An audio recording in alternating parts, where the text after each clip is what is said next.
Good afternoon, race fans, and welcome to ESTORIL in Portugal for the 6-hour qualifying race here on the beautiful coastline of Portugal. We're down at a circuit that's seen so much motorsport history over the years. For the very first time in the Creventic 24H series, we had a thrilling qualifying session this morning to set the grid, and today we go racing all afternoon for 6 hours and what is a pretty cosy day here in Portugal. Then tomorrow we have our 12-hour race to get ourselves into as well. So a full weekend of action here in the 24H series, brought to you live around the world and via the Radio Show Limited network of channels. So weather here, because we're just on the Atlantic coast, the weather can blow in and can be quite unpredictable. Today, we're not going to have that problem. 22 degrees Celsius in the air, a nice breeze, ideal conditions to go racing for 6 hours. A very technical circuit here at the Circuito Estoril, so that will be the main challenge for the drivers to get on top of. And as is always the case here in the 24H series, we visit some of the most incredible tracks all around the world. Our European season kicked off all the way back at the end of March at the beautiful undulations and curves of Mugello in Italy. Then we moved on to the 12 hours of Spa-Francorchamps, always a popular visit on the calendar. Just a few weeks ago, we visited the Cathedral of Speed at Monza in Italy, which was won by the Sherritt Sport PHX team. And this weekend, we are in Estoril for the first time here in the 24H series, powered by Hankook tyres. Then it is the real grand event of our European season here in the 24H series. We go to the 24 hours of Barcelona in the Circuit de Catalunya, just outside the village of Montmeló, and that is in the middle of September, and that will decide our 24H series champion across several classes, of course, multi-class sports car racing here in this championship. Well, down on the grid, as always, we have our intrepid pit reporter, Nick Damon. Nick, down to you. Thanks, Peter. I've not been called intrepid for a while. I've called many things. Intrepid, not one. Hello, everybody. Anyway, here we are.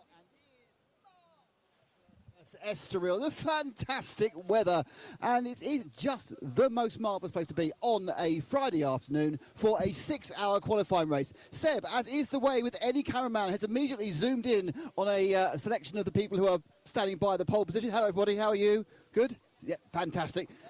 Behind him, to me, a very more attractive, a brand new Ferrari 296, and the car that's in pole, the Wochenspiegel team. However, interestingly, they actually haven't got any drivers here at the moment. So let's nip across the car that's in second. This is the 21, the Haas Racing Team, the GT3 on the front row. And a couple of drivers are there. We've got Mathieu de Tre. So, yeah, good qualifying, but that Ferrari a bit quicker. Yeah, the Ferrari was too quick for us during the qualifying, but the race is another story, so we have to push now. Estoril, is it a track you've been to before? No, it's my first time here. And? I enjoy it. Yeah. I mean, it's a track that doesn't get used as much as it used to. Obviously, Portimao's taken over a lot of the Portuguese racing. I mean, it's an interesting circuit. It's got that very tricky chicane at the end as well, isn't it? Yeah, it's really tricky. It's an old school track with no tarmac after the curb. So, yeah, I like it. So no track limit issues, probably. Oh, sorry, mentioning other series there. Let's meander back to our fourth place qualifier, mainly because I want to keep zigzagging. So it's our fourth place qualifier, which are called CP Racing. And if you have CP Racing, you have to talk to Charles Putnam. Hello, Charles, how are you? Howdy, doing well. And how are you enjoying your Portuguese holiday? Well, we love it here. Yeah, this is great. It's a new track for us, new track for the series, so what a lot of fun. And yeah, I mean, and you know, you're one that rarely, normally there's a phalanx of Mercedes, aren't there? But slowly the Mercedes being replaced. It's just you now. Well, I think, isn't the 58 still running? Is he? Oh, yeah, they're there somewhere. But yeah, so there's a couple of us, and the GT4 is back there as well. So. And is Charles going to start for you again? Yes, he will. That's our usual method of operation. Now, it's not a usual day, though, because we've got a 6-hour qualifying race before the main race. Is that going to affect how you approach the weekend as a whole? Well, actually, it's going to be interesting. It's a different thing. I think Creventic is trying out to try to keep us engaged and interested, but the fact that there are points on the line for this race, as well as the fact that it's not like a typical split race, you know, yes, it does seat us for tomorrow, but they can work on the cars tonight, that sort of thing. So, yeah, we kind of have to go flat out today and treat it like the race of its own. Great stuff, thank you. Chopper. No, we actually need to speak to another one of the drivers of the A5, and that's Shane Lewis. Shane, I've been asked to do a very specific thing. Okay. We have to measure the sideboards. How big are the sideboards? Greg, are you going, by the time we get to Barcelona, and the answer is yes, for full Victorian mutton chops? Oh, no, I can't go that big. I've done it before in the past. Emerson Fittipaldi, can you do? Yeah. Oh, no. That's... Look, there might be a challenge coming, okay? we want Emerson Fittipaldi, 1972 sideburns by Barcelona. You can do it. You can do that. Yes. There we are. That's it, Shane. If we don't get it, there's going to be problems. Thank you very much indeed. So that's important stuff done. Okay, now to another one of our beautiful new Ferrari 296s, as made by Orica, I found out today from our fantastic commentator, Mr. PMAC. Now, there are a number of drivers around, none of whom I recognise. I'm just this young man. See that? He's actually got his name on, you see. So let's see, Mr. Finelli. You end up being interviewed because I can read your name. The new 296, how's it suiting Estoril? Very well. I think we've been pretty fast all weekend, especially in the middle section of the track. The ending of the car is, for now, fantastic. We are lacking still a little bit of acceleration and top speed, but we're looking good for the race. The guys did an amazing quali, the best of the year so far. We are P3 on the grid, so yeah, let's have fun in the quali race. Let's stay safe, and let's see where we end up for tomorrow. As a team, Kessel's sort of irregular members of the Creventic family. How are you approaching this weekend? Is it just trying to get to the end safely today and then really go for it tomorrow? Yeah, exactly. It's been a long weekend because it's already since Wednesday we are here running, and 6 plus 12 race. It's a lot of hours in the car, and also for the car we need to to keep it in one piece, keep it safe. So today is just also, let's say, a learning race for tomorrow to see the tire degradation, how it is, and then tomorrow, of course, we attack and we go for it. Great stuff indeed. That's from the number 8 Kessel car. I need to get it's. Hang on, where's the name? Oh, it's David Fumancelli. I thought it was Dario. I think that's because I'm obsessed with taste. Okay, back behind them is the PHX Fiat Sierra Sport, and standing behind it, it's Michael Doppelmayr. How are you doing? So, are you starting, Michael? Yes. And what is your tactics for this qualifying race before tomorrow? I won't tell you. Well, that's fair enough. Can you give us any secrets at all? No, I'm just starting, trying to stay out of all the trouble and just have fun. That's it. It's a very competitive field of GT3 cars. I mean, these new Ferraris, they're a new challenge, aren't they? Yeah, they're very fast, but you always count at the end of the race. And then we'll see. And 2 races, of course. In 2 races, yeah. Thank you, Michael Doppelmayr from the PHX Sierra Sport team. Across the other side, it's the 90 car, which is the E2P Racing. Now, they're all hiding under an umbrella. And again, they've done the thing that's really unfortunate, where look, they've all got that, no, they're running away. See, they wouldn't think, but they folded it down, so I can't get names. So, Antonio, this is the man, Antonio. E2P Racing, Porsche, how's it going here? Well, thing is going quite well. Just we have some problems with vibration with the roll bar, but today was great. Quali was quite okay, so we are happy. As a Spanish driver and a team mostly of Spanish drivers, have you raced here a lot at Estoril, or do you not come across the border very often? For me, it's my first time here, but for my mates, it's not the first time here. So let's see. They seem a tad confused. You know it's a car, not a boat, don't you? There we are. So, well, that's E2P rowing their way down the pit lane. Marvellous. Hey, it's a sunny day. Everyone's happy. It's lovely. It's lively. There's 3 clouds in the sky, and it's a qualifying race. So deep down, if it goes horribly wrong, you just mend it and come back tomorrow morning for the 12-hour main race. Okay, now of course to the 955. That is, of course, the Willy Sport by EB Motors car, and let's have a go with Sergei Nicolau. So, how's it going so far, Sergei? We are on pole position. It's going very good. And a lot of people, despite the fact this track has been here for many, many, many years, not many people seem to have actually raced here at ESTORIL. Have you raced here before? No, it's my first time here, but the track, for me, it's amazing as a technical track, and I enjoy it very, very much. And what, are there any specific parts you find challenging or you enjoy specifically? Yeah, I enjoy in the second sector because it's a technical sector, and there you can make the difference on the lap time. And competitive as ever here in 992 class, what do you think is the key to winning tomorrow? Is it performing well today or just surviving today with no damage? Today, everyone will push because tonight we can work on the cars. So it's a 6-hour race today. And tomorrow it's another 12-hour race. So it's kind of separately, but we will fight for the win also today and also tomorrow. Thank you. Sergei, so anyway, so Sergei is new to the track and really likes the track. I've not been here since 1996, but I really like the track. But Peter Mack, up in the booth, this is the first time he's here, but he's going to talk you around the track. Thank you very much, Nick. Always entertaining down there on the grid. ESTORIL, been racing here since 1972. What a wonderful venue it is. It's hosted Formula One in the past. It was the home of Ayrton Senna's first win, and also MotoGP, with Valentino Rossi winning here on 5 occasions. The run down to turn 1, a big, big braking zone, 1 kilometre straight down towards the right-hander at turn 1, hitting a VMAX of 267 kilometres an hour before clipping the apex around 85 kilometres. Then it's the run down the hill down towards turn 2.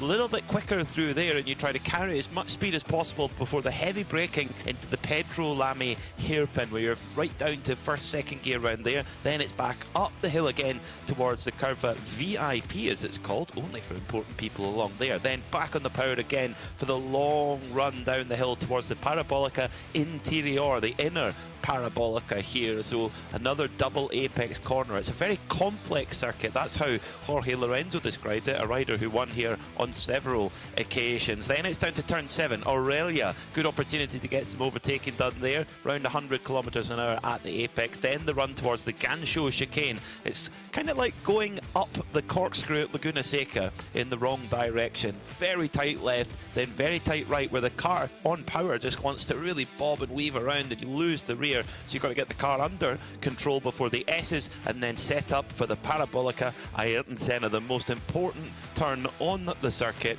heading back onto the start straight away and onto that 1 kilometre straight again. It's brilliant to be here at ESTORIL. Over 50 years of racing here at this wonderful circuit, and it's coming up very soon. 6 hours of racing, but Nick has more down in the pit lane. Oh, I've always got more. People don't tend to want the more I've got, but I do have more. Let's go and have our regular strategy chat with strategy maestro, Paul Trustwell. Paul, 6-hour qualifying race. What challenges does that present? I'm not even calling it a qualifying race, Nick. I'm calling it a 6-hour race. We've got championship points at the end of it, so we're allowed to work on the car at the end of it. So it's just a race. And of course, no worry about staying on the same lap, no worry about a break. So therefore your mindset is just fastest lap every time? Well, obviously go as fast as you can, try and win the race. It makes it much simpler not having to worry about setting up the car, getting it full of fuel for the end of this part of the race, because we can work on the car over the night. It's not so good for the mechanics, because whereas in a 2-part race, they come out for dinner with us, in this race, they've got to work on the car while we all go back to the hotel. Yeah, but they're mechanics, they're used to it. So with a 6-hour race, this is a strange question, are you back timing from the moment it starts, or do you wait for the first 2 or 3 hours to unwind first? I can't really tell you how we're going to do it, but we have a schedule that we're trying to go through. We have a schedule for it being fully green, and we have a schedule for safety for code 60s when we get code 60s. I'm sure we're going to get code 60s. Obviously, we want to keep the car out of the pits if we can. Stay on the racetrack, stay between the white lines. Great, thank you, Paul. We'll be back for you tomorrow morning to see how he handles a 12-hour race. But this is a 6-hour race. Go as fast as you can, all the way to Cronsville. Hello there. How are you? Fine. Thank you. Now, let's have a quick word with the man whose name's on the door, literally. It's Tracy Cron. Tracy, sharing as always with Nicholas. Question we've got is, have you guys raced at Estoril before? Oh yes, several times. Actually in WC and ELMS as well. Yeah. Oh, so you are, because most people up and down seem to have managed to avoid this track somehow, so you're experts. I hardly describe it as expert, but this is an old F1 track with pretty narrow passing zones and pretty abrasive on the tires, but a lot of fun. Yeah, quite, as you say, it's sort of a typical old school European circuit you like? I really like this track. I mean, this is a great location. The weather's good. Usually doesn't rain, but occasionally does. But all we do here is just manage tires. Great stuff. Yeah. Thank you. That's Tracy Cron from the. It's not actually Cron Racing he's racing under. It's the 907. It's actually under RPM. Now we have Red Ont. Now, traditionally, I talk to someone who's not a driver. Which of you is not a driver? Where's my not a driver to talk to? So, Mark, what are your tactics for the race? Just the same answer as the vorige keer. I'm not going to say any of the tactics. Now, we have heard that some of the mechanics are unhappy about this because they can't have a meal tonight because you've got to repair the car. Yeah. So are you upset? I'm not upset. No. I like it here. Yeah. But if one of the drivers crashes the car with a few minutes to go and you have to spend the whole time overnight repairing the car. No problem. Not at all. They're staying on your Christmas card list. You still like them? Yes, of course. Excellent. Therefore, you guys can crash the car. Well done. Thank you. Okay, so that is Red On Racing. Right, next up is the other GT3 Mercedes, as alluded to by our friends at CP Racing. It's the Gosner family in the MP Racing, and just trying to run round here. Where are they? There we are. Corinna Gosser is here. Corinna, how are you? Fine, and you? Very good. How are you enjoying Estoril? Oh, Estoril is such a nice track. It's really heavy, full of curves, how do you say? I love it so much, yeah. But it will be hard to make more than 1 hour because, yeah, hard work, yeah, here, even hot. Yes, it's not true, that's true. So you've got a few drives in the team, so for this 6-hour race, you'll just have sort of 1 hour, that's it? Yeah, we have 4 pilots, my father, Thomas, my sister Manuela, and me, and this time Fabrizio is joining us because my brother didn't have time. Yeah, unfortunately he's not here, so we will be in 4th this time. So Fabrizio, what's it like not being a Gosner in this car? It's just a pleasure being with them. It's just a pleasure. It's a racing family, you know. It's just having fun. The most important thing for them is to have fun. My work is to provide a good setup, safe setup, where they can enjoy the car for 12 hours. And 6 first, then 12. Yeah. 6 plus 12. In the end, 18. yeah. So, is it basically? Did you just say, right, go out, have some fun, but do not crash? Yeah, that's for sure. Because crashing is not fun in the end of the day. Great stuff. Thanks, guys. Best of luck for the race weekend. Okay, I think we're out of GT3 in... Oh, no, more 992s. Oh, SPX is here. People are beginning to get their overalls and stuff on. This is the RD Signs car. Now, it's the 720. I'm going to have to... well, I'm not sure if I can just have a quick word with Mr. Pasovitsky before we get in. Oh, yeah. Yeah, so GTX class, it's you versus... the lovely orange machine. Yeah. Do you feel you can win? Yeah, for sure. We are here for win. I mean, the Lamborghini, I heard it. When you brought it to the grid, I was listening, it sounds fantastic. Does it handle well around here? Yeah, all good. And now we're working with just a bit more on setup, so we will see how it's going, because after quali we have some issues, and now we will see. And you've got a 6-hour race, so do you think at the end of this race, if it all goes well, you'll make more changes for tomorrow's race? We will see. It depends how the car is feeling, and we will see. Great stuff. Thank you indeed. So behind the car is actually that main rival machine, the Vortex. Now, the eagle-eyed amongst you might have noticed it's had a bit of a spruce up. The front is a bit smoother. The holes are a bit holier, and it's definitely, I think it's got a slightly different rear wing. So it looked like on the TV, it's gone swan neck. So I think they've had a bit of a clean-up of this one. big thumbs up. Not sure who's in the car. Is it Lionel? No, who's it? Who are you, sir? Hey, well, very well. What's your name? Courtois, Gilles. Gilles, how is it driving this car around Estoril? Yes, it's the first time in ESTORIL. Good fun? Oh? Good fun driving? Yes, good fun.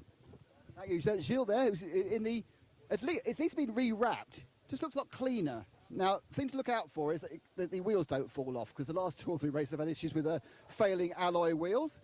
Across the way, we have the 930, which is the HRT performance car. This is the Finnish car in some ways. Who's in the hey! Hi, how's it going? That's good. Yes, that's bad. Where's our sun cream? I would need. It's very warm inside already, but I try my best. I drink water and everything is fine. It's so sunny in Portugal, yeah? So. It's fabulous. So you are amongst a batch of cars in different classes. What's your tactics for the first few laps? I try just to follow the guys in front, get up some pace, save the tires, because very warm outside, you can ruin the tires very quick. But at the end, I try then to overtake 1 or 2 in my class, and that would be fine. Thank you. Axel Sartingen, who we had a very nice chat with earlier today, when he did offer us some sun cream, which hasn't turned up yet, but in fairness, the others don't need it. Now, I get the impression they're trying to lob us off the grid, so we're just having a wander down GT4 land. There is the Korean, the silver car, the Atlas BX, that's the Buggy Ra car. I wonder who's in the Buggy Ra car. Is it Alia? No. Is it Adam? Is it David? Who's in there? Is that, which one? Adam or, sorry, I can't tell. Adam or David? Ah, David. You see, I can't see. Oh no, I've got the KY. I should have done that. So, David Vareski. How are you feeling in this GT4 fight? You've got a few cars here, but you have managed to be the fastest so far. For me, it's important to start first corner, survive first corner without any touches, without any problems, and after concentrating for a long stint. And this 6-hour race is just a pure race. You haven't got to worry about the end. You just got to go as fast as possible the whole way. I cannot hear you. Just go very fast. Absolutely, yeah. I mean, I think you probably could understand me. Right at the back is the 418, which is the green Mercedes. That's the PCR Sport. Youssef Pera, Vincent Dazzi, and Jose Nunez. I obviously don't know which one that is. Hello, sir. Hi, how are you? I'm very good. Which of the drivers are you? Sorry? Which of the drivers are you? What's your name? My name is Joseph Pereira. So, Joseph, are you getting ready? Have you raced at Estoril a lot before? Yeah, we raced in Spa. Yeah. Well, the engines are starting. We are being thrown off, which means the good news is that's enough of my shtick, and time to get the shtick of Peter Mackay and Joe Bradley. Thank you very much, Nick. As always, superb work along the grid, getting a chat with our drivers. Joe, it never gets old, Nick's grid walks. I love it. No.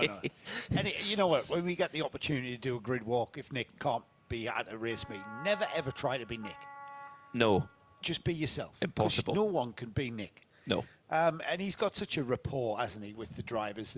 None of those drivers take him seriously, ever. Or the mechanics. or the mechanics, yeah. Yes. So, but great insight there. The mechanic that he spoke to from Red Ant Racing, doesn't matter what you throw at me. He basically said, doesn't matter what this race is going to throw at me, I'm here to do what it takes. And that's the attitude, isn't it? That's we all love it. We all love this sport. He's the grid, Peter. So on pole position then is the AM car, the Ferrari 296 GT3 WTM by Rinaldi Racing, and on the front row of the grid, Haas RT with their Audi after some superb work from Frederic Vervisch in the last session of qualifying. Then on row 2 it's another Ferrari, Kessel Racing, the Swiss squad, alongside CP Racing with their Mercedes. Then on row 3 it's Sheriff Sport PHX, going to be Michael Doppelmayr starting off that car with young Antonio Sinero, who we heard on the grid. He will start on the outside of row 3. Then on row 4 it's the first of our 992 Cups. Great performance from Willie Motorsport by Ebby Motors. Sergio Nicolai will start that car with Rick Breukers in the 909 Red Camel Jordans.NL car. So 2 formation laps coming along here. Row 5 is the 903 from Red Ant Racing, who had a great time at Monza, taking the win in class last time out. Then it's RPM Racing, Nick Jonsson, who knows a thing or two about racing around this circuit. Row 6 will be MP Racing with their Mercedes, and then the HRT Performance Porsche in the 992 class on row 6. Then row 7, the second Red Ant Racing car, Jimmy De Bruyker. Then the RD Signs Cilii Racing Team, Lamborghini Huracan Super Trofeo. They're your pole sitter in the GTX class. Row 8 is HRT Performance. Axel Sartingen is the local sun cream dealer here in the paddock in Estoril. Gilles Courtois will start the Vortex V8, car number 701. Then moving down the grid on row 9, we have the Bagheera ZM racing car. David Versecki will start on pole position in GT4 alongside Atlas BX Motorsport, our winners last time out in Monza. Then it's the PCR Sport car of Josep Parera, the Spanish team who start from 19th on the grid. 2 warm-up laps here, Joe. Plenty time to get some heat and pressure into those Hankook tyres. And plenty of time to explain that Axel Sartingen isn't a sun cream supplier. He caught us in lunch, didn't he, sitting out in the sun, and he suggested that we needed some sun cream, and we told him we were English, and it all became so clear to him then. It was like, that explains it, you crazy English fools getting sunburnt.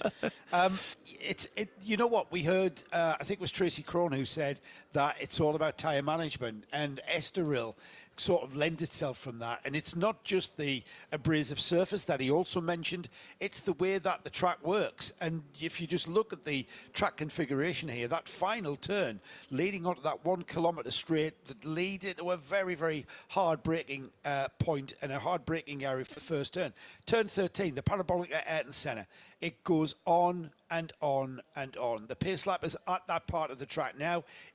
You're just turning right for such a long time, and the energy that you just load up that right-hand side, not just the front but the rear as well. The tyres are going to take a hell of a bashing here, and it's going to take some very, very delicate and considerate driving.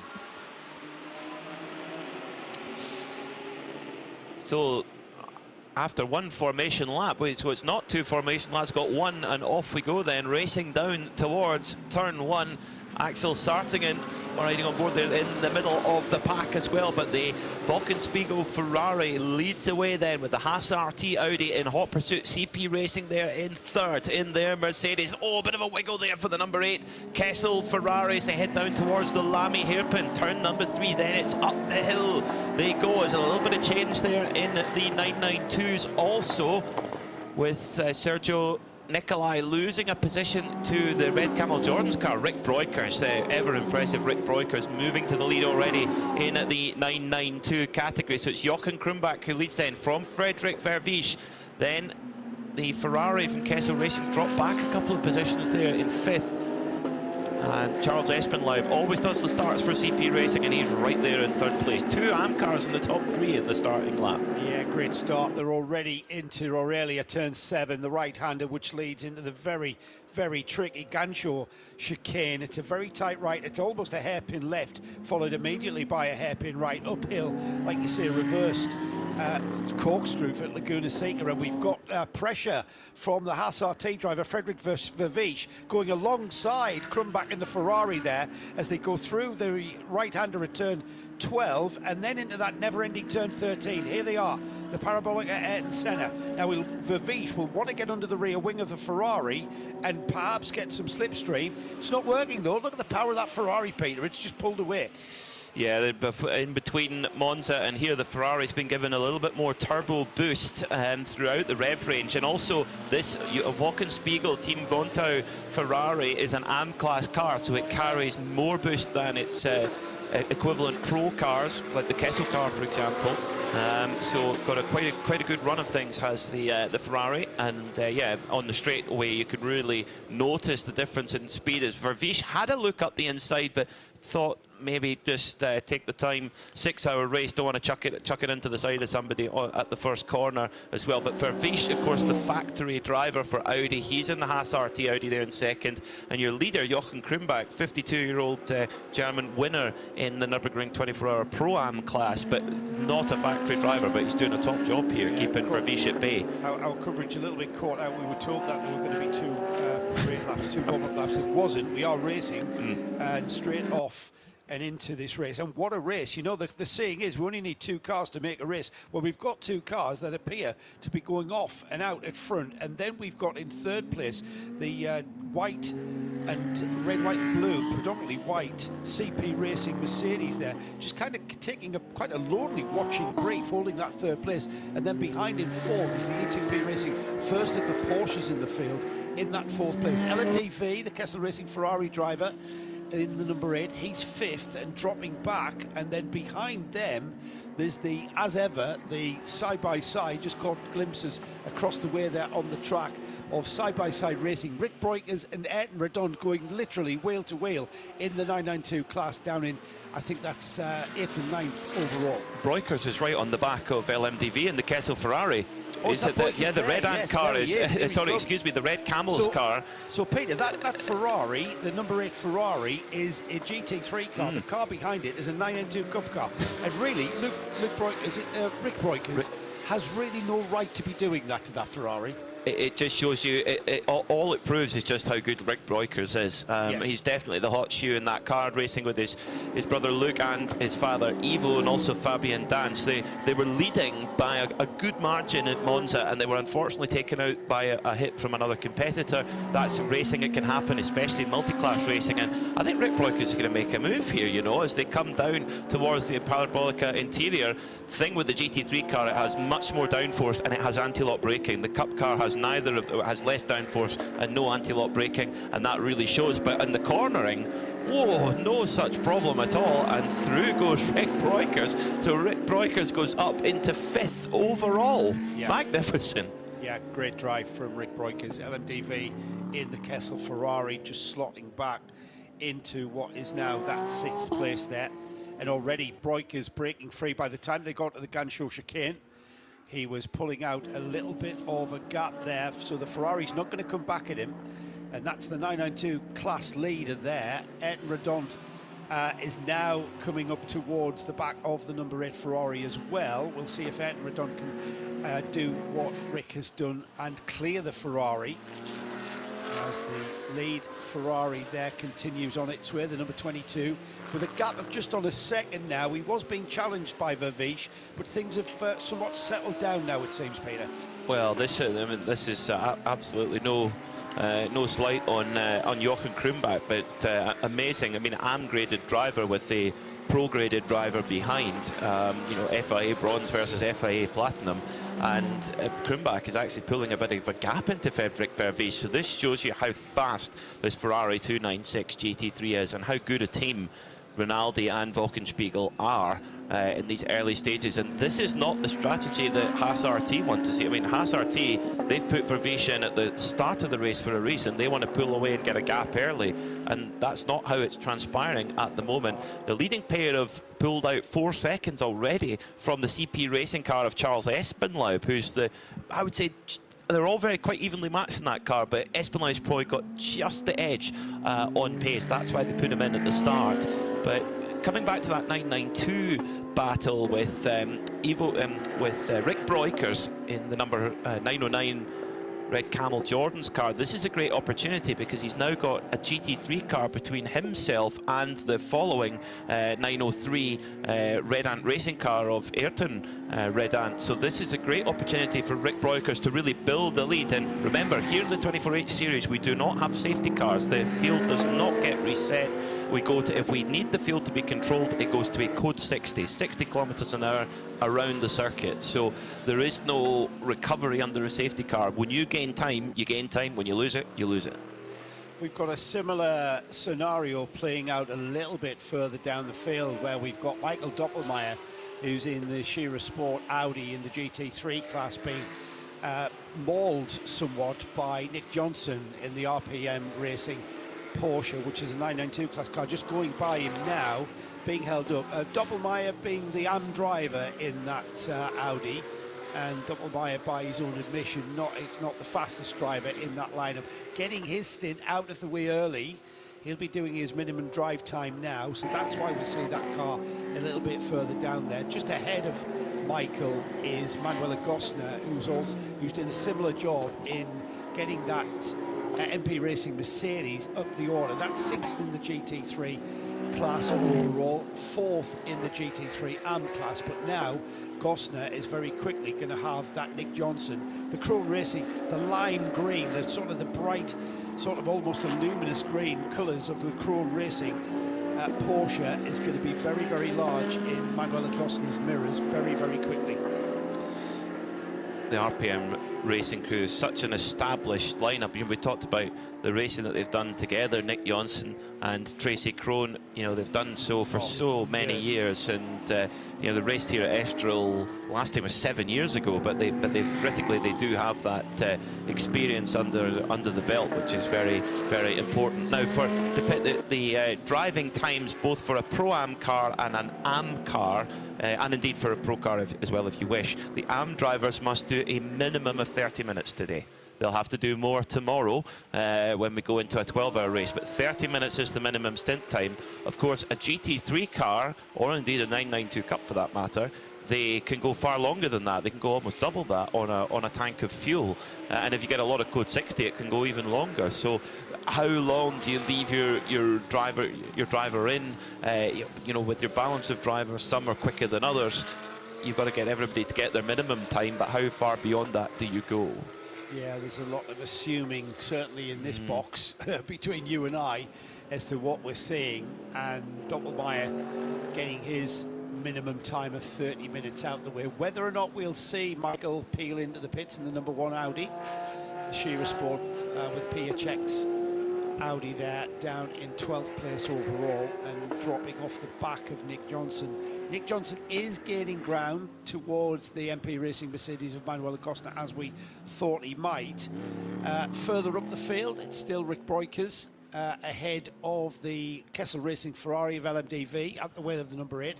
They are now 5th and 6th, and then Ed Redount not really making any ground towards that Ferrari in the same way that Rick did. And I'm a little surprised, because I thought that we might see that, but that is yet to transpire. Antonio Cenero coming out of Gancho chicane there. It's a very, very slow, tight chicane, sharp left, sharp right. It's basically, you're absolutely right, Joe, it's two hairpins together almost, but when you come out of the right hand of the second part of it, trying to stop the oversteer is almost impossible in a rear-wheel drive car. And you saw Antonio Cenero and other drivers as well having to really hang on to the car coming out of there. Mechanical grip at that part. Yeah. That Gancho chicane, you're going so slowly, you're producing very little, if not any, aero grip whatsoever in these cars. I mean, they're not aero dependent cars to start with. There's a lot, you know, even the GT3 cars. But yes, you are looking at that. You're also looking at being very, very delicate and modulating the throttle to get the power down. I know some of the cars have got traction control, but even with traction control at such slow speeds, it's very, very easy to start spinning those rear wheels. And not just potentially put yourself into a spin or an oversteer. When the car's going sideways, you're putting adverse wear on the tyre. And as we've heard, and as we are going to repeat, unfortunately everybody, this race, this track is going to be all about managing tyres and getting those tyres to last the stint without going off and without even damaging them. And I think if you're going to be sliding around in the slow stuff, that's going to bring that tyre to the end of its life quicker than it perhaps should. Curiously, car number 967, HRT Performance, Roberto Pampanini, Amedeo Pampanini, Stefano Monaco and Nicholas Sturzinger, they have not started. They are down as a non-starter. They did qualify earlier on. That's one for Nick, isn't it? So, that is one for Nick. HRT Performance do have another car in the race, the 930, but strange one. We're not aware of any reason why the car didn't take the start. No. So it's the 967, Nick. I know you're listening. There may be a story. There may be a soap opera behind the garage door, as I like to coin. I dread to think it's the same issue that they had at Monza that's rearing its head. They had an electrical problem. The alternator and battery just went quite early on in the race at Monza. So I really hope it's not a similar issue. That's problems are a nightmare. Trying to find them. Yeah, the gremlins hide in the strangest little corners, don't they? Change for the lead in GT4. The pole sitters, Bagheera, racing in car number 416. They've dropped back 1.1 seconds behind Atlas Racing, the Korean squad, with their shiny chrome silver Mercedes. I prefer Nick's pronunciation of the second Mercedes, Bagheera, pronounced Boogie-Ra. But it is like Bagheera, but no, it's off. Vortex is off. Sorry. It sounds like something you'd say after you wither. Boogie-Ra! But Bagheera, it's the animal from the Jungle Book. That's where they get the name. But you're like Bagheera. No, Bagheera's me. But we've got a Vortex off into the gravel. Yes, the Gilles Courtois is off. It's our first code 60 of the day after 13 and a bit minutes of racing. Gilles Courtois. We've lost our Dancing Ants track maps and trying to pick out exactly where that is. I think that's down at the Parabolica interior. Probably let the crew do their job going to get the Vortex. Let's hear from Mick Damon down in the pit lane. Down in the 967 pits, and indeed the car is just there on jacks, undamaged. Just thought I'd tell you that the Fockenspiegel, the 22 car, has gone through for fuel. I think that it's going very slowly at the back end of the track. I think I looked where the fuel was open. Anyone who stopped for fuel, as I can see. Not sure what the problem with the 967 is. It's supposed to be driven by the Pampanini brothers, Stefano Monaco and Nicole Scherzinger. Well, Scherzinger. I will find out what the problem is. The former Pussycat Doll is in that car, Nick. I think. Well, I feel like we're in the Formula One paddock 2008 when didn't Lewis Hamilton go out with Nicole Scherzinger? Yes, we're going to get ourselves in trouble here, Joe. All right, we've been in 14 minutes. We're fine. Okay, good. I think we started it anyway. So while we pull that Vortex out of the gravel, I wonder. I mean, they've gone for lunch, haven't they? In that HRT performance pit, there's nobody there. The car's on the high jacks. There's no apparent damage, and I wonder if they have relinquished this qualifying race and are just going to do the 12-hour race tomorrow. Possibly. Again, it's some sort of investigative journalism required from Mr. Damon there in the pit lane. I think he'll I'm enjoy sure that. He'll get to the bottom when they've returned from lunch. He will. So while we're beach frozen under the code 60 for now, after 50 minutes of racing, I was going to say too early for pit stops, but we've already got to take our leader in. Jochen Krumbach, WTM by Rinaldi Racing, in, as is Charles Espenlaub in the CP Racing Mercedes. Then it's LMDV in the Kessel Racing Ferrari. Now, these three cars that have pitted, they are all AM-class cars. What does that mean? That means that they can fill their tank at every code 60. At other cars in the Pro-Am and the Pro class, they can only do 50% fill up. So that's why they've done it. Nick, what have you got? The 967 has a irritating small technical problem which has prevented them taking the start. They think they can fix it, but they don't think there's any point going out for just a qualifying race as they're not really in the championship. But rest assured, they guarantee me they will be out for tomorrow's 12-hour race. Right. So... Thank you, Nick. I was kind of nearly right. They've been forced into that decision of just sitting out the 6-hour qualifying race and getting the car ready. I wonder if it is connected to that issue that you reported on from Monza. Yeah, that's very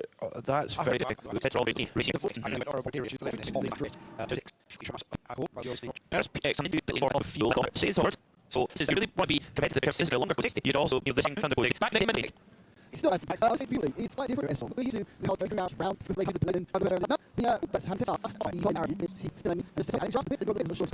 bit starts going around the flow. But they're talking about fielding in the sun. Everyone is from there. There's no complicated less right it's restricted. So you see, pull up the pit now, pull, run on the pit, and put a bit of fuel stand. Next, big fan of the is all force people beat the barrier onto the track. Continue behind the barrier when I return to the pit on in. I would just be behind the barrier. So it's not going to be very it's like damage on the rear. So that one just filling the we're in speculation, wouldn't it? Yes, it would. We didn't say anything. I didn't know. I mean, You mean they've attached the tow rope to the rear and pulled the bodywork off? Yeah. I really hope that's not the case. Let's hope not. Let's hope not. It should be back to green flag very shortly now that the recovery vehicles are off the circuit and the Vortex has been brought back behind the wall. Now, if you're new to the 24/8 series, this is not like at Le Mans where you are allowed to get outside assistance. You can be brought back to the paddock and you can fix the car and get back going again. That's what it's all about getting back onto track. The car appears to have some sort of power. And drive. That's good. It's still off track. It's behind the barrier. Making its own way back. It's staying behind the barrier, and it's on the infield. It's on the on the end of a tow rope. They fooled us there. Yes, yes, they did. It hasn't got drive at all. It's being towed. Pulled by and that definitely, Peter, that rear bodywork is askew on the car. So whether or not that's cause or effect, I don't know. We'll be able to get to the bottom of it. Nick speaks very good French.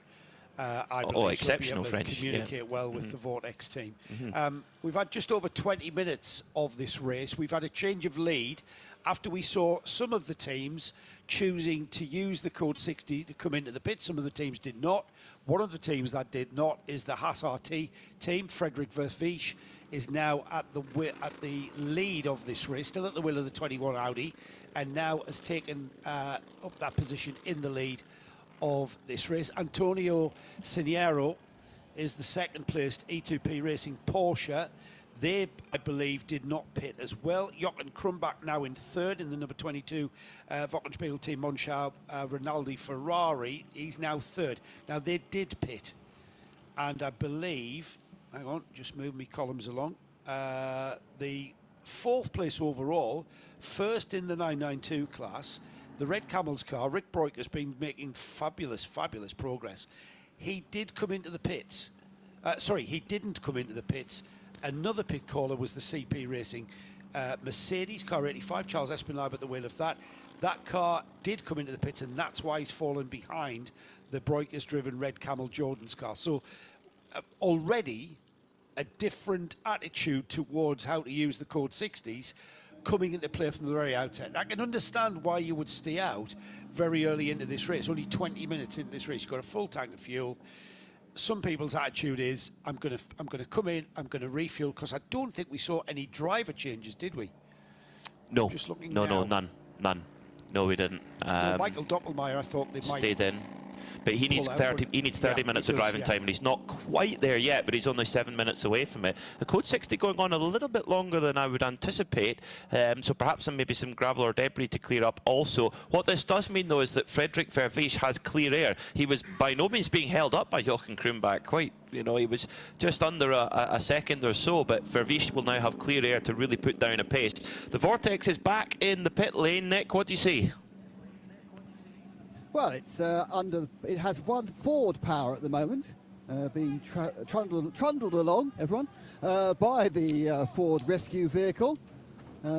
Up it goes onto the jacks. Let's have a look at the back end of it. Oh yeah, it smells unpleasant. It's had a bit of a gravel rash. We've got tyre. It has damaged itself on the rear left. Big swell. Nick, we've got tyre barriers being repaired at turn 6, so I think that car has had contact with those barriers. Oh, it's gone in massively. If you look at the rear left, it's broken the suspension, it's crushed the rear end. So he's obviously flipped it as he went round. This is Gilles Courtois, who was the starter and had the problem. So it's gone in backwards, and that's it.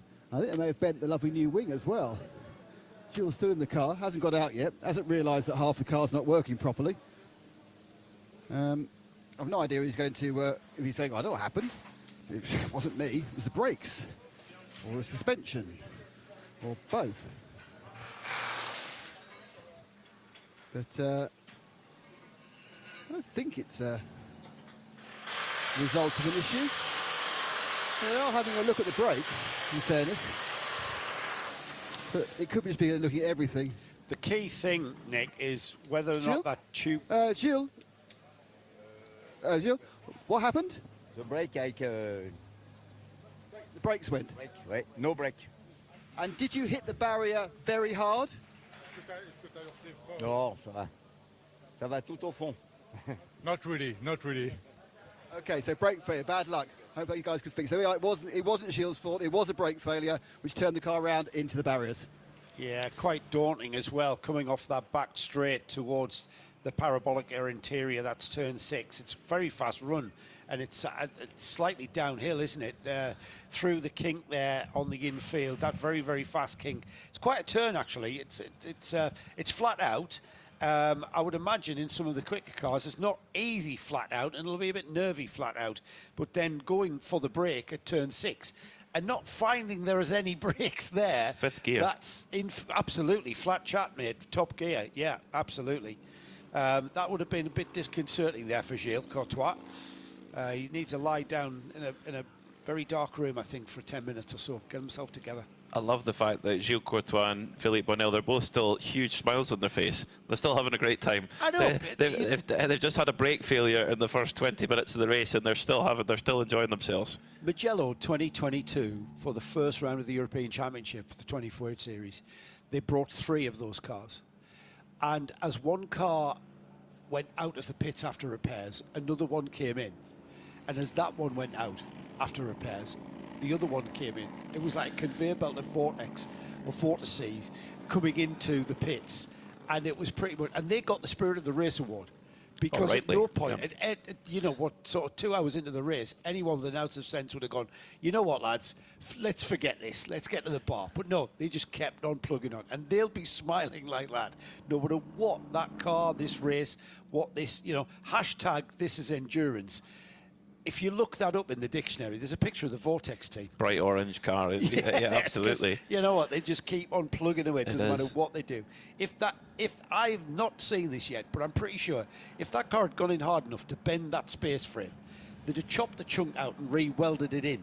You know, the suspension pickup points, re-welded new pickup points, if needs be. We might have a Nick Damon welding report, maybe. Hopefully we won't have to see them do on. that, 'cause Well, that's a big job. Tyre barrier repairs continue at turn 6, which I actually think it's gone in pretty hard. I mean, you would do at Parabolica Interior.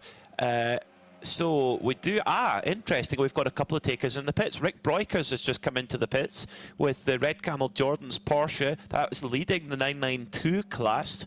So Rick Breukers decided to top up with fuel. So our very own Paul Truswell, working with the Red Camels team this weekend, doing the strategy, he's decided that is the right thing to do for the crew. They've got a lot of new crew members this weekend. You guys on the wheel guns, car controller, etc. So brilliant to see some new faces in that camp. Every single member of that team does not do this for a living.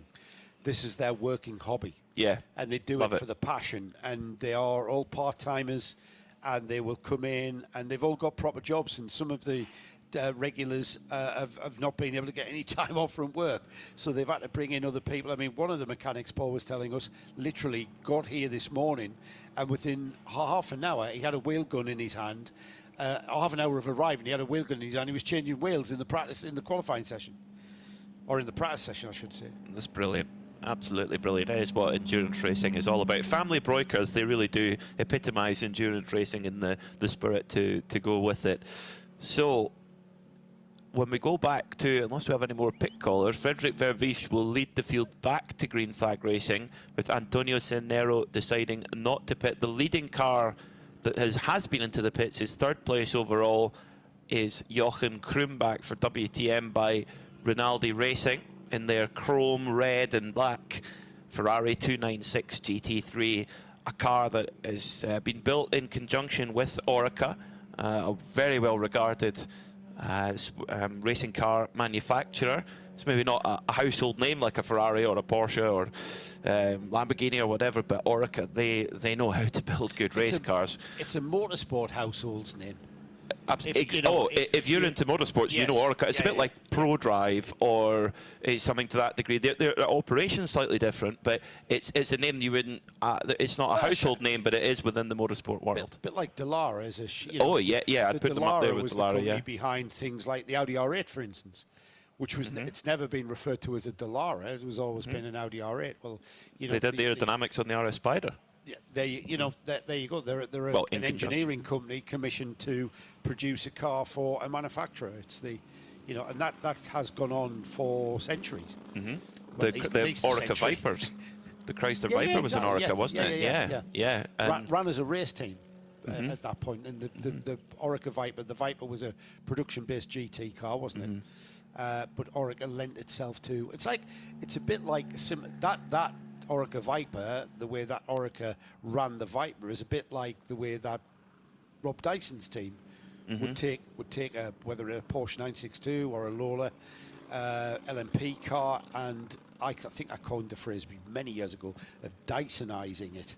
Oh, they did that with Lolas. They really got absolutely, yeah. They into the nuts applied and bolts. their engineering knowledge, their engineering prowess, and develop it beyond what the manufacturers and the works teams are even doing, and trying to get an advantage on the works teams, because you're never going to get the best chassis if you're up against a manufacturer. You're going to have to put your own slant on it, aren't you? They even bought their own engine company in the UK, Advanced Engine Research. The Dysons bought into that as well to do their own engine development.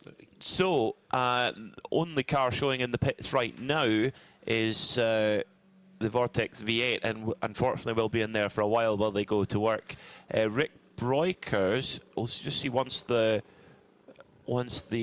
timing screen has rolled around, Rick Breukers may well have got a free pit stop there, because he's still showing as being ahead on the road of Sergio Nicolai for Willie Motorsport and Ayrton Redan, who haven't been into the pits. I think that might just be yeah, that is. It's just waiting for it to come around. Yeah. They've actually showing now on our graphic in 11th overall. So change of lead, understandably, in the 992 category with Willie Motorsport by Ebby Motors leading the way. Yes, as they now come through, that's starting to change around. Sergio Nicolai, having taken that position from Rick Breukers, he's come in the pits as well now to top off on fuel. They've gone. Is that they go Trustwell strategy? Yeah, we'll copy that. That's good. We'll have that. Yeah, they've kind of have covered a bit of that. Yeah, they've covered Covered it it back. off. So the 955 Porsche now taking over the lead of the 992 class.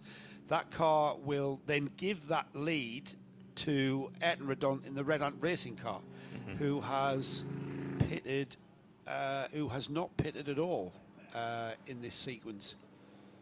So whether or not the Red Ant racing team will continue to play by that tactic of staying out in this what's becoming a bit of prolonged Code 60, isn't it? Well, understandably so, because the Vortex V8 had gone far off the road. So it seems that coming through turn 5, which is a completely flat kink, right hand kink, and then as soon as gone for the brakes, the rear's just come around and it's gone through a fairly sizable gravel trap and then clattered into the barrier backwards. And that barrier is taking some real repair time now.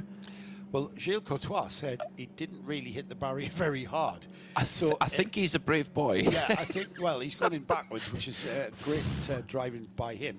I think the gravel trap's probably done its job, as has the tyre barrier.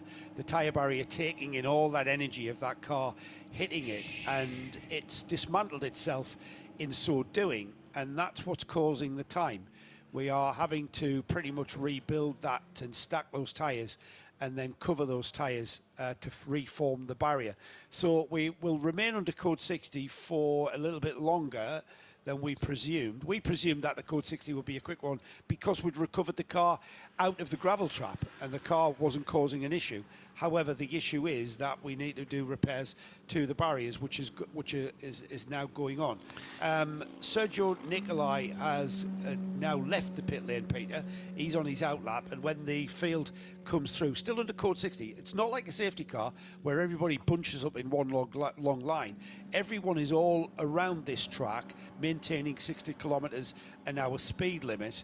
So eventually, when everybody files through, and as I say that, into the pits has come the leader. Yeah, Frederick Vervies has decided, and the Haas RT team have decided to bring the car in.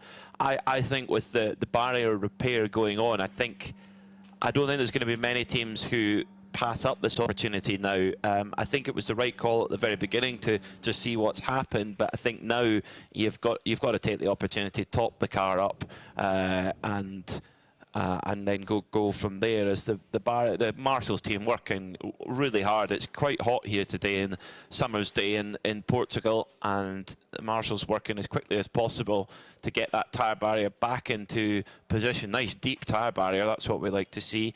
But that vortex is the wheel tracks give a telling tale of the pathway that the car has taken, and that is a big gravel trap to go through at that speed, and to go backwards into the tyre barrier. But hey, who would have thought it, Joe, that gravel and the tyre barrier actually works well?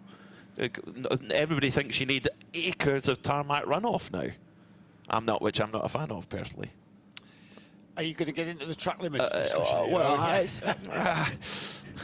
It depends how long the Code 60 is going for. I mean, old school tracks like this track here at Estoril, we still have gravel traps, even though we do have a very strong history in motorcycle racing here at Estoril. What were you saying earlier? It was a friend of mine, Gaz Berry, who I believe is still listening. He was telling me, he fired me a load of little stats. Estoril tidbits, yeah. Yes, and I think you mentioned it already, that Rossi lost a MotoGP race in 2006 to Elias by 0.02 of a second. That's right. There's a picture of it just outside our commentary box. Yeah, what a fabulous picture and that is. That affected the championship, and Nicky Hayden won the championship. Nick Damon is down with the pit. A little bit more company for you now, Nick. Well, yeah, I mean, it's been relatively disinteresting just seeing people coming in and trundling down and getting some fuel. But we just seen the 720, that's the Lamborghini of RD Sons. That solved a penalty. How did you get a penalty so quickly? There's also one of the Porsches, the green Porsche. It's gone past, we can't see the number. That is getting a full service and new tyres as well. So people are beginning to think it's gone long enough. And of course, the good news for Phoenix, of course, is that Michael Doppelmayr has done his drive time. So they have managed to burn that off with their slightly less quick driver, driving the same speed as everyone else behind Code 60. I thought he had to do an hour, though. 30 minutes in the 6-hour race. 30 minutes, yeah. Yeah, 30 minutes. Sorry, Nick. Yeah, you're right. Yeah, absolutely. Thank you, Nick. So that's absolutely. I was keeping a keen eye on that in this race. Give a quick shout out while you find that, Peter. Go on. Alcock, the biggest pun of the day so far. Put Vortex guys cannot get a break. Spelled B-R-A-K. Oh, too soon. Really, get your coat, mate. Come on. He's here all week, folks. Too soon. If we had a drum set, we would hit the cymbal right now. We're going to have you along for the ride. Any of the members of the collective, keep your puns coming, because that's winning so far. So LMDV into the pits in the number 8 Kessel Ferrari. That's dropped down the order there into 14th, and LMDV is giving that car over. The number 8, when it leaves the pits, it will top up on fuel and then take on. We'll find out who that driver now then is now at the wheel of the number 8. Jimmy De Bruyker in the other Red Ant car, the 904, currently 6th in the 992 class and 15th overall.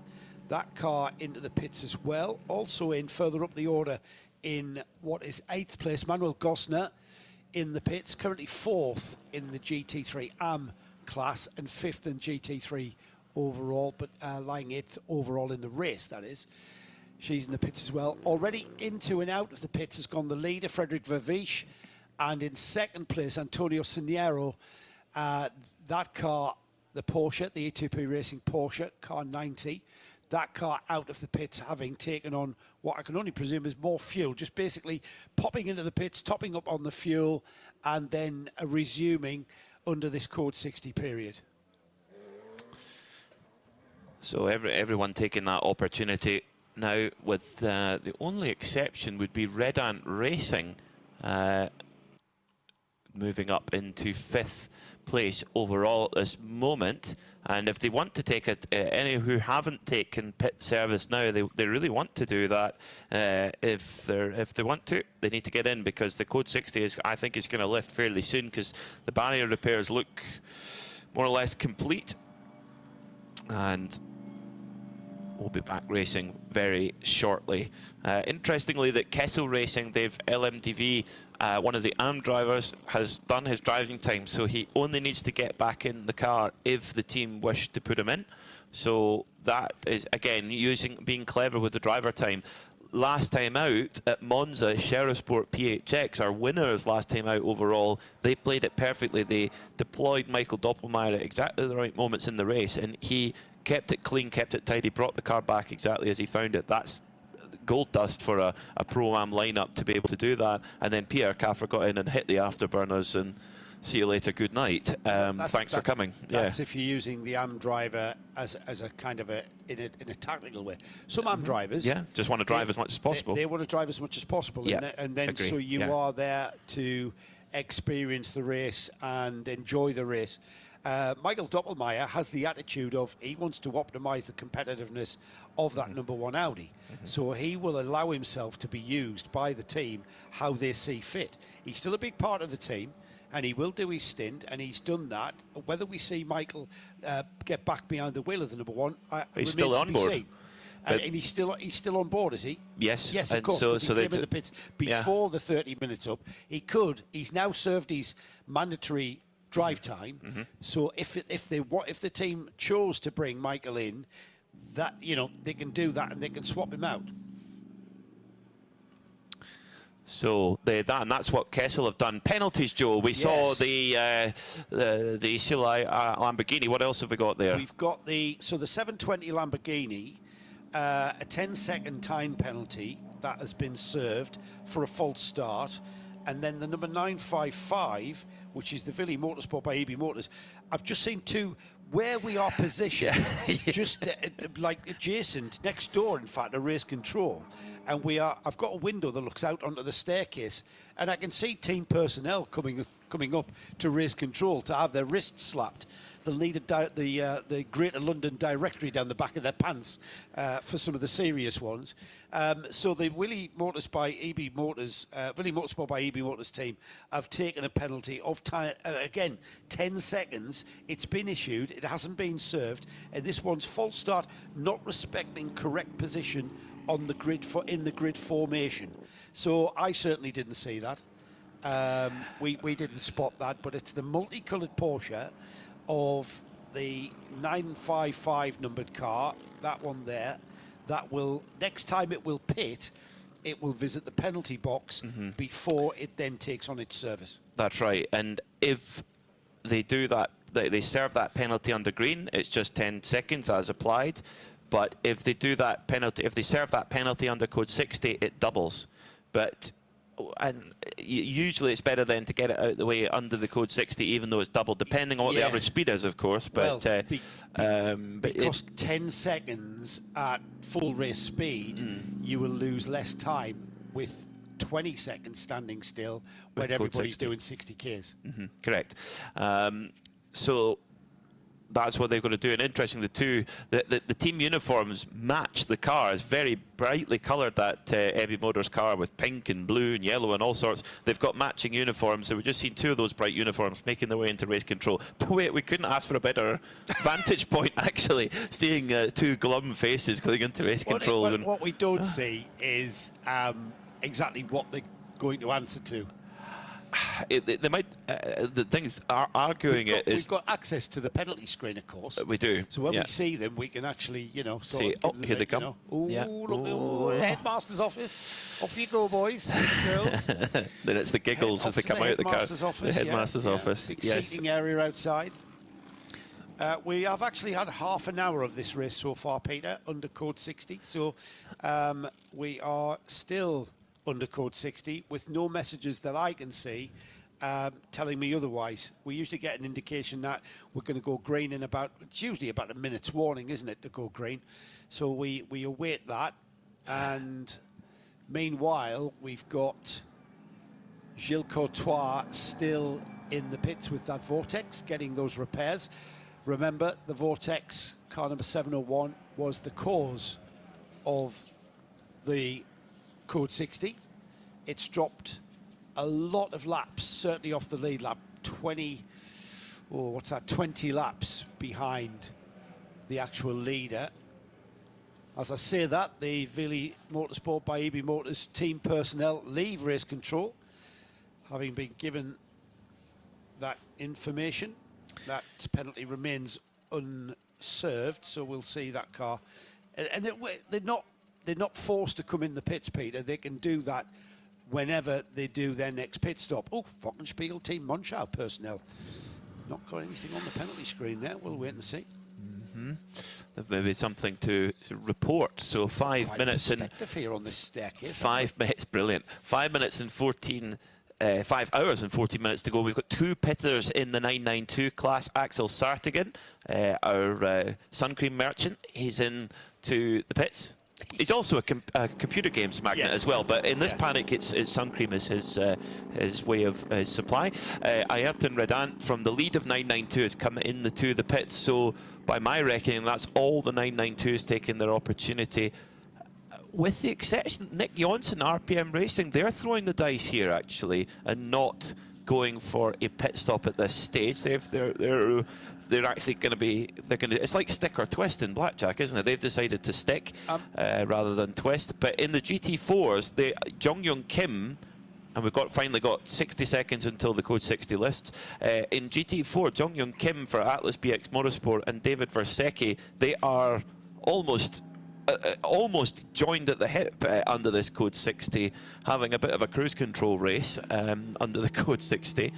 So when they go back to racing, they will be absolutely nose to tail. So we'll be back racing in just a moment here in the Hankook 12 hours of Estoril here in Portugal.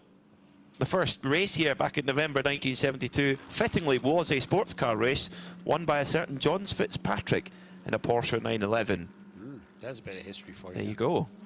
He knew how to pedal a car. Green flag in the air then. Let's go back racing. 5 hours and 13 minutes on the clock, and it's Frederik Vervisch who powers up the Haas RT Audi and opens up that V10 power all the way down towards turn number 1, and actually weaving back and forward a little bit there, Joe, just trying to generate a little bit of additional temperature after quite a long while behind the Code 60. Yeah, those tyres will have dropped in pressure as they cooled off, and the 21 Haas RT Audi continues and sliding around somewhat as he gets underway. We haven't seen green flag racing for over half an hour now. He's at the part of the track, the Curva VIP. He'll be coming out of that left-hand hairpin and heading down that back straight through the kink at 5 and heading down to the Parabolica interior soon.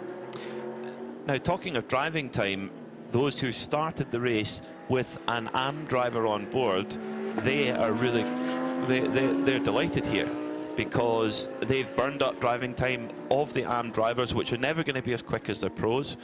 And any of us can go under the Code 60. When you're limited to 60 kilometers an hour, it doesn't matter if you're Max Verstappen or me. You know, you're 60 kilometers an hour. But for Haas RT, it's worked the other way around. Frederik Vervisch has a maximum driving time to worry about. We talk about minimum. He can only do half the race. So he's got 3 hours of driving time. And I think if you've got an Audi factory driver or any factory driver in your team, you want to use every last minute of their driving time that you can at maximum speed. At maximum speed. Yeah. I mean, I'm as fast as Frederik Vervisch under 60 kph. Yes. And then as soon as the limiter comes off, he's gone, of course. Yes, of but so that's the thing is they've almost not wasted, but kind of have. Well, they've burned up valuable Vervisch time. Well, it's a very good point, Peter. And once again, we're seeing a difference of opinion in how to go about this race. And Chris de Donker, who is running the strategy on that Haas RT, has chosen to leave Frederik Vervisch in the car. He had perhaps his strongest driver starting the car, and I think you mentioned the objective of that first stint would have been to get into the lead and disappear. He hasn't quite done that. He's got a 10-second gap to the Jochen Krumbach Ferrari, but I think that was probably created by the pit stop phases, as we saw, because those two cars, we had the Ferrari leading before it chose to pit, and it just took on fuel. Jochen Krumbach started the number 22, and he remained at the wheel of the 22. as it came back out of the pits, he relinquished the lead and handed the lead to the Vervish Haas RT, who then came into the pits and took on fuel, but no change of driver. Now, the difference in the pit stop times, I think, is where that 10-second lead has been created. They've short-filled Vervish. They've or maybe put less topped in. off. Yeah. Maybe. I think, well, because Krumbach wouldn't have had that much space in the tank at that early point of the Code 60 came down. And so actually, I think Haas RT have deliberately short-filled that car to get the track position to allow Vervish to really go for it. So right now, they've got to be on the radio going, Fred, we need some hammer time here. Go for it. And remember as well, Peter, that the teams have got the same TV pictures that we have. So they'll have seen the vortex. I think they'll have us on mute, though. Being recovered, if they've got any sense to them. They saw the vortex being recovered, and they might have thought, like we did, oh, this is going to be a short Code 60. And then when it became clear that the Code 60 was going to be prolonged, and it was down to a tyre repair, a tyre barrier repair, that's when the decision was, actually, you know what, let's top off the fuel and let's stretch that. So, you know what, you can come into a 6-hour race with a plan, a set-out plan, but very, very quickly, in the first 10 minutes, that plan can be ripped up and in the recycle bin, and a new plan developing, constantly evolving. I don't think many people would have predicted over 30 minutes of Code 60 in the first hour. I think that would have been a bold... I certainly didn't. That's been a surprise. I think that surprised a lot. Because we didn't know the extent of the tyre damage. Well, I think even before, if you're going into the race, if you're making a plan, you would not have thought that would have happened. So let's recap now that we're back under green flag racing. Haas RT lead with their Audi with Frederik Vervish on board. That gap has actually come down ever so slightly on the last lap, with Jochen Krumbach, the AM driver, 0.4 of a second quicker than Vervish last time by. That WTM by Rinaldi Ferrari is fast. Then in third, it's CP Racing, Charles Espenlaub, who's 28 seconds off the lead. Then it's Antonio Cenero for E2P Racing, 44 seconds off the lead. Remember, CP Racing and E2P Racing are locked in a tight championship battle right now. Then the leading 992, Joe, Nicholas Jonsson for RPM Racing. They are an AM car. Now, Nicholas Jonsson is not an AM driver, but the car is an AM car. They lead from Rick Breukers for Red Campbell Jordans by 6 seconds at the moment. Now, the RPM Racing, though, it must be said, they are one of the few cars that did not pit, the only cars that didn't pit. Nicholas Jonsson, RPM Racing, the Atlas BX Motorsport Mercedes, and the Bagheera Mercedes in GT4, and also the PCR Sport. So it's interesting that only the GT4s didn't pit, but they've got quite a long stint length. So maybe that's they thought, we've got loads of fuel, we're fine. They have. They've got, I think, something like 90 minutes of fuel. 90 minutes of fuel. So they weren't. I mean, you know what? There's always the tactic of stretching your fuel window at every given moment and every given opportunity. All right, don't come in every lap, but you know, if you get, what were we? We were only 20 minutes into the race when that Code 60 less. Out. So 14. So, yeah, you've still got an hour and 10. So. And the chances are in the next hour we could have another Code 60, which you might be able to come in and do even more in that pit stop, and you gain track position by staying out there. Even under Code 60, you're going to gain track position, logically. And also they were locked together on track, and they still are. The Atlas BX Motorsport Mercedes leading from the Bagheera Mercedes GT4 cars. We've got 3 GT4 cars in the field. All are Mercedes AMG 4-litre twin turbos, different to the GT3 car, which runs the old 6.2-litre V8 naturally aspirated, a big thumping motor that it is. Whenever you go to the CP Racing garage or the MP Racing garage, you hear it on warm-up cycle. It's like the earth shifting. When you see those Mercedes AMGs, GTs with the sitting there with the bonnet up, the bonnet looks the size of a football field, doesn't it? It's like, and then you look underneath the bonnet, and there's the motor sitting there, and you think, that is just a lump of power, isn't it? It's just a work of art. I'd have that on my mantelpiece, mate. If I had one of those cars, I'd just have the motor, take the motor out and put it on the mantelpiece. Just look at it, turn the telly off, just watch it, just look at it. But I'm a bit strange. You're in a safe space, Joe. You're in a safe space. With 5 hours and 5 seconds to go. This is a 6-hour race today. 4 championship points and medals here. Then we have the full 12-hour race tomorrow. We don't have another qualifying session tomorrow. The grid for tomorrow is set by the finishing order today. There is no intervention break as we normally see in 24/8 series races. So the cars they're put through scrutineering and they can be completely rebuilt. They can do what they like. They can come back all fresh tomorrow for the next race. It's called a qualifying race. However, as we've already heard from at least one of our teams, that it's not a qualifying race. It's a championship point scoring race. It's a 6-hour race. There's no consideration to how it has to be taken going into tomorrow's 12-hour race. It's a full stop and restart. You get a chance to completely service the car and prepare the car for a 12-hour race. Here we go around the track.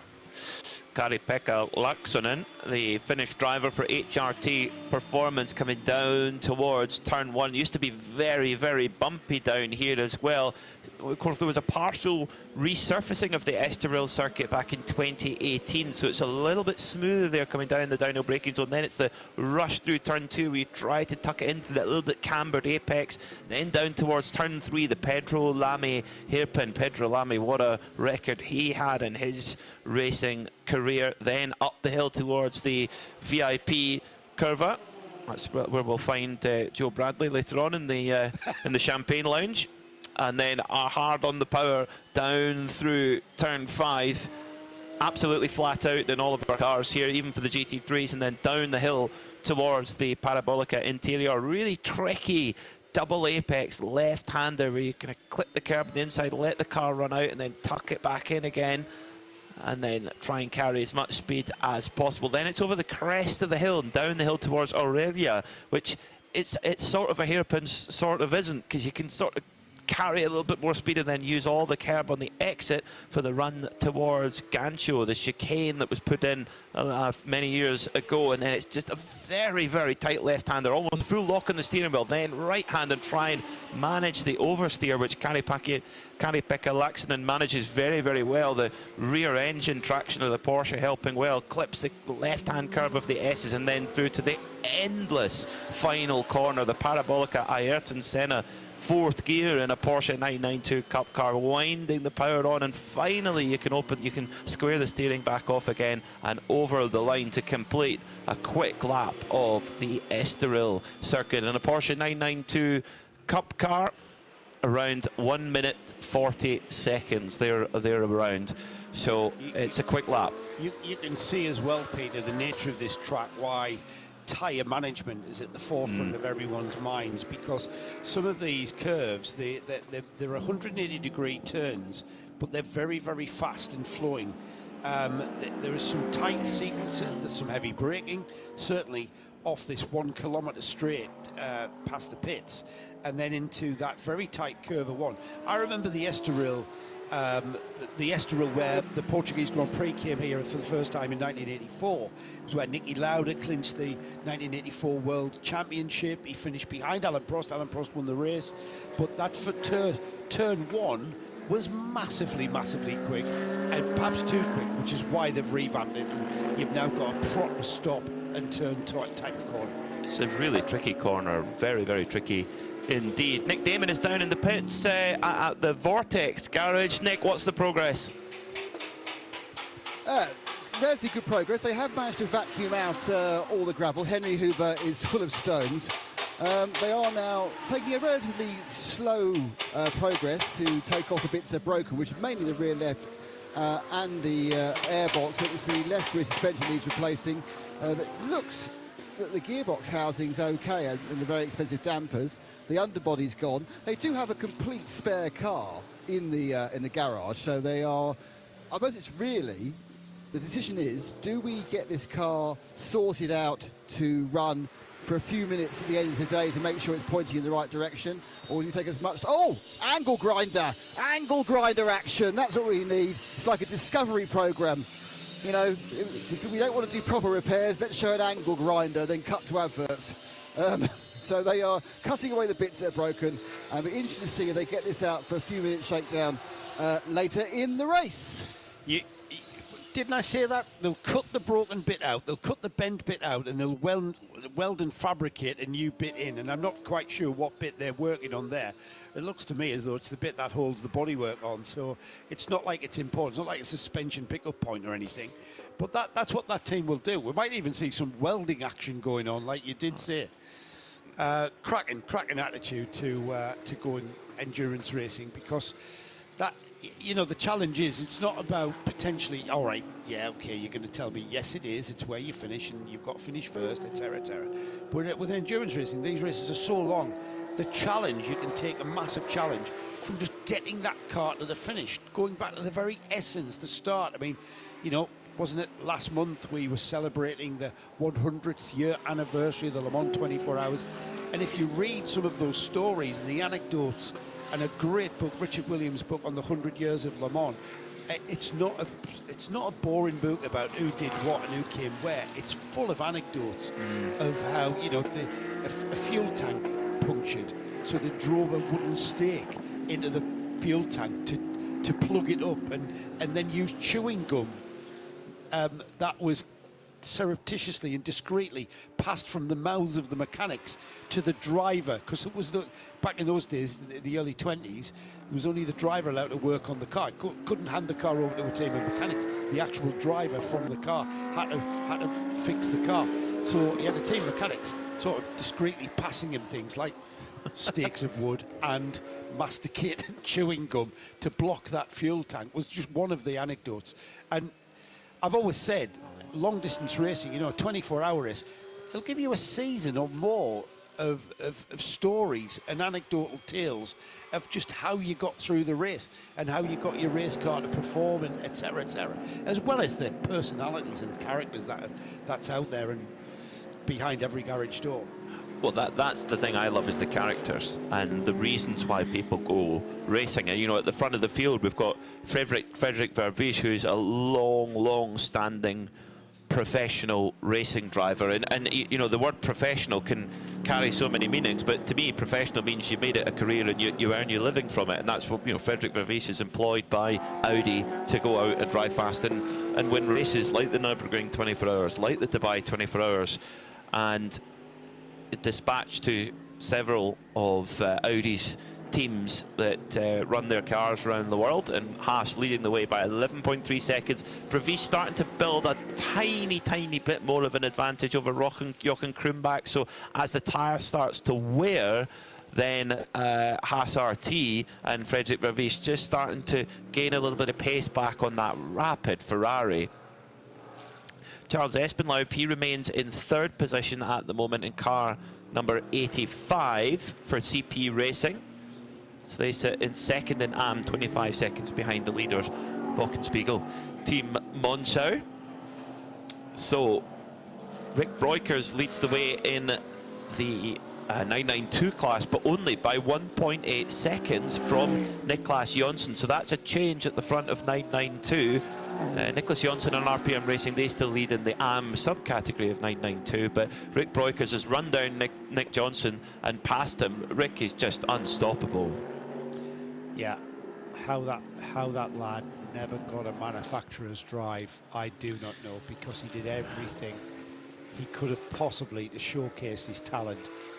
Very quick driver. He won his class at Daytona twice. The GTD class, back-to-back wins. I think just he was only in that car once. It was the Grasser car that he was in. Yeah, he certainly won the Sebring 12 Hours in GTD. He won. He did the double.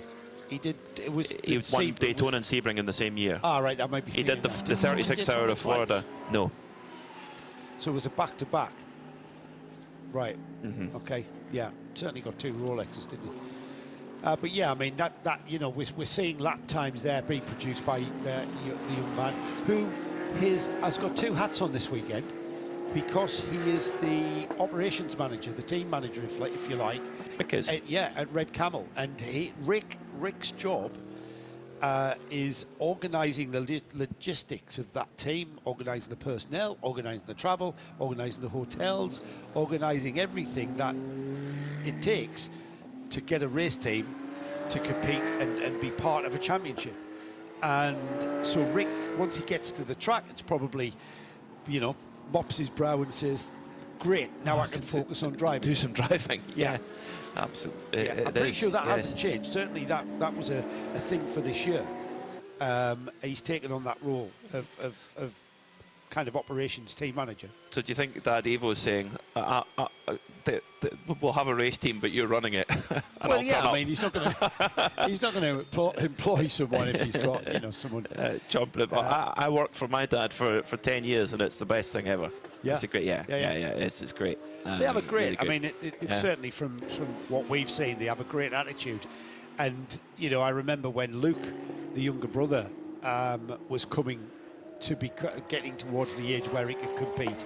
And there was this kind of, you know, healthy rivalry between him coming in and sort of, you know, being as quick and sometimes quicker than his older brother, and then Dad Evo.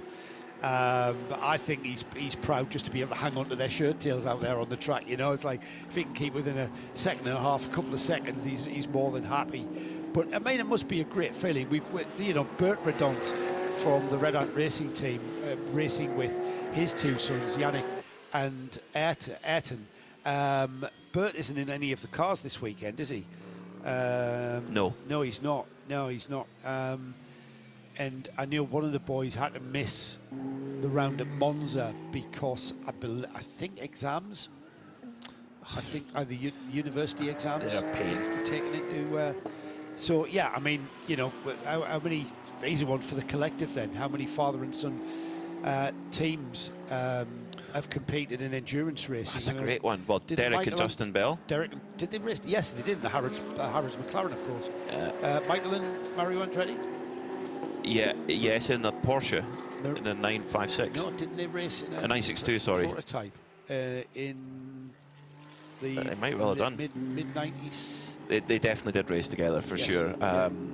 Puncture. For the Puncture leader. for race leader. Rear left puncture. Oh, this is what we saw at Monza. We thought this might come. Yeah, it's such a similar profile of corner. The final corner here at Estoril is so similar to the final corner at Monza. We've got hot conditions, and the rear left tyre of the leading Haas RT number 21 Audi has gone, and he's lost the lead. Frederick, easily. He only had a 10-second lead, and Jochen Krumbach has gone through. You're absolutely spot on there, Joe. So whereabout on the circuit is it, though? He's just coming into turn 13. The new leader has crossed the line and is already into turn 2 and down towards the Lamy hairpin now, as the Haas RT limps that Audi. Frederick Vervisch limps the Audi. He's lost second place now as the number 85 CP Racing Mercedes has gone through into second. The 22 Ferrari, the Wochenspiegel team, Monschau Ferrari, though, very much in the lead of this race. We're still waiting for Vervisch. Snowy is now taking over from Nick Damon down there, so Snowy will be thrown straight into the thick of it with the drama. That is the number 21 Haas RT Audi into the pits with a puncture, and it's all about how careful Vervisch is getting that car into the pits. I did think he was at turn 13. I think I'm wrong, Pete. He's in the pits now. So finally, he's showing in the pits now. I think it let go at Aurelia at turn 7, and then all the way up the hill had to nurse it. Snowy, what do you see? Yeah, well, we're just down on the left-hand side of that car. There's looks like there's a little bit of loose things. There's not much other damage at the moment, but it is just literally that left wheel. You see, could not bring a car in any slower, and as a quick driver change, we'll try and get a quick interview there as well.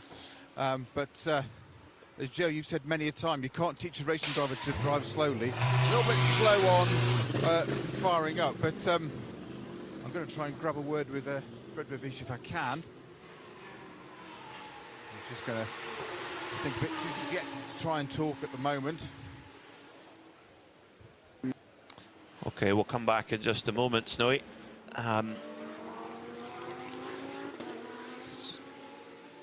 So, yeah, very quick, immediate puncture, or? No, it was a slow puncture, but in the beginning of the lap, so yeah, it's always bad in the back and the rear of the car, but because it's very sensitive and you have to drive very slow. So that's not nice. You have to be so patient doing that. Yeah, you can completely destroy everything, the oil cooler and everything. So you never know the situation. You hear a lot, and so you have to, cruise it back, and hopefully we didn't lose too much. And let's see, it's still a long race, so but it's not great. Well, bad luck, but brilliantly disciplined lap coming in. Well done, Fred. We've just seen the tyre. Seb, if you want to have a quick look with me, we've got the tyre out at the back here, and it is completely in a sidewall, in a hole that's completely failed. Yeah, that's definitely nobody has to bring that one back slowly. He's done a great job in bringing that car back slow enough for that tyre carcass to not delaminate and start flailing around, and that's what Fred was on about. The tyre starts to flail around and delaminate, and it's basically lashes itself to bits, and it can take out and cause a lot of damage to bodywork, and more importantly, he said that's where the oil cooler is, so that would have been important. What's tragic about that is that that car now finds itself down the order, and I've just lost it on the it's way down the order. I've just lost it on the time. It's where 10th. Is he? Yeah, 10th over 11th now as he continues on the outlap, and he's 2 laps off the leader now. So it's dropped 2 laps with that problem. Now that problem could happen to anyone, Peter, but to happen to the leader, just creates a massive amount of drama now. And Haas RT, that's a recovery drive from here on. It is. It's only a minute and 40 around here, so it's easy to drop a couple of laps. And as Fred Vervees very kindly told us there, he still had his helmet on, told us that it was a slow puncture that started early in the lap, and we only picked it up on camera at turn 7, but it had actually been going on before that. And yeah, that a tyre damage taking Haas RT out of the lead early, but they're back up what looks to be full speed now. Who have they fitted in the car for this next stint? Haas RT. Gregory Servais. He wasn't with the team in Monza, but he is in for this race.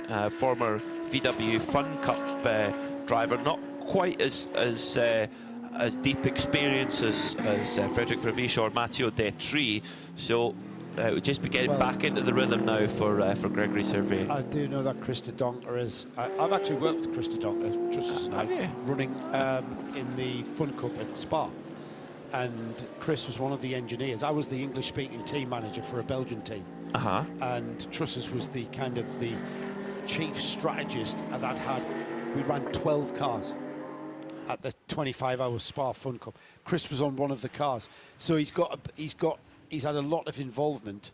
That's the one, yeah. He would have been so. Gregory Servais, remember, 12 cars with 4 drivers per car. I couldn't tell you every driver that was in part of that This team. was 5 years ago, yes, roughly. And if he wasn't an English-speaking driver, which by his name, I don't think he is, I wouldn't have had anything sort of. I'd have asked Adam Christodoulou and Maxime Martin was perhaps 2 of the highest profile drivers that was in that team for that week. Great fun. But Christa Donker would have certainly recruited Gregory from the Fun Cup sort of environment, from the Fun Cup series. Brilliant stuff. Contacts there. It is brilliant stuff. In GTX, well, the RD Sainz Silai Racing team, they qualified on pole. They had to really pull it out in the last part of qualifying to get on pole. Vortex were on pole after 2 qualifying sessions, but the last third and final qualifying session was able to get RD Sainz Lamborghini through. And that Lamborghini Super Trofeo car, we were walking back from lunch, and I think they were the first car to go to the grid, and we were just walking along saying, goodness me, that car, so that sounds like a Lamborghini. And Snowy quite rightly said, it could be an Audi though, because it's the same engine, the 5.2 litre V10. I was like, I think it's raucous, it's a Lamborghini. I said, I think it's a Super Trofeo. How could you tell? Did you not pull the hood down off your anorak? Just loud. Oh, my anorak permanently on. It's the echo around the anorak where the sound gets in there, and you want, yes, that's a Super Trofeo car. As well. A tie? Tied oh, I up, do the like a tie. anorak hood tied up. For the anorak. Oh, for the anorak, I see. Yes. Well, you need a hood on it also. Very important. So Jochen Krumbach leads then by, it changes the complexion quite a lot. 36.2 seconds from Charles Espenlaub. CP Racing in second. Now Vortex, we heard from Nick about 5 or 10 minutes ago that they are trying to repair. They do have a spare car. They're going to work hard at it, but they do have options, and they already had the angle grinder out. But Joe, what I want to know, is that when is the welder coming out? My uncle's a precision welder. Maybe I could give him a call and get him down here. Well, you do, he works on oil rigs. Don't really need to be a precision. It's Vortex. Steady. No, but when they've cut the bent bit off and need to put a straight bit on, or you know, that's when we'll get the welder in. I've got Snowy down in the pit lane. He might have. Snowy, has oxyacetylene bottles made an appearance yet, or what? I don't think it's got quite that bagged yet, but just had a very quick chat with Peter Bonal, who spoke to earlier about this. So the issue, or the update with the Vortex as it is at the moment, is they can repair the damage caused by the accident, but they can't get to the bottom of the cause of the accident, i.e. what caused the braking anomaly, for want of a better term, in the first instance. It is something about one part of the car not talking to the other part, i.e. electronics and brakes, etc., and the brakes not working together. So that's where they are. They're not convinced they'll get back out in the car today, but they see no reason why they shouldn't be out for the full 12-hour race tomorrow. Thank you, Snowy. That's brilliant insight. A little bit of extra information there on the progress in the Vortex garage. They've really starting now down to get onto the nuts and bolts of that car, Joe. I know what that angle grinder was doing. That was getting rid of bent bolts. That yes. Things off to get at the bits that need They need to see. A little bit disappointed that they're not going to get back out this one for the end of this 6 hours. There's a long 4 hours and 43 minutes to go. We might see a shakedown in preparation for tomorrow.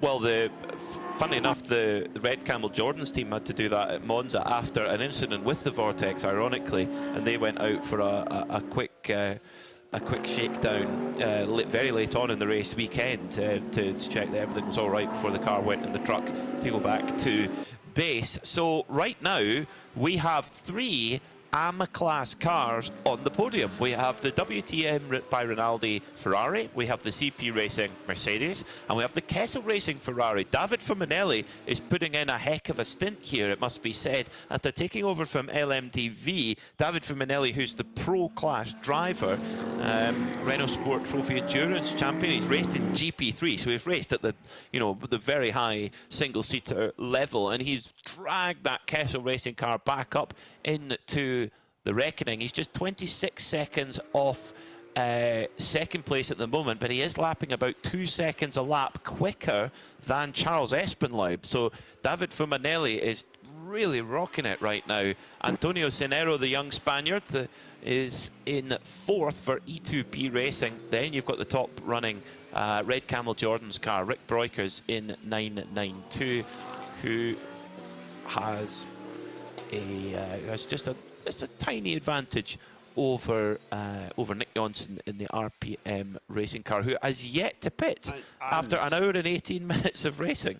Yeah, gap 3.5 seconds at the moment, but that's actually growing because Rick Breukers is actually lapping ever so slightly quicker, literally tenths in it, 2 or 3 tenths. Yeah, you're talking to every lap. Two pros, but at very different ends of their racing lives, I suppose you could say. Nicholas Johnson's he raced back in F3 back in the 80s. So he's a yes. I first came across serious Nick Johnson in the American Le Mans series in the early 2000s, which is where he met Tracy Cron. I mean, Tracy was one of his. Nick was Tracy's driver coach, and they've been together. I think Nick was telling me they've been together over 20 years. It might even be 25 years. So they've been to Le Mans. They've competed in the European Le Mans series, the American Le Mans series, the World Endurance Championship. They've been together in quite, serious racing environments in sports car endurance racing. And now, I'm not going to say they're racing for fun, but they are racing for enjoyment. They're fiercely competitive people. The fun is the Tracy's a very competition. successful businessman. Oh, very, And yeah. to be a successful businessman, you've got to be a fierce competitor. And, you know, that's where we see those two guys settling in. Their hobby is, or Tracy's hobby, is running an endurance sports car racing. So you've got to be a bit competitive to be wanting to do that in your spare time. Well, when we were nattering and drinking coffee, if you look across the dining room to the RPM racing crew, they were deep in discussion about the plan for the day as well. So they were fully focused on the job in hand. We've got a tricky situation developing out on track. Jochen Krumbach just finding his way by the number 1 Audi, the Michael Doppelmayr car.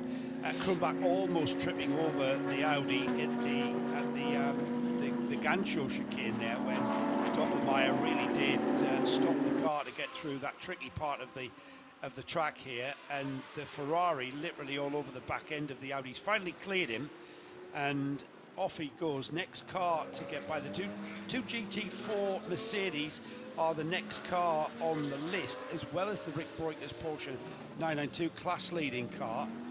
And multi-class racing certainly come to the fore now here at Estoril, as they are the leader. Now slotting in behind the silver Atlas BX Motorsport Audi, leading GT4, and the Bagheera Mercedes of De Versecchi, that's second in GT4, but last time by they've got a couple of cars, like I say, in between them that sorted themselves out, and those two cars battling for GT4 honours are kind of together on track, and whether or not those two cars are going to follow one another round and then maybe have a scrap for the last 10 minutes in proper endurance racing style, we'll wait and see. Well, the gap has opened. They were absolutely nose to tail at the end of the code 60, and it's the gap's now up to 7 seconds between the two GT4 cars. Now, I think there's an issue for the number 930 HRT Performance Porsche. Kari-Pekka Laaksonen has been in the pits for a couple of minutes, and this is just that car's second stop. None of the other 992s are needing to stop. I think this is more of a forced pit stop for the number 930 HRT Performance Porsche. This is because they're not in the fueling area until the end of the pit stop, so they've been in the pit lane for 2.5 minutes now, so something's not right for the HRT Performance number 930 Kari-Pekka Laaksonen driven car. So Peter Snowden will get down the hot foot down there without breaking sweat, I'm sure, to go and find out what the story is at HRT Performance. No, he doesn't sweat, Peter. No, he's just that fit. Yeah, which other famous person doesn't Don't. I thought that's where you were going, and please so we've got reverse. We've got Yoda's uncle, who suggests father and sons in endurance racing, Nigel, Greg and Leo Mansell, of course. That's a brilliant However, one. Their Le Mans 24 hours together didn't really extend into the sons getting a stint in the car during the race, because Mansell put it off in his first stint, didn't he? Oh, Wayne Taylor did do a Daytona 24 with Ricky and Jordan. Of course. Once. And I remember, I'll never forget Wayne Taylor's face when he got out the car, and he's like, I am never doing that ever again. He says, I'm too old for this. Well, I'll yeah. let them get on with it. Yeah, absolutely, yeah. There comes a point where you realise in life that you're not 19 anymore. Like 5 laps on a Rotax Max kart now, and I need oxygen. And I think, how did I do 25 laps on these things?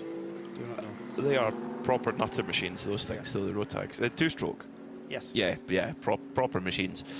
So, we often try and dramatise a little bit. I mean, that's really our job. But the 992 the Porsche Cup car is, we've had 6 generations of Porsche Cup cars over 30 years. Over 5,000 Porsche Cup cars have been sold around the world in that time. But every single generation, they just get more and more advanced and quicker and quicker. And there's always a chance in these 24H series racing that a perfectly executed performance by top drivers in a 992 Cup car can sometimes flirt with the overall podium and get a mix it. They're very, very fast in a straight line. Oh, rapid. Yeah. You know, the barely with less drag. Small amount of small. You know, the power is a little bit less than in a GT3, but they're very, very slippery because they're not pulling as much aero as a GT3 car. So the GT3 cars tend to be able to corner better. However, when you get an AM driver up against a pro driver in a 992 car, that's when the thing overlaps and converges. So that we're certainly seeing that. However, the Audi that of Haas RT, Gregory Severe, now at the wheel in the number 21 car on a recovery drive after that unfortunate puncture that befell Frederick Vervisch. That car managing to get by the leading 992 car of Rick Boyters in the Red Camel's car, the 909. That car has unlapped itself from that and is now pulling away. Meanwhile, a little bit down the order, the GT4 battle continues. They've got the Jimmy De Bruyker Red Ant Racing Porsche in between them on the track now, and it's Yonghyun Kim in the Atlas BX Mercedes and David Versecki in the Bugrat ZM Racing Mercedes. They are first and second in GT4. Third in GT4 is a lap behind them. So the PCR Sport of Giuseppe Pereira, the 418, currently 16th overall, but third in GT4, dropping behind the other cars in that class. The gap extending at the front of GT4. It's now up to 9 seconds between Yong Kim and David Versecki. So Atlas BX pulling ahead of Bagheera Racing at this moment. Good news for the number 930 HRT performance car. It has got back going again. It's just set its personal best lap of the race. Daniel De Amato now on board that car for HRT. That's the black and orange machine. It's quite a mixture of nationalities there. They've got Italians, Finns and Germans. You really are covering a lot of stereotypes across that car, aren't you? So you've got the Finnish calm, then you've got the Italian excitement, and well, actually Axel Sartinger, he's quite an excitable chap as well. He was, yeah, he was good company over lunch, wasn't he? Yeah, very good. We had a lovely discussion with him. He doesn't actually sell suntan lotion, as Peter has alluded to. He was more advising us, but then, like I say, once he realised we were English, he just left us to do it, to burn like idiots, as we do. So the PCR Sport Mercedes pushes on with Josep Pereira, but Peter Snowden is down in the pit lane. Snowy. Yeah, I've just had a chat with Axel Sartinger, and Carl's running absolutely fine. He said it's got carrying a little bit of ballast. They've got a little bit too much suntan lotion in the front, so they just need to get some of that out at the next pit stop. Apart from that, everything's absolutely fine. Brilliant stuff. Thank you, Snowy. Too much suntan lotion at the front. Ryan Walker, hello Ryan, the other half of Double Scotch, has written in, Justin and Derek raced at Le Mans in 1995 with Andy Wallace in the Harrods McLaren. That's a very good one. That car has just changed hands. It was racing at Le Mans Classic. Francois Perotto's bought it. His fourth McLaren F1. I heard you do a podcast with Ryan. You did? Okay. Yes. And it was the most Scottish podcast I've ever heard in my life. Was it? Because when you're with me or us, you're still Scottish. You can tell, but you soften your Scottish. Like I softened my northeast accent. Yes. But when you and Ryan gathered momentum after about 10 or 15 minutes, couldn't understand a word you were saying.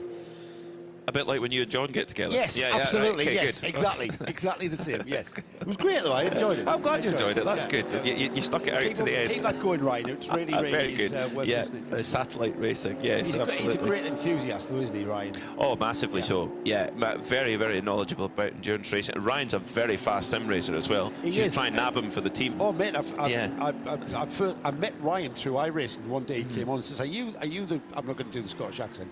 Are you Joe Bradley from Radio Le Mans? And I was like, yes, I am. Oh, man. He was like, oh, my goodness. It's like, shut up.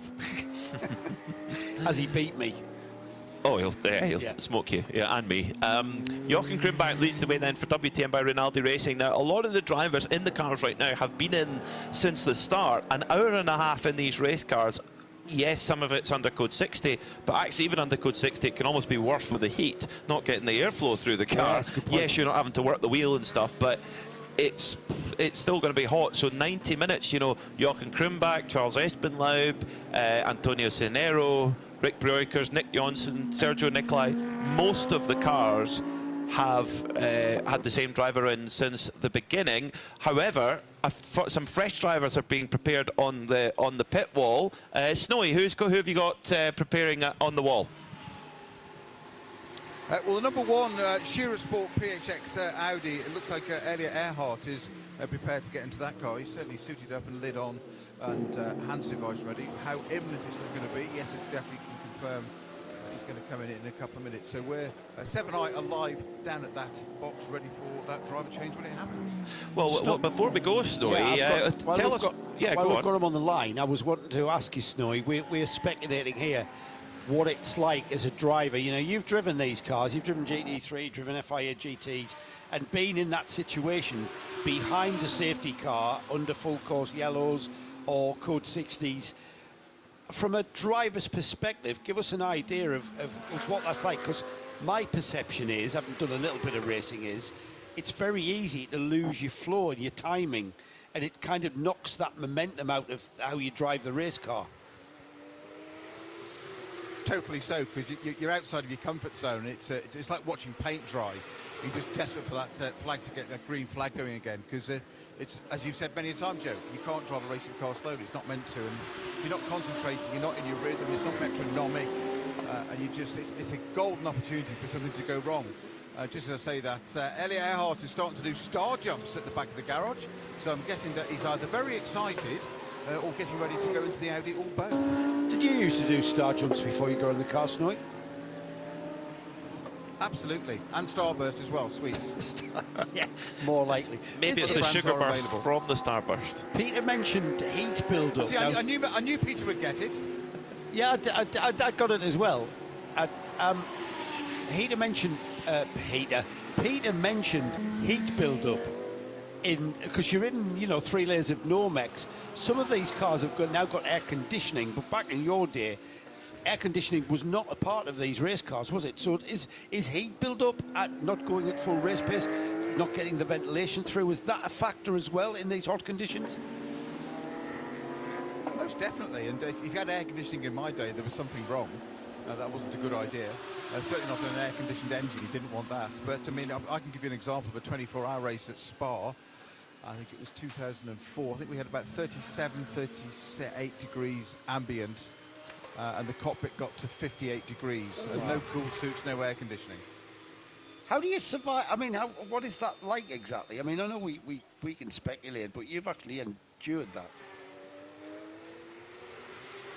It's good for your muscles, because also the power steering failed and I had to double stand on that one, but that's another story. Enough of what's happening there. Number one Audi is being prepared. Well, the team is being prepared. Elliot Earhart's out on the lane. The tyres are ready. It should be here any second now. Would have said yes, indeed it is.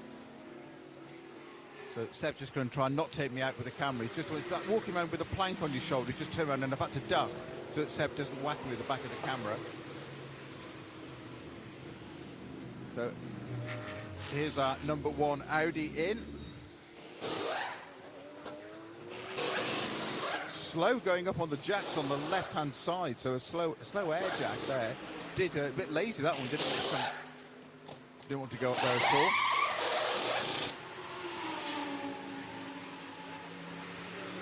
So driver out. Just remind me who's come out of that car, boys, because it's not on his Michael overall. Doppelmayr. Going in. Michael Doppelmayr. I'm driver. Yeah, okay, I guess so. We're just going to let Michael get his lid off, and the car's away nice and cleanly, and we're going to try and get a quick word with Michael. He's just literally moving his lid. Michael's not very keen on doing interviews, by the way, Snowy. So you. No, he's just gestured that towards me. That's fine. He just said no, thank you. Yeah, okay. Yeah. Thank you, Snowy. brilliant stuff. That was a very good stop from the Sherasport PHX team. They got the driver change done just as the tyres were, the last bit of pit work was happening, so there was no excess time there. Of course, here in the 24H series, there's a limited number of mechanics who can work on the car. They're given a vest which it shows them as a designated member of the pit crew, and there is only a certain number allowed to work on the car during a pit stop. For when they come in. You can have a car helper as well, who changes like drinks bottle and stuff like that. But a very good pit stop by Sherasport PHX. Now, PHX, that stands for Phoenix. That team is previously known as Phoenix Racing, but Sherasport have become more involved. And currently the 24H Series champions, that's why it's carrying the number 1, the European champions. Phoenix, changing the name, but still carrying the number 1 as reigning champions. Yes, and the PHX, I mean, is, well, Phoenix, look at Nürburgring 24, they're only 1 victory behind Manthey in overall wins in the all-time. So they're a serious outfit. The headquarters is just off the Dottinger Straight, isn't it? That's right. Driver's left. That's absolutely right, yeah. So Michael Doppelmayr has completed his stint. That's a very good effort. An hour and 35 minutes at the wheel. That's more than completed his driver time. The only other consideration on driver time, which the strategist will have to really mull over, is the combined times. That's a Pro-Am car, the Sherasport PHX machine. So a Pro-Am car, if there is, now if I get this right, they're okay because they do have a pro driver. If they have a pro driver, he must drive 1 hour minimum. So yes, so Michael Doppelmayr has completed his driver time, and next up will be Elliot Earhart, the Super Silver. So Earhart takes the number 1 Audi back out on the track, 15th overall, and he's actually dropped, I think that's about 4 laps now off the leader. So Jochen Krumbach in the Ferrari, the Wochenspiegel Team Mannschaft Ferrari, continues to lead, 45 laps completed, got about 50 seconds on the second place CP Racing Mercedes. So now that we've got Michael Doppelmayr having served his drive time in this 6 hours, we've got 4 hours and 23 minutes remaining on the clock. We're going to see the number 1 Audi now being completely optimized by the incoming driver lineup. So we'll see that car making its progress up the order, I think, towards by the time we get towards the end of this qualifying race. So reports coming in from the pit lane, the PCR Sport number 418 Mercedes, the Catalan squad coming in with Josep Barrera on board. So we're now coming towards the end of the GT4 stint length. They've been out on the same tank of fuel, albeit with a good chunk of code 60, an hour and 38 minutes at the wheel there on 1 tank of fuel. That's pretty impressive there from that squad. Elliot Earhart now will be really pushing on. Now, I do apologise, I made a mistake on the driving time because Sherasport PHX do have a pro driver in their lineup, so that changes what the AM has to do, funnily enough. They have Pierre Caffer waiting in the wings. Michael Doppelmayr had to do 1 hour because they have a pro driver. If they didn't have a pro driver, Michael Doppelmayr would only have to do 30 minutes. So that's why Doppelmayr stayed in after that code 60. Right, yeah, to stretch that out. He did well over an hour, didn't he? He did 95 minutes. That's a very good stint, yeah. So I think now we'll see that we'll watch on the timing screens. They're in 16th overall right now. Number 1 Sherasport PHX. We'll watch them. They always get their strategy right on. I think we'll see that car climb up the order, and I think they're keeping Pierre Caffer ready for action later on. Caffer is not just a driver in that team. He is running a lot of things, including the team strategy. When he's out of the car, he is heavily engrossed with the engineers on the race strategy and how they're going about their race. So it's very hard to get a chat to Pierre Caffer. Not that he's reluctant to. He's a great interview when you do get that opportunity. It's just he's always busy, and when he gets out of the car, you can maybe snaffle him before he then gets engrossed in conversations about the overall race strategies that are going to be going about. So the GT4 is now starting to come in for pit stops. Snowy, who's come in to see you? Yeah, we've got the 416 Mercedes in. I will try and get down the back of the garage. Will disappeared with his seat for the moment.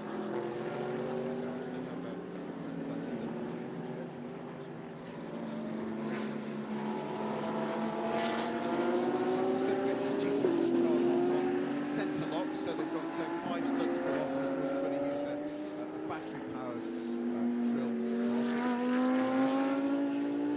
And of course then torquing them all up again as well. So it's quite a slow process, but over 20 times I've got to do that.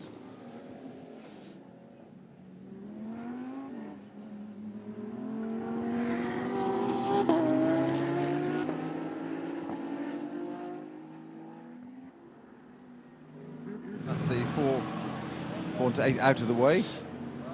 Just give me a moment, guys, and I'll try and go and find the driver, and I'll just come back to you. Thank you for that one, Snowy. 4 hours and 20 minutes to go in this race. That was the GT4 pit stops going on. David Versecki in for the Bagheera team, where Snowy was admiring their pit garage. So the Atlas BX Motorsport crew continue for now, so they're going to go a little bit longer on fuel than the Bagheera ZM racing crew. So David Brzezinski brought the car in, so it'll either be Adam Lacko getting into that car or Alea Kolic. So Bagheera, they're a really interesting team that had huge success in truck racing, actually, around the world. Multiple European championships, Indian championships, Chinese championships as well, and have raced in the Dakar. They won the T3 prototype class in Dakar Rally in 2021. So making a sort of transition now and adding endurance racing to their portfolio, Joe, which is really interesting. Yeah, Nick will enjoy this one. It's very close to rallying, that in its purest sense, isn't it? The Paris-Dakar, the rally raids. Very challenging. It's a different type of endurance motorsport, isn't it? But very, very different from circuit racing. And I've got to say, it's not something that I've ever been attracted to. Sleeping in a tent or wherever. But they do drive from hotel to hotel, I would imagine, when they're doing that.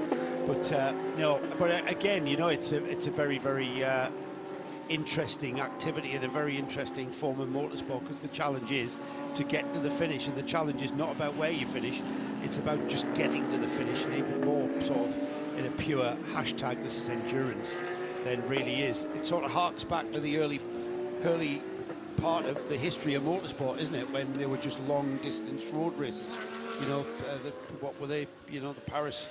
Oh, yeah, the Peking to Paris. Yes, those sort of things. My favourite was the London to Sydney. That which newspaper was it that ran that? Telegraph? I think so. I think it was, yeah, or was it London Evening Standard? But even back in the early days of the Monte Carlo Rally, that was a rally that started at different locations throughout Europe and Asia, and competitors came in from Scandinavia, from Great Britain, and they all converged from different routes and met at Monte Carlo. I'm talking about the really early days of 20s and 30s. The Royal Automobile Club in Glasgow was, which is now a hotel, Blytheswood Hotel. That was a start-off point for the Monte Carlo Rally. Yeah, there you go. Also, of course, that was before the M1 was built. So yes. getting from Glasgow to Dover to get across, or wherever, Portsmouth or wherever, that would have been quite a ride on dirt roads, and back in the 20s when we didn't have the road systems that we were. I mean, it's quite a chore now, and you could never really sort of say how long it was going to take you, because it would depend on traffic congestion these days, but completely different back in those days. So we'll see if we get a report down from Peter Snowden in pit lane. Snowy. Yeah, hi, I'm with the outgoing driver, Joseph Pereira, from the 418 Mercedes. Vincenti Dassa just got back into that Joseph, your overalls are absolutely soaked, which is a nod to the temperatures in the car. Yeah, it's difficult because I drive 1 hour 45 minutes. And it's very hot. The code 60 has been quiet because it has been I don't know. Inside you don't know how much turn you have at more or less 10 turns, and for that I try to reach the 1 hour 45 to refuel and to lose less time. We were just talking about being behind the code 60 for so long. How do you maintain concentration for that long? Talking with the engineer and drinking some water and thinking on the road and thinking on the circuit, but it's difficult. Well done, congratulations. Thank you, Joseph. Good luck for the rest of the race. Thank you, Snowy. Great to hear there from Josep Pereira and the PCR Sport crew. PCR Sport team that run rally cars as well as endurance racing, so there's definitely a theme going on. They all run Mercedes, and most of them run off-road motorsport as well. They actually run cars in the Andros Ice Driving Trophy. They ran one for... wow, that's quite an eclectic. It is. They ran one. They ran a bright pink car. I'll tell you who their sponsor was tonight. But it's a bright pink car. They ran it for Neil Solons, who's a top level rally driver. Won rallies in European Rally Championships. Who their sponsor was tonight? I can't tell you on air. No, I'm not. No. So, but anyway, they ran a car for Neil Solons in that championship. Penalties, Joe. Anybody else who's been on the naughty step? Yes, we've got a 17-second penalty for. We've had code 60. We had a very long code 60, so I was expecting some sort of penalties coming through for exceeding speed limits during the code 60. The number 930, which is one of our 992 class cars, the HRT Performance. Ah, that was the car we thought had a problem. They were serving the penalty. Yes, that's what it was. There it is. And the 21, the 21, the HRT car, it doesn't rain, but it pours exceeding speed limit during the code 60, pardon me, 42 seconds, adding to their pin in the penalty box to be issued. The 930 has served the penalty. According to the official screen, we're still waiting for the 955 to serve its penalty for a false start, not respecting correct position. That's just showing as issued. And the 21 just showing as issued still, not having served the 42-second penalty. So we'll see the 21, which, as we've described, is on a recovery drive. After that puncture, Gregory Sevier will not need to serve that 42 seconds until the car comes back into the pits and he drives the car. Before he drives the car to the pits, it visits its penalty box. It visits the penalty box. So Jochen Krumbach still leads for now. I don't think it will be long until we see Krumbach into the pits, because we've been under green flag racing for about an hour now, which is pretty much the maximum run of a GT3 car. They did top up under the code 60, so Krumbach should be coming in soon. Kessel Racing in their Ferrari, they're showing us having done 2 pit stops,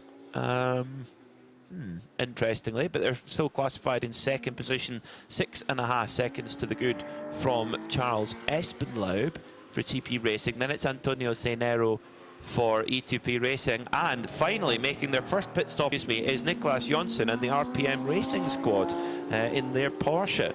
So absolute Ironman stint from Niklas Jonsson. Yes, 30 minutes if it was under code 60, but as Snowy very eloquently explained, when you're a racing driver behind the wheel of a racing car for 30 minutes, the mental strain of that, and the cockpit temperatures can get really quite high. 50, what was it he said, 38 degrees ambient, and it went up to 58 degrees.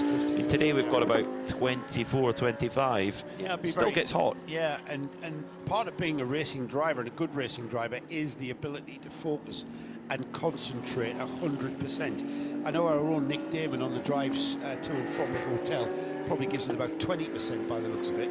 But as a racing driver, you have to give it 100%, and that's where the tiredness comes in. It's that ultimate focus, and your body reacting to the car and what the car's doing. the saying is you drive by the seat of your pants. You literally do, don't you? It's all about your inner ear and the balance and your ability to balance and feel what the car's doing. But fundamentally, it's all coming from the brain, and the brain takes that effort to focus and concentrate to the sort of finite way that you have to drive a racing car at speed.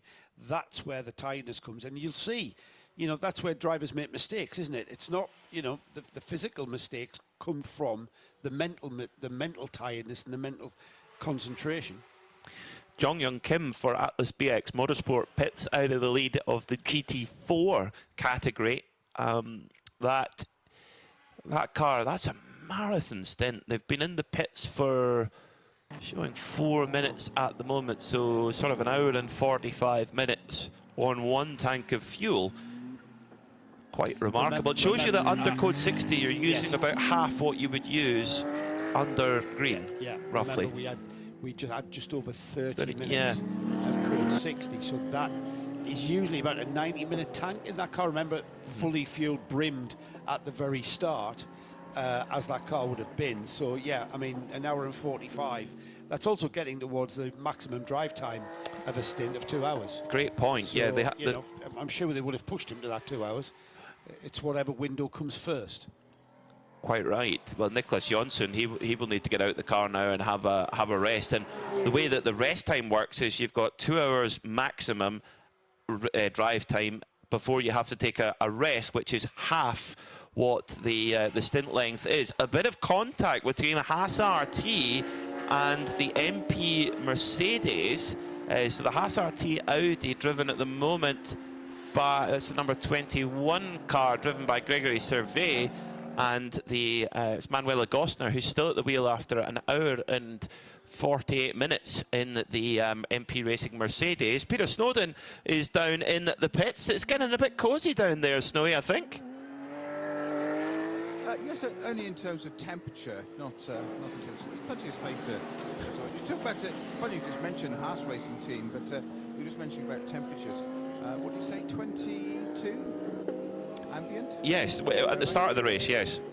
Yes, well, interestingly enough, one of the Haas technicians has just come out and got into the middle of the pit lane and put a probe into the tarmac, because track temperature can be very different to ambient temperature, and just measured that. I managed to get the number on the way by, 34 degrees C. Not too bad. Could be worse. Could be worse. Just a lot for just has an awful effect on tyre degradation. I mean, you can cook a pizza at 50 degrees. You're not going to be able to cook that pizza at 30, 34, well, are you? You can cook a pizza at 10 degrees. It'll just take longer. It would just take a lot longer. You wouldn't get the crispiness. You're just defrosting it then. Depends what sort of pizza it is. It's sort of wood-fired oven. It's not going to be frozen, is it? And the London to Sydney race, by the way, back in 1968 was a joint sponsorship deal between Daily Express and Daily Telegraph. I was half right. Half right. Yeah.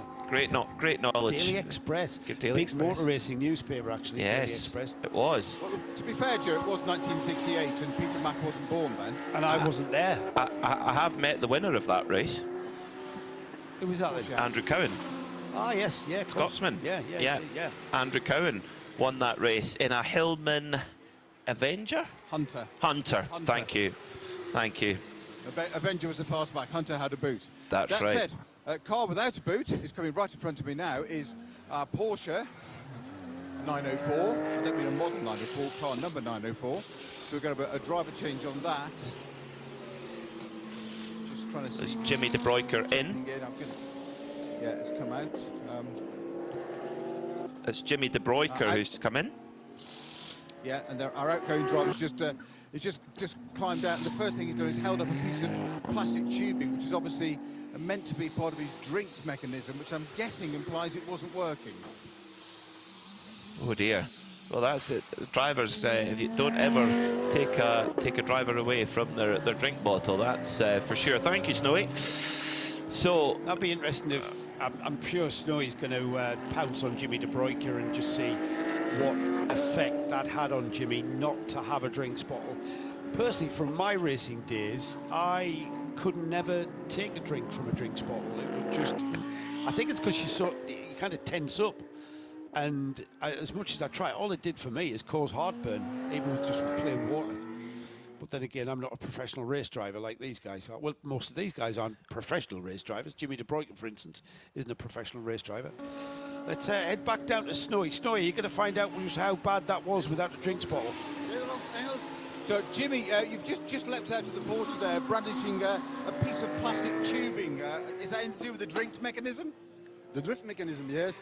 No, the tires are not good. I don't know what was the problem, but it was always sliding in every turn. But it's nice and warm for you out there, so you kind of need your drinks. It was nice to see. Ik versta niet gewoon. Nice Sunday drive, pottering around behind the safety car. What's not the safety car, the Code 60? I don't understand, because there was too much noise in my ear. I think he's suffering tinnitus. He's still got too much noise from the engine in his ear. Thank you very much, Jimmy. Thank you. Thank you, Snowy. Jimmy there saying, just explaining that he was struggling on his tyres, I think. Car sliding around. Car currently 4th in class. And Bert Redont from the Red Ant team has just walked up the stairs of shame. And we'll be heading to race control. Now, we'll see if we have succumbed to any kind of penalty. No, nothing there. Talk amongst yourselves. Is that putting a case forward for maybe wanting someone else to get a penalty for something? It works both ways. Yeah, exactly. I was about to say it might be if you're stomping forward. Yeah, and Bert did look like he had purpose, so he may be, if maybe wanting to pass something onto race control rather than having something passed from race control. We've already had 4 penalties issued over the course of this race, and we're almost at the 2-hour mark, which is pretty good going for everyone out there. Not incurring the wrath of the race control. Manuela Gosner bringing in the MP Racing Mercedes in just on her maximum drive time. 1 hour and 56 minutes at the wheel. That's a mega stint from Manuela, the Ferrari Challenge racer. She's raced at Le Mans a couple of times as well, so no stranger to endurance racing. Raced in the World Endurance Championship as well. Jimmy de Bruyne in that Red Ant racing car. I love how Red Ant Racing, they've got some proper Porsche numbers, 904. I mean, that would be amazing if the 904 came into the pit lane. They're worth millions now. And the 930, of course, the 930 was the turbocharged Porsche of the mid to late 70s. Significant pit caller, Peter. Charles Espenlaub in the third place CP Racing entry, the Mercedes into the pits. And Charles is the driver that started that car, so he was just under 4 minutes away from his maximum drive time of 2 hours. So I'm not quite sure who will be next up in the driver rotation, but we are literally now 3 hours away from the top of the hour and completing 2 hours on the timing screen. 4 hours remaining. It's a qualifying race, however. All of the teams out there treating this as a point-scoring championship round. A 6-hour point-scoring championship round is what we're about. The result of this race will be how the grid will line up for tomorrow's main 12 hours of Estoril, the Hankook 12 hours of Estoril, taking place tomorrow. And this is a bit of a qualifying warm-up, is something new. Once again, the 24H Series, the Creventic race organisation, just trying something fresh, a different approach. Rather than having an 18-hour race split, it's different insofar as at the end of this qualifying race, the teams are allowed to reservice their cars and prep their cars in preparation for another 12-hour blast tomorrow. So a little bit different in the way that you go about the racing. And I think it was Paul Truswell, who's the strategist on the Red Camel car. He said, you don't have to worry about where your fueling is going into tomorrow like you would when we split our endurance racing in this series. It's basically a run to the flag and then start, completely different race tomorrow. Totally agree. Antonio Cenero for E2P Racing up into the podium spots as Charles Espenlaub goes into the pits, and Cenero, bless him, whenever we interview him on the grid, he's always very happy to have a chat with us on the grid or indeed in the pit box. But his team always like to kind of photobomb him in the background and try and put him off his interview. And they sort of we saw them do their rowing boat impression going behind him. For those who watched our coverage earlier on, it was wonderful. Not so taking themselves too seriously. absolutely, no, they're here to race to win, but to have fun as well. Race leader is in at the pit lane then. Jochen Krumbach for WTM by Rinaldi Racing into the pits, as is Antonio Cenero. So we've got a proper busy pit lane right now in GT3.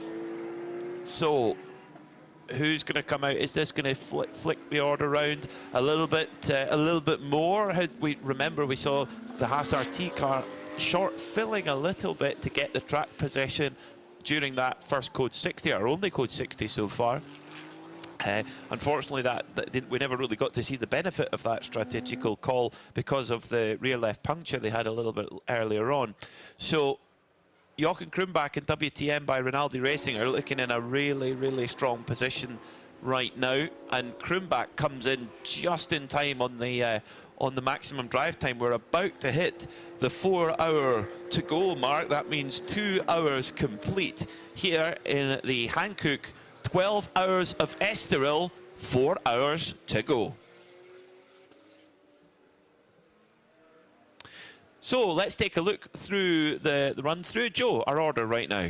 Yeah, so into the pits has come our leader. We'll show at the lead with the 4 hours to go mark. Jochen Krumbach handing over the car, we believe. The Wochenspiegel team, Monschau Rinaldi Racing Ferrari, in the lead by about 37 seconds from David Fuminelli. In the Kessel Racing Ferrari number 8, they're in second. Third place now is the number 90 Porsche E2P Racing. That Porsche in third place. Fourth place is Rick Breuters now, first in the 992 class, and fourth overall is the 909 car. Fifth is the Gregory Severe's Haas RT. Recovery drive for that car. Fifth place overall for the 21. After having that puncture, that befallen, Frederick Vervisch got the car back to the pits in great style there, and a recovery drive from these now. Sergio Nicolai in the Vili Motorsport by EB Motors car. That's the 955 car. That car in sixth place. Then we've got the CP Racing coming into the pits there and dropping down the order. It was in third just a moment ago, but now with its pit stop in seventh place.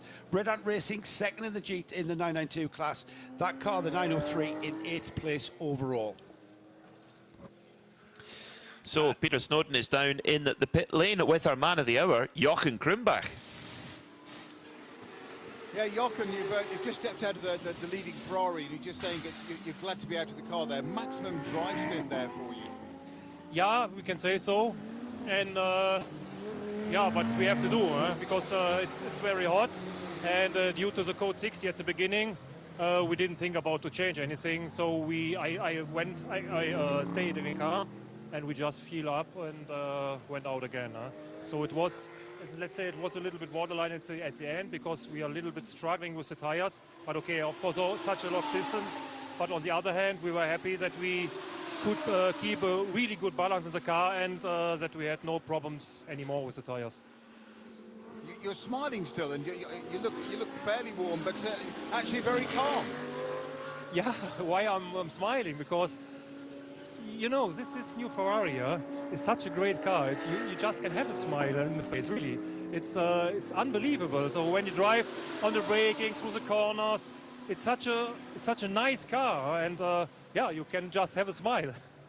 Philipp Lauser at the 24-hour Nürburgring, the Fricadelli car, he described it as almost like an LMP car. Would you concur with that? Yeah, absolute. Let's say it's compared to the previous GT3 cars what I drove, it's let's say a mix between LMP cars. Okay, I didn't drive LMP cars so much, just on one day, on the test day. But yeah, it's coming more to Formula or LMP cars. This is correct, yeah. So not only is it fast, but I can see it in your eyes, it's obviously fun to drive as well. Yeah, of course, because it's a honest car. You know, like an LMP car, it's so direct. It's just doing what you are doing, and so this is more honest. This car, it's more a race car, and yeah, this is the reason. You heard it live in the pits at Estoril, going by a 296 Ferrari. Jochen, thank you very much. I'll let you get some more water.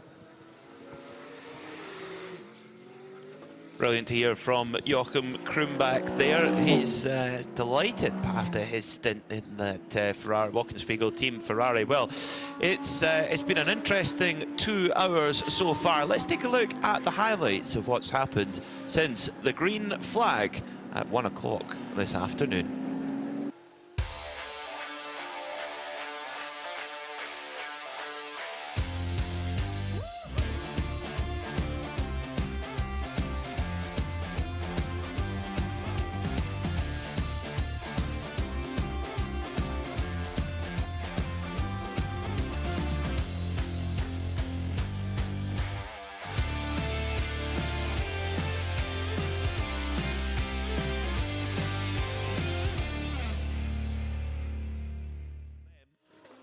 But what it means still is that Joachim Krumbach and the Wochenspiegel Team Monster crew led into the cycle of pit stops. Joe, the running order, we went through the top 8. Let's go for the rest. Yeah, I just want to mention Charles Putman now at the wheel of the 85 CP racing car. He's taken over the wheel of that car from Charles Espenlaub. I think we were down to 8th place, now in 8th place because we've had a couple of shakers into the pits.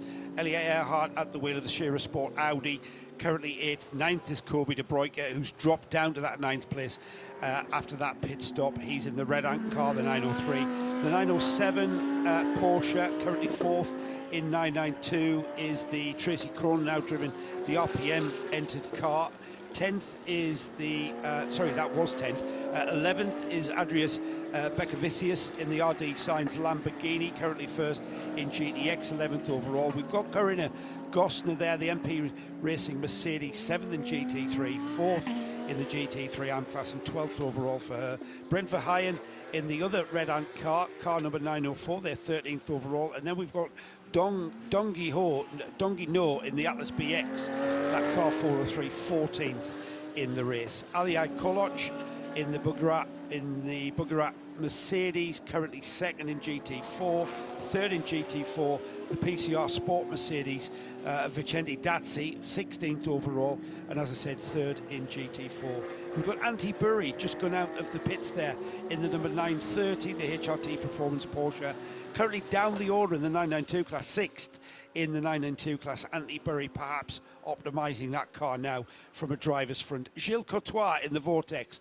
We saw that car crashing into the barrier earlier on, and now the team in the pits still with the repairs going on. Whether or not we'll see that car in the remaining 4 hours of this 6-hour qualifying race remains to be seen, as their objective is now to get that car ready for the Hankook 12 hours of Estoril.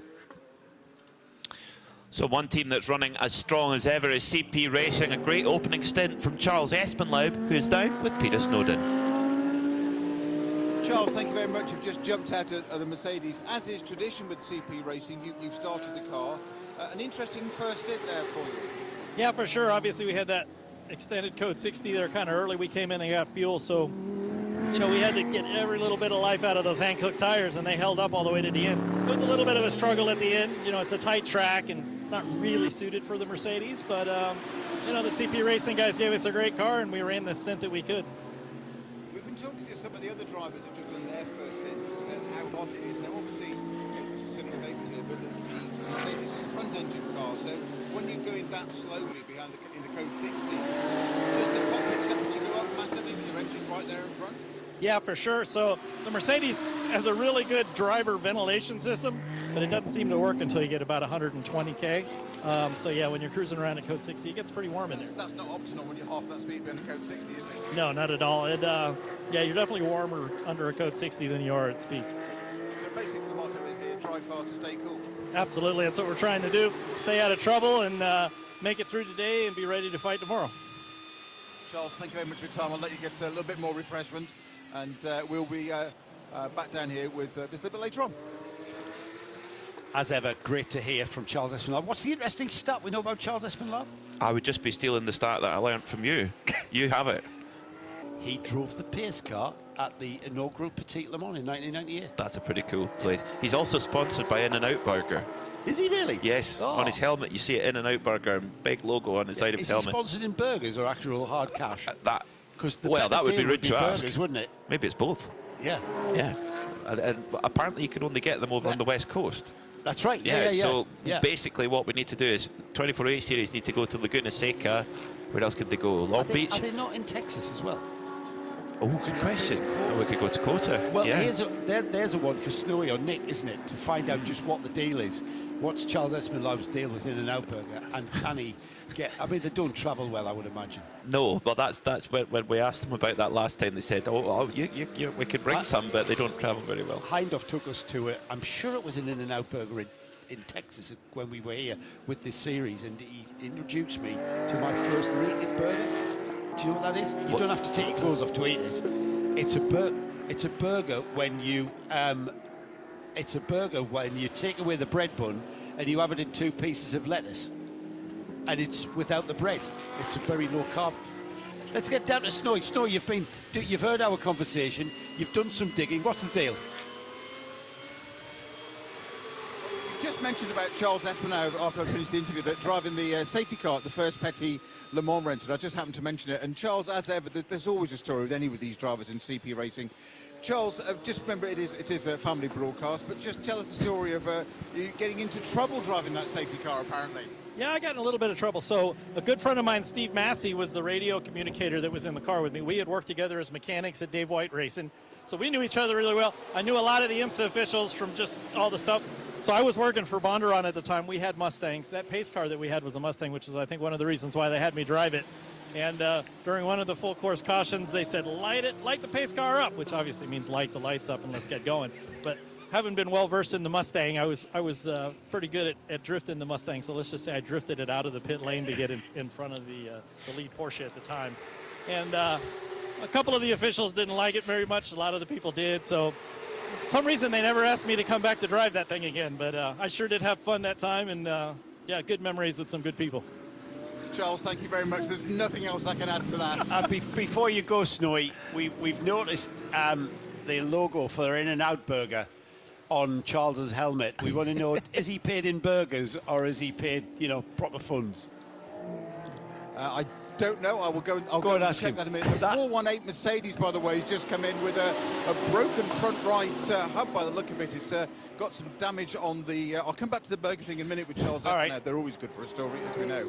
I'm just going to hot-foot it down to the 418 Mercedes garage and see why that's come in. So just bear with me. That's the PCR Sport Mercedes. The Catalan squad, Vicente Dazzi had not long gone on board that machine and has had to come back in. He had been off the road. We've just been torn at Joseph Pereira as well, haven't we? Having brought that car in third in GT4. That's an unfortunate occurrence. Into the lead has come the 21. Haas RT, but are in the pits now. Yeah. Would you believe, into the pits from the lead? That's right. Yes. Yeah, after a puncture. Yeah. So they're fighting. They were 2 laps off. Yeah, they're fighting hard. So I think they're going to have to throw a lot of, short stints at it, trying to get themselves back in place. Now, going slow is the RPM Racing car. That's the Krone Racing backed squad. But first of all, let's go down to Peter Snowden, who's with the PCR Mercedes crew. Yeah, well, this PCR Mercedes has just been rotated on the jacks to go back into the garage, so it's obviously requiring some work. There's some witness marks on the front right-hand side of this car. Not particularly heavy. The splitter's all in place, headlamps, etc. But there's certainly some.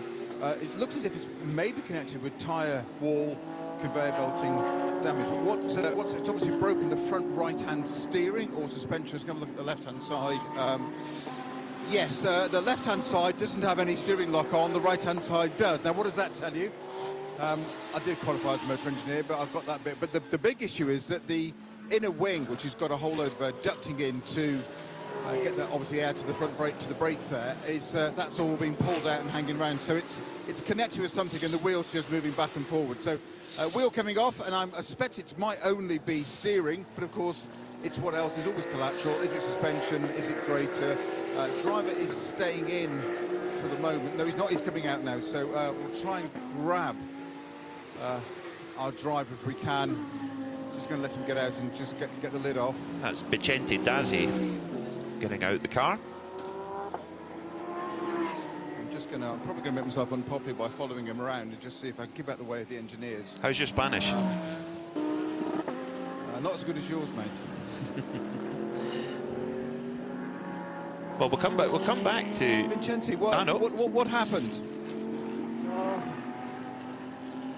Two left after parabolic.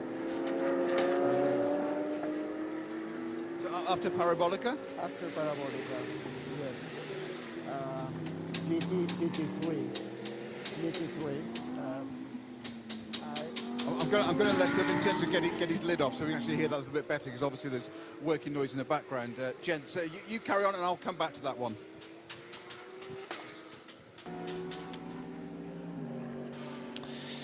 Thank you, Snowy, for that one. Yeah, Vicente Dazzi saying that it sounded like he'd had a collision with the GT3 car. Now, coincidentally, the RPM racing car, okay, it's not a GT3 car, but it's very similar. The RPM racing Porsche Cup, the bright green Krone Racing backed machine, is into the pits and came back to the pits very, very slowly. There's an incident involving car 418. That's the PCR. That's the PCR Sport car we just mentioned, and car number 1. So no, it's not the Krone car. It's actually the Scherer Sport PHX Audi. There has been a collision between them at turn 12, and it's under investigation. So we'll keep a close eye on the penalty board to see if there's anything afoot. Didn't we see Tracy Krone though moving very slowly? Yes, in that yeah, that's right. That's what I was saying. So that must be some other issue that's brought the Krone Racing car in. So Peter Snowden, it's all gone ballistic when Peter Snowden's been down in the pits. RPM Racing car 907. Into the pits off schedule. They've not long been out. Their stint time, they'd only been out for but it's gone off screen about 15 minutes or so. That's right.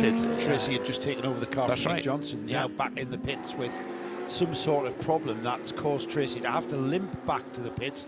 Snowy hot-footing it down there. We'll get to the bottom of the in-and-out burger on Charles Espenlaub's helmet sometime this weekend, so stay tuned everybody for that one.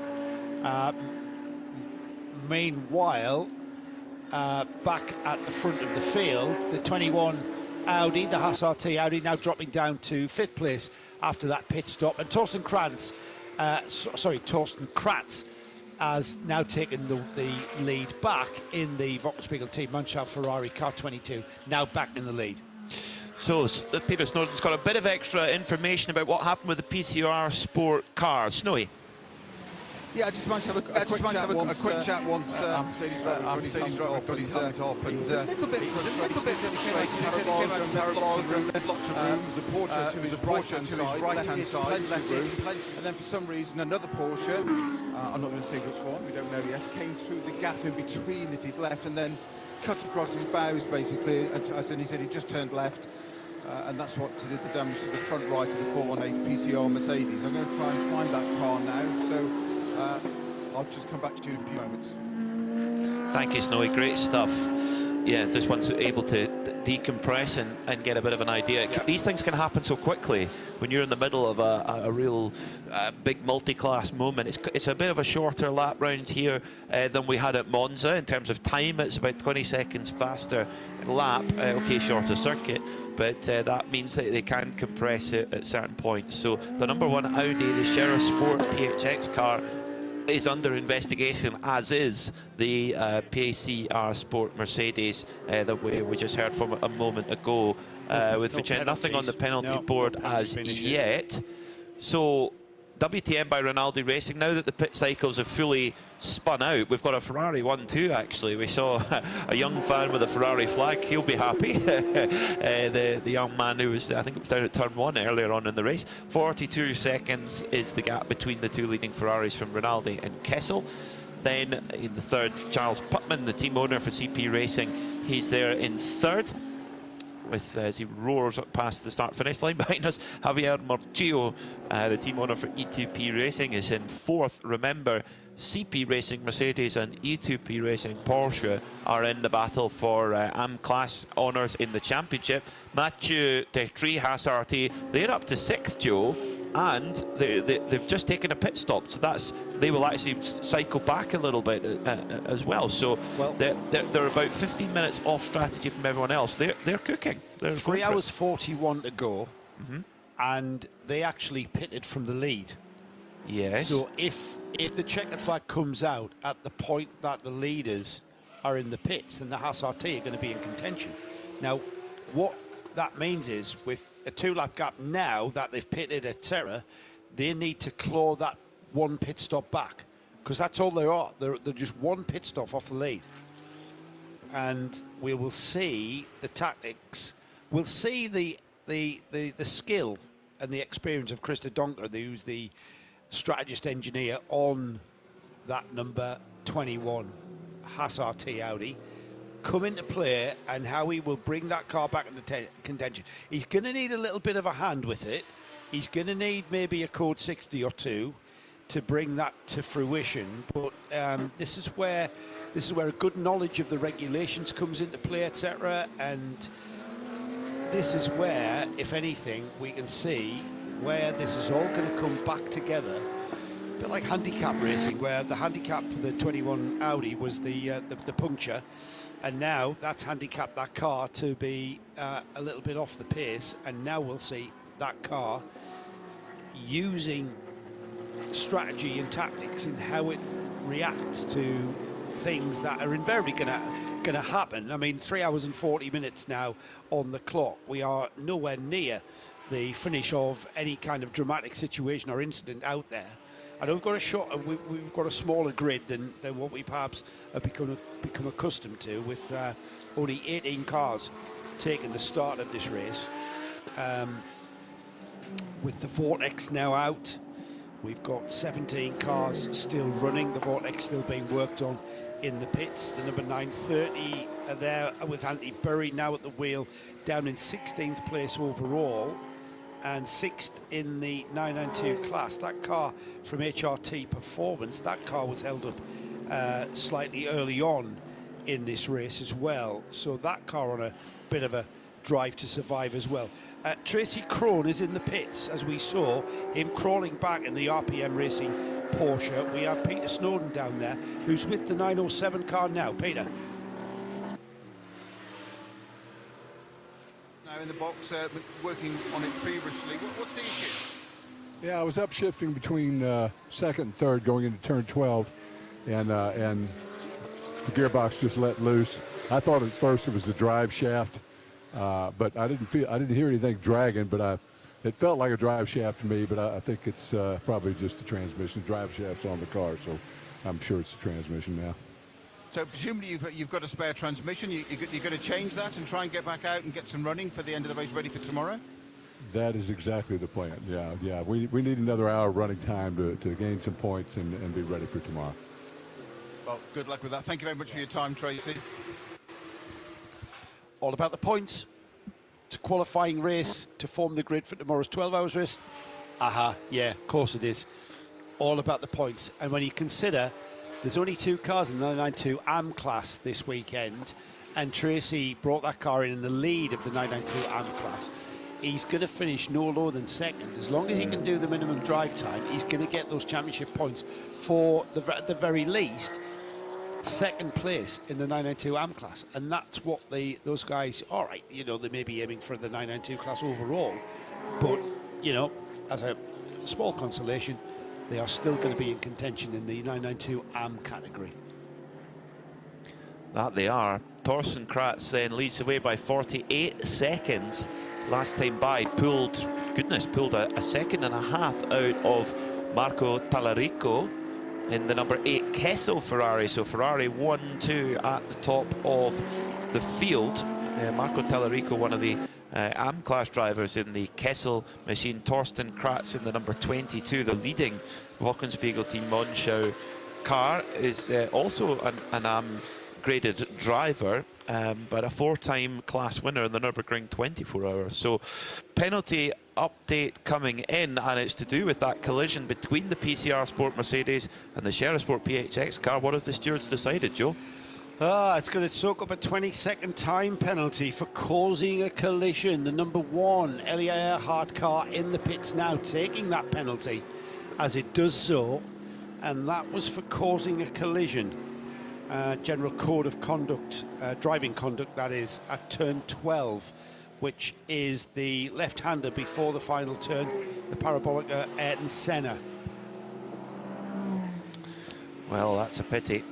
That is a pity for that crew. And it just as they were starting to cycle their way back up at the moment, they're sitting in 7th position overall. In fact, Elliot Earhart straight into the pits now. Am I right in thinking that's a bit early, Joe, for Elliot Earhart and Shera Sport PHX? I don't know if had Elliot been in the car for... He's been in a little while, hasn't he? Took over from Michael Doppelmayr sorry, after 90 minutes. Yes, so it's been an hour. Yes, that's right on cue. So, Sorry, yeah, I do apologise. yeah. Yes, So that's 1 hour for Elliot Earhart. Now, question is, will Elliot double stint? He did a couple of double stints at Monza, actually, going right up to his 2-hour maximum and then handing over to either Michael Doppelmayr or Pierre Caffer, or will we see more of a hour on, hour off relay between them? Yeah. No, I've got our answer. Elliot Earhart's going to double Right, stint. so he stayed in the car. Yeah. So we're gonna do that. I was about to say we might see a different attitude to a 6-hour race in comparison to a 12-hour race, but no, we're going to stick with Elliot Earhart, who's one of the quicker drivers in that number 1. He's certainly on a par these days with Pierre Caffer, which is no mean feat. Pierre Caffer, one of the quickest drivers in any form of racing, and especially in an Audi R8 GT3. He was quite good in an R8 prototype as well. He was, absolutely was, yeah. Now, could this be our best bit of trivia of the day? How many people have won in an Audi R8 prototype and an Audi R8 GT car? Oh, that's a great question. There's a good one, because he won Sebring in 2004 alongside Frank Bela and Alan McNish. Yeah, in 2004. I'll have been there. Lucky you. Lucky you. That's a great question. All you have to do is list the all you have to do is list the Audi R8 drivers, and then match that with a GT3 Audi R8. Lucas Luhr. Has he won in an R8 GT3? No, maybe not. That's a one for the collective. That's it. Yeah, so send us in your tweets. The collective is sitting at home, listening and watching. Idiots. And have got time to actually research that, whilst we have got our hands full of actually calling this race and keep you informed as to what's happening out on track. Hashtag 24H series. Send that in to us. Yeah. Who has won? Who has done a we'll call it the Pierre Caffer Award. Who has won in an Audi R8 prototype and an Audi R8 GT car? Good one. That is a good one. That's a good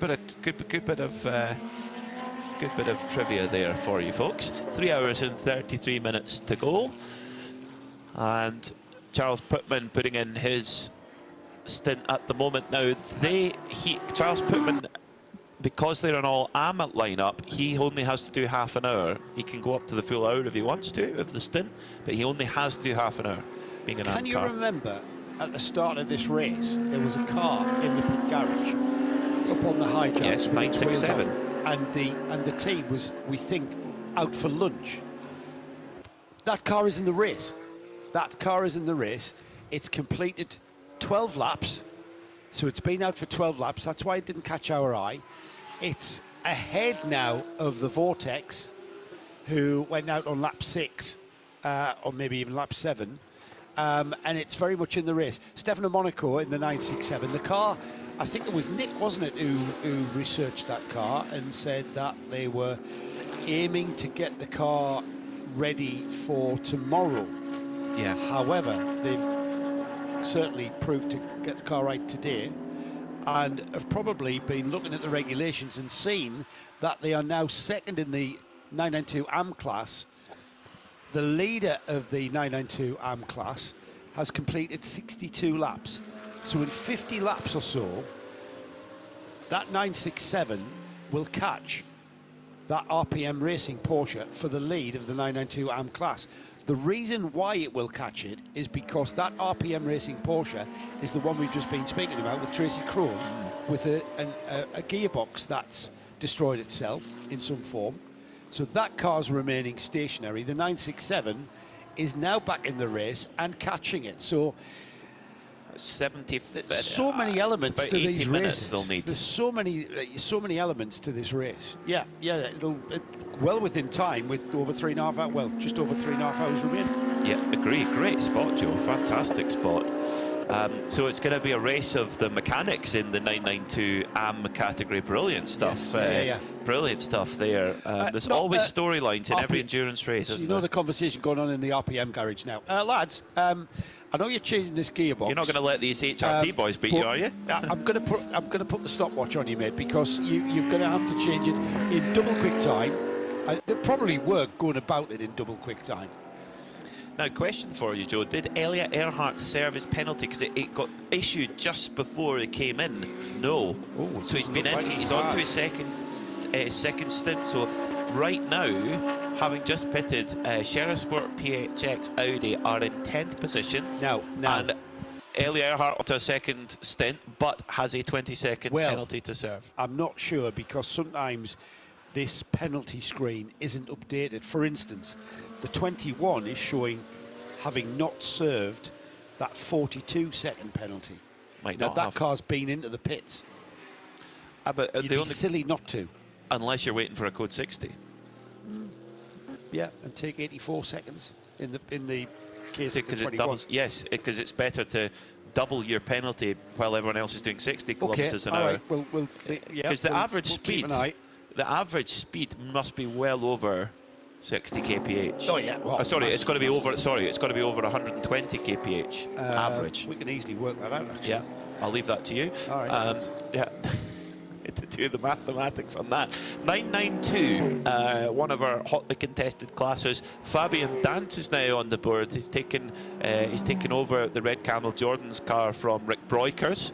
They lead by 40 seconds from Villi Motorsport by Ebby Motors. Papi Cosimo, a new driver in the crew for this race, because unfortunately the team frontman Fabrizio Broghi sadly not ready to go back racing again after an unfortunate incident at Monza during qualifying.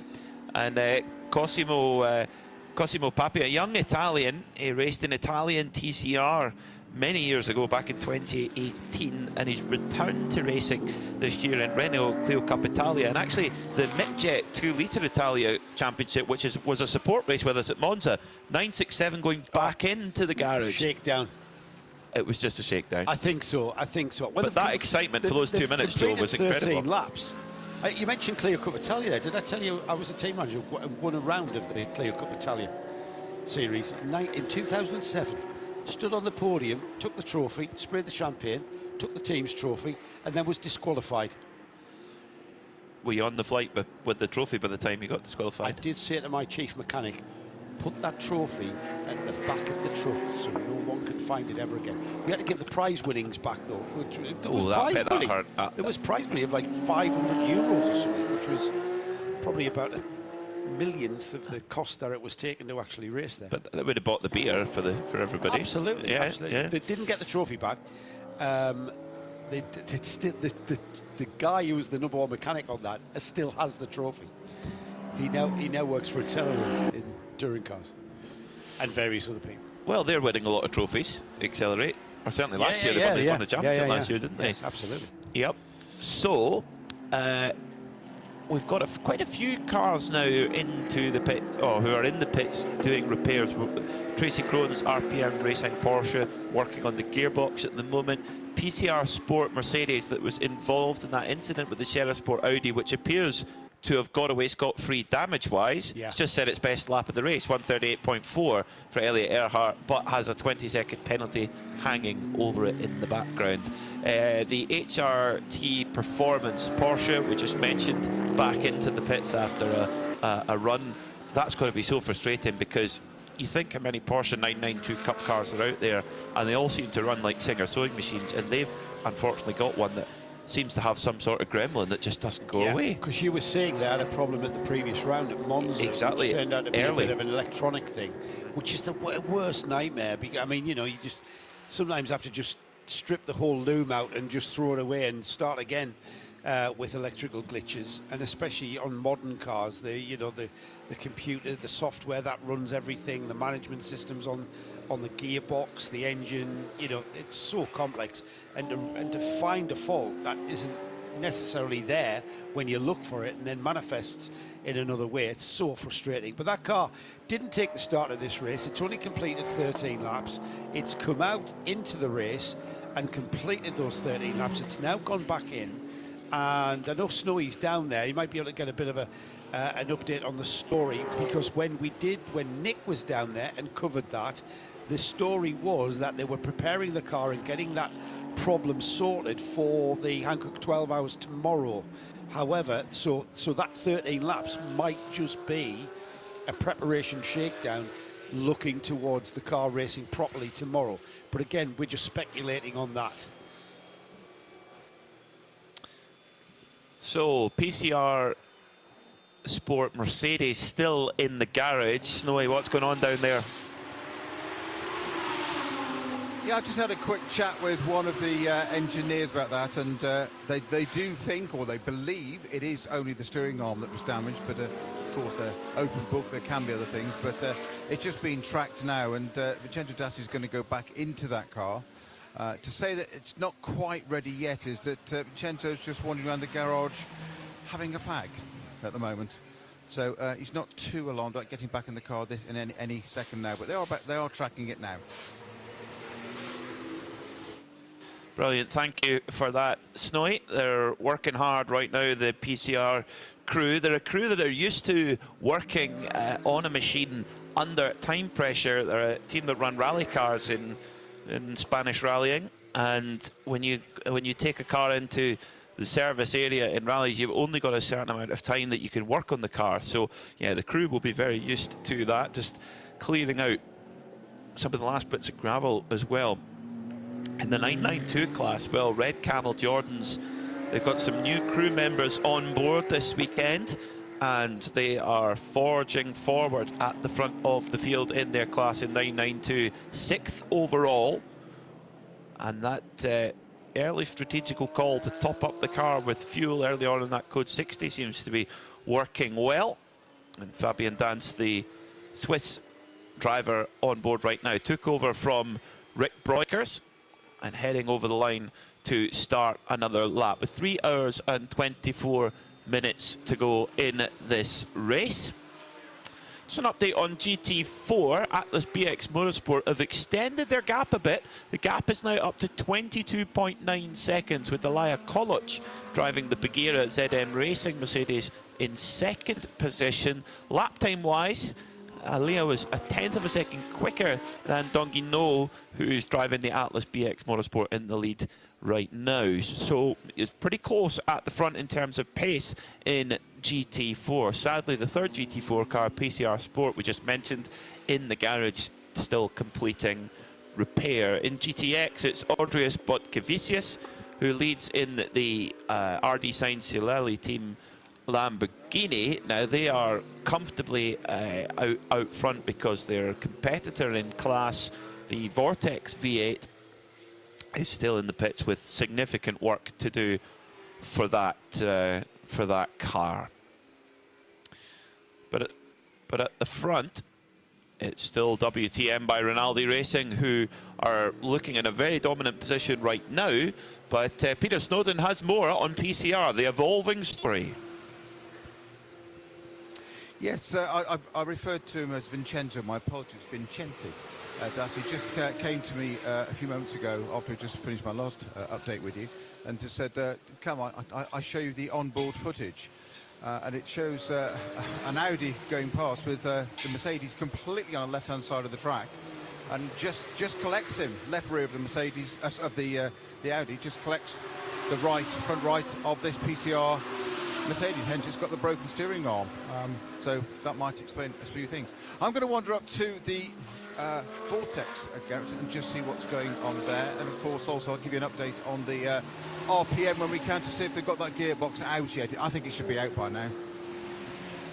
Brilliant stuff. Thank you very much, Snowy. Great work walking up and down the pit lane here at Estoril in the mid-afternoon heat here in Portugal, just off the Atlantic coast. It's one of the most westerly points in Europe here at Estoril, and it's got an interesting, intriguing history. It's got home to some lovely hotels, the Hotel Palacio for one, and the biggest casino in Europe, one of the biggest in the world. But this was the Hotel Palacio, was where Ian Fleming, the author of the James Bond novels, he got his inspiration when he was a naval intelligence officer, and that was where he got a little bit of the inspiration for the James Bond character. And then, of course, that Hotel Palacio, Joe, starred in On Her Majesty's Secret Service as well. So Estoril has a real James Bond connection. Shame we've not got any Astons or Bentleys.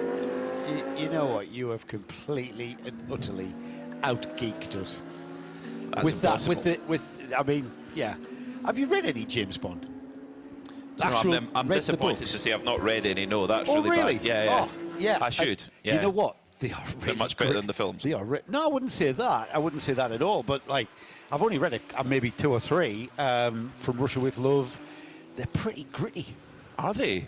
Yes. Ah. A bit risque. See, I'm as not well. a big fiction book. I'm a big non-fiction book fan.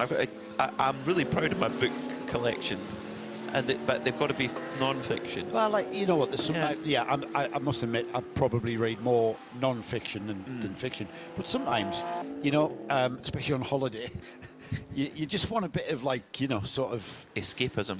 Yeah, you just want to read a novel rather than having to take in facts and stuff. And yeah, you want to try it. Give it a try. Okay. But that's a great little anecdote there. Imagine that. From this area being, you know, because all right, Estoril for me has been all about its rich Formula One history, of which we will probably repeat everything that we're talking about with regards to that tomorrow. I'll never forget, you know, that picture of Peter Waugh in the Parc Fermé area receiving. It's a black and white picture. Ayrton Senna is virtually out of the JPS coloured Lotus. His first ever Grand Prix win. He came from Tolman the previous year, and here he was proving what we all knew was going to happen insofar as he In won the a Grand soaking Prix wet. in the absolute soaking wet conditions. And he was always a rain meister, wasn't he? Oh. But there's lots of other Formula One factors. Formula One being perhaps the main sort of body of the history about Estoril. But that was a great. I mean, I did not know anything of that James Bond connection until you were telling us, which I've got to say, Peter, thanks, mate, because that got me right off to sleep. It was lovely. Yeah, thanks. I mean, we were still in the restaurant at the time, but anyway, saving us from our slumber, Peter Snowden is down in the pits with an update on Vortex. Sorry, you caught me napping for a minute then. So, sorry, back in the room, back in the pit lane, sorry. The Vortex, just a very quick update. It was very calm in this garage a little bit earlier, but now it's a bit more of a flurry of activity because it appears that they can get this car back out in the race today. They're just going to bleed the brakes at the front, side of the front right doing that, and there's going to be wheels going on it soon. But it's good to see, never mind gaffer tape, but good to see a pop rivet gun being used to clip a car back together again. Oh. Good old-fashioned, old school. I understand that. A pop rivet gun. Rivet guns, oh man. Awesome. We should be the Vortex pit reports. sound.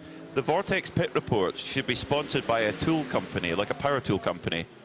A perfect activation. We Was could it even get Peter Snowden mucking in with the power tools. Was it a cantilever kind of pop rivet gun, or just like a squishy handheld thing between fingers and thumb? One is what I want to know, because I mean I've used many a cantilever. You know the cantilever ones? No. Look at my hands. Well, you're far too young actually to be. Things weren't made. Things used to be pop riveted together. I mean, I remember doing many a Formula Ford floor where you had to the pop rivet had to be about an inch apart, gun update because the closer the knit, the more torsional rigidity. So you would sort of sneak a couple of mil within the 1 inch, and the scrutineers visually wouldn't be able to tell. Well, Peter Snowden has a pop rivet gun update for us. Snowy, what have you got about pop rivet guns? Well, this is especially for Joe. It's a bit of a visual as well, but it is. I'm going to show it to Seb. It's that type of pop rivet gun for you, Joe, and the mechanic's going to need now. Look at that straight. Ah, look that's at just that. the- yeah, look at the that. squeeze It's like one. surgery. It's like scalpel, pop rivet gun. He's got Yeah. the rivets in his hand. That was absolutely seamless. You said to get involved, Peter. I got involved. Yeah, Good you did. man. Look at the mechanic was absolutely like, what are you doing, mate? Give us the pop We've rivet got work gun to back. do. We've got work to do. Yeah, brilliant. Sticky fingers, Snowden, nicking all the tools. Caused that job to last Brilliant. about 5 seconds longer than it perhaps should. Brilliant. But it's not like us at RSL, not getting in our hands dirty and interfering with some reconstruction jobs going on. Brilliant stuff. That's been my favourite pit report of the day. We had James Bond stories and pop rivet guns. Yes. All in the same Yeah, yeah, report. That's what we bring. That's what we bring. We've still got another 15 hours of broadcasting this event here at the Hankook 12 Hours of Estoril, so there's going to be plenty more of that. Do you think we're going to be like Sky Sports News, how if you sit there and watch it long enough, it comes back round to the beginning Well, there's again? definitely going to be repeat stories, yes. I haven't told you the full story of my Italian Clio Cup. Who was the driver who was from the Italian Clio Cup championship that you mentioned? Cosimo Papi. Cosimo Papi. Yeah, he raced in what Italian years? last year. Ah, right. Yeah, Okay. yeah. So he's 23 and he started. Right. He was a child he's when at I the was wheel. He's at the wheel of the number 955 Willie Motorsport by Ebby Motors car. It's a great opportunity for him because he raced in Italian TCR about 5 years ago and then didn't race until last year. So it's just not had the opportunities or hasn't worked out, whatever. Came back in the Midjet 2-litre Italia Championship last year and Renault Clio Cup Italia, but very much sporadic drives. And I love when you see a driver, when you can tell by a driver CV if they're getting sporadic drives, you can tell they want to race, but maybe aren't getting the opportunities. And this is a great opportunity to do that. PCR Mercedes is on the move. Snowy. I was just trying to get, I think we had a slight delay there. I was just trying to get the sound of it going out, but Vincente Dassi has just taken that out very calmly, so that's all sorted. Obviously, I would watch its lap time to start with. They're obviously going to go down and fuel that car on the way out first, but I think he'll be taking that very, very steadily to start. We're driving around Estoril with making sure the steering is connected, so I can't promise every pit report is going to be entertaining as the Vortex one, but we will try our best. Seb and I, we're going to go down to RPM now and see what's going on there. So as soon as we find out, we'll come back to you for that. Good stuff, Snowy. We like the show and tells. We like a bit of insight as to a bit of tool insight, let's call it. And there'll be plenty more of that. Back to the race though. Charles Putman at the wheel of the CP Racing Mercedes in third place, just ahead of him by, well, he's a lap down. I don't think he is actually off the lead lap, and we have to wait for that red, white and blue Mercedes to come through and complete another lap. The leader, Torsten Kratz, has completed 85 laps. Marco Tallarico. I couldn't see it actually, that's why I couldn't see it. I've had a look at my little screen. Marco Tallarico in the Kessel Racing Ferrari is in second on 84 laps. I do think that the Putman CP Racing car is off the lead lap. 83, just about to complete 84 laps now. Javier Mocciello, how do you pronounce that? Moccio. The double L is like a Y. Yeah. Moccio. Javier, like a hard R. Javier Moccio. Javier Moccio. Of course it is, it's Spanish. E2P Racing's Porsche. Currently fourth, third in the AM class, fourth overall. Mathieu Detry in the Haas RT continues to recover from that puncture in fifth. And then we've got Fabian Dance in the first of the 992 class cars. Fabian in the red Camel Jordan's Porsche. I think we've yet to see Luke Breukers and Ivo Breukers in that 909.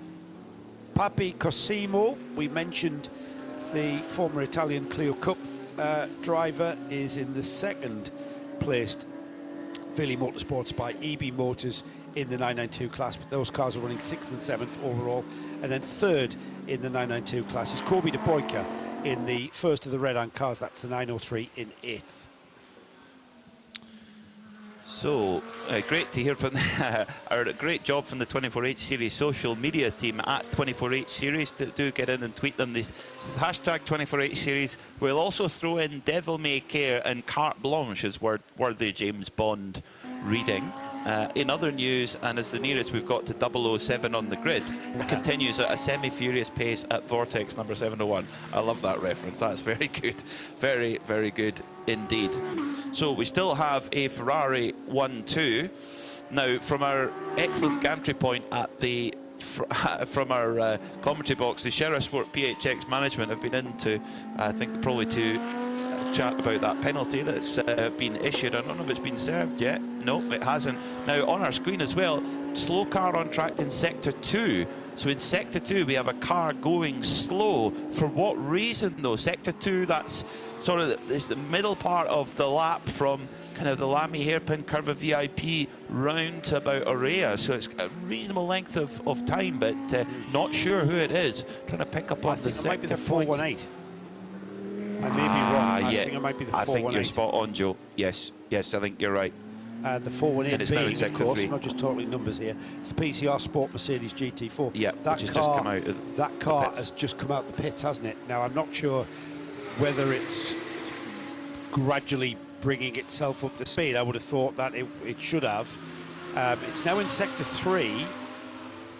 And so, no, it's still running very, very slowly. So the 418 still has problems. It's in second gear from what I can see there. So that's certainly not up to racing speed. And he's coming towards the pit lane now and pulls off into the pit lane. So the 418, their Tales of War is not completed yet. And he will be coming into your view any moment, Snowy. So give us a shout if you're anywhere near the number 418, the PCR Racing pit lane, because that GT4 Mercedes has still got problems that still need attention. That's a pity.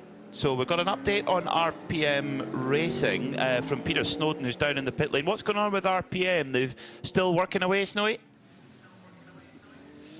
They most certainly are. The gearbox is being changed. I've just asked how long they expect a gearbox change, all things being equal, and it's 40 minutes is what they expect, 4-0. Now you can tell us how long that car's been in the pits, but of course there was a bit of pre-time on that and diagnosis. So I'll just keep my step count open. We're going back up to the PCR garage as well to see. I did say, didn't I, when this car went out, we've got to make sure it's got correct steering. So he's being sent out again. Vincenzo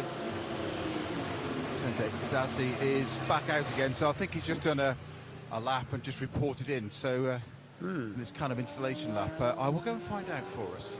Great stuff. Thank you, Snowy. The RP Racing Porsche, that's the car that we spoke to Tracy Crone about. That's the 907 numbered car. 16th place that car's dropped out. It's been in the pits now, coming up to 38 minutes. So with a gearbox change, that should take about 40 minutes. We should be seeing that car and that pit stop being completed very, very soon. So, I mean, that's impressive, isn't it? You take your Porsche 992 into the local Porsche dealer for a gearbox change. I'm telling you, they're going to keep the car for a day and a half and not take 40 minutes. You will get a stonking bill at the end as well. Yes. I mean, the part, God knows what a part is. I mean, gearbox for 992 must be. Do you have the parts book? No, but you're going to find out, can't I? Okay, you do that. So yeah. Talking about Renault Clio Cup, $6,000 back in 2007 for a SADF Clio box. RS Spider gearbox. Do you want to guess? Oh, quarter of a million yeah, euros. I was going to say 15 years ago. I was going to say 150. Yeah. Quite remarkable what you could spend on those Le Mans prototypes of those days. 3 hours and 8 minutes to go, so we're approaching half race distance here in this 6-hour race here in the 12 Hours of Estoril weekend. So we do a 6-hour race today for championship points and medals. The finishing order of today's race sets the grid for tomorrow, where we go racing for 12 hours flag to flag. So 18 hours of competitive action here for our teams and drivers. So, you know, they're not far off a full 24-hour race weekend of mileage on these cars. It's actually a really good... it's a really good preparation as well. I know every race has its, competitive merits on its own, Joe, but the big one that everyone wants to win in Europe in the 24-8 series is, of course, the 24 Hours of Barcelona. So it's a really good way to get yourself in the groove for that event, which we'll go to in about 2 months' time or so. Yeah, I think so as well, especially if you're on the Iberian Peninsula and a team that's based on in this part of Europe. Then yeah, I mean, a trip to the Atlantic coast here at Estoril is probably, you know, logistically viable as good preparation to the series. Are we talking about the PCR team here, are we? Talking about really for just in general? any yeah, you've got 18 hours of race running plus the qualifying plus any other practice you want to do before that. A lot of track time. You get a lot of track time in the heat on quite a technical circuit. Oh no, the PCR sport, they're coming back in again. This doesn't seem like shakedown to me now. This seems like more. And again, it's limped round that outlap. That it's just. We saw Snowy.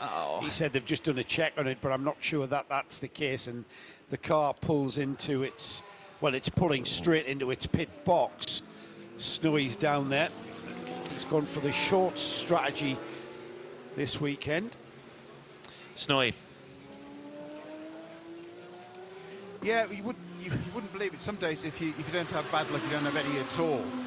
The steering issue on this 418 PCR GT4 Mercedes is absolutely resolved. The car's absolutely fine. The reason it's going round so slowly is that the fuel pump's now not resetting and working properly. So it's just quite simply not pumping fuel through enough, so it can't be driven at its optimal pace. So they've literally got a manual out and going through as to what page to find it on, rather like you keep in your glove box of your car. Obviously, they keep it in the glove box in a racing car. It's in the pit box. But they're going through what to do and plugging it all in to try and reset the fuel pump, just to make it work efficiently.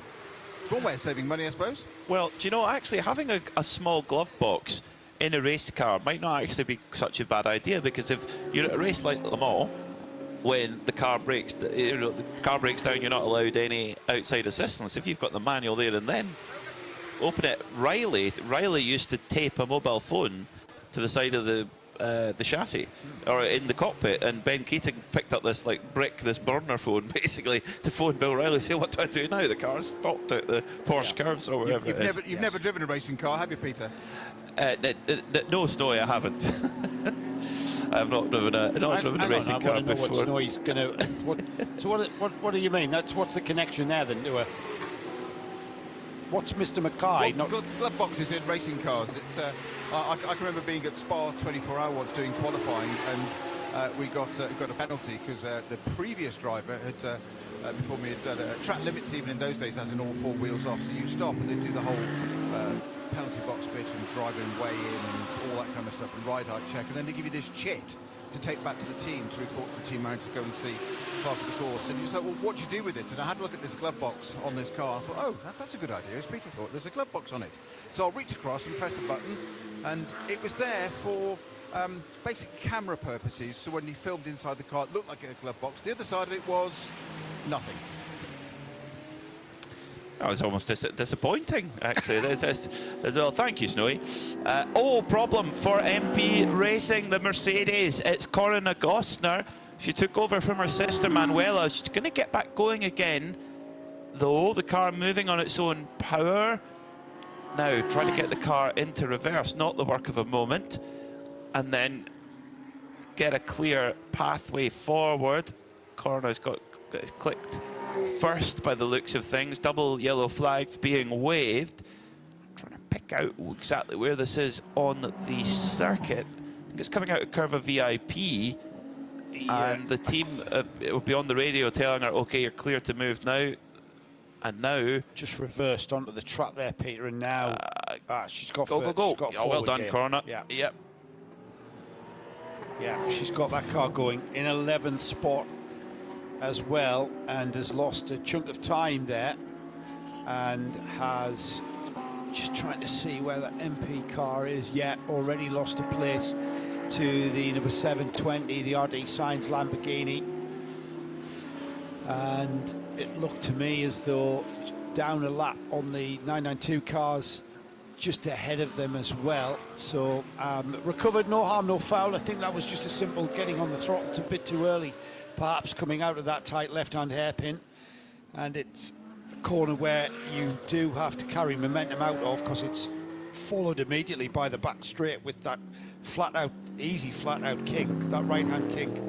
So, and again, when you come out of that corner, you've got to get the car across to the left. So you're already kind of in your head thinking, I've got to get across to the left to take the ideal line for the kink. So, an easy mistake to make, really. So she's recovered well, as Karina. She has. And these guys, it's not as simple as in your road car just whacking it in reverse and off you go. So it can often take a while for a race car to find reverse, and there's a certain technique to it. Now, our first mention of track limits, Joe, car 903, what have we got? Well, Kobe de Broeker, the Red Ant Racing Porsche, currently third in the 992 class, just had a warning for his third track limit infringement. I think any more, and we will be getting a track limits penalty.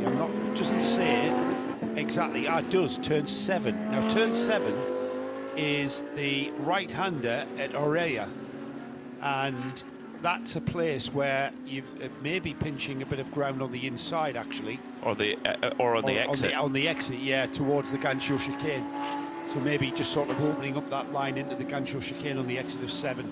So we'll keep an eye on that to see if that turns into any kind of penalties. We're getting towards, well, we're only a minute away from half distance, Peter, in this 6-hour qualifying race. Remember, it's forming the grid for the Hankook 12 Hours of Estoril tomorrow. However, it's a championship point scoring 6-hour race.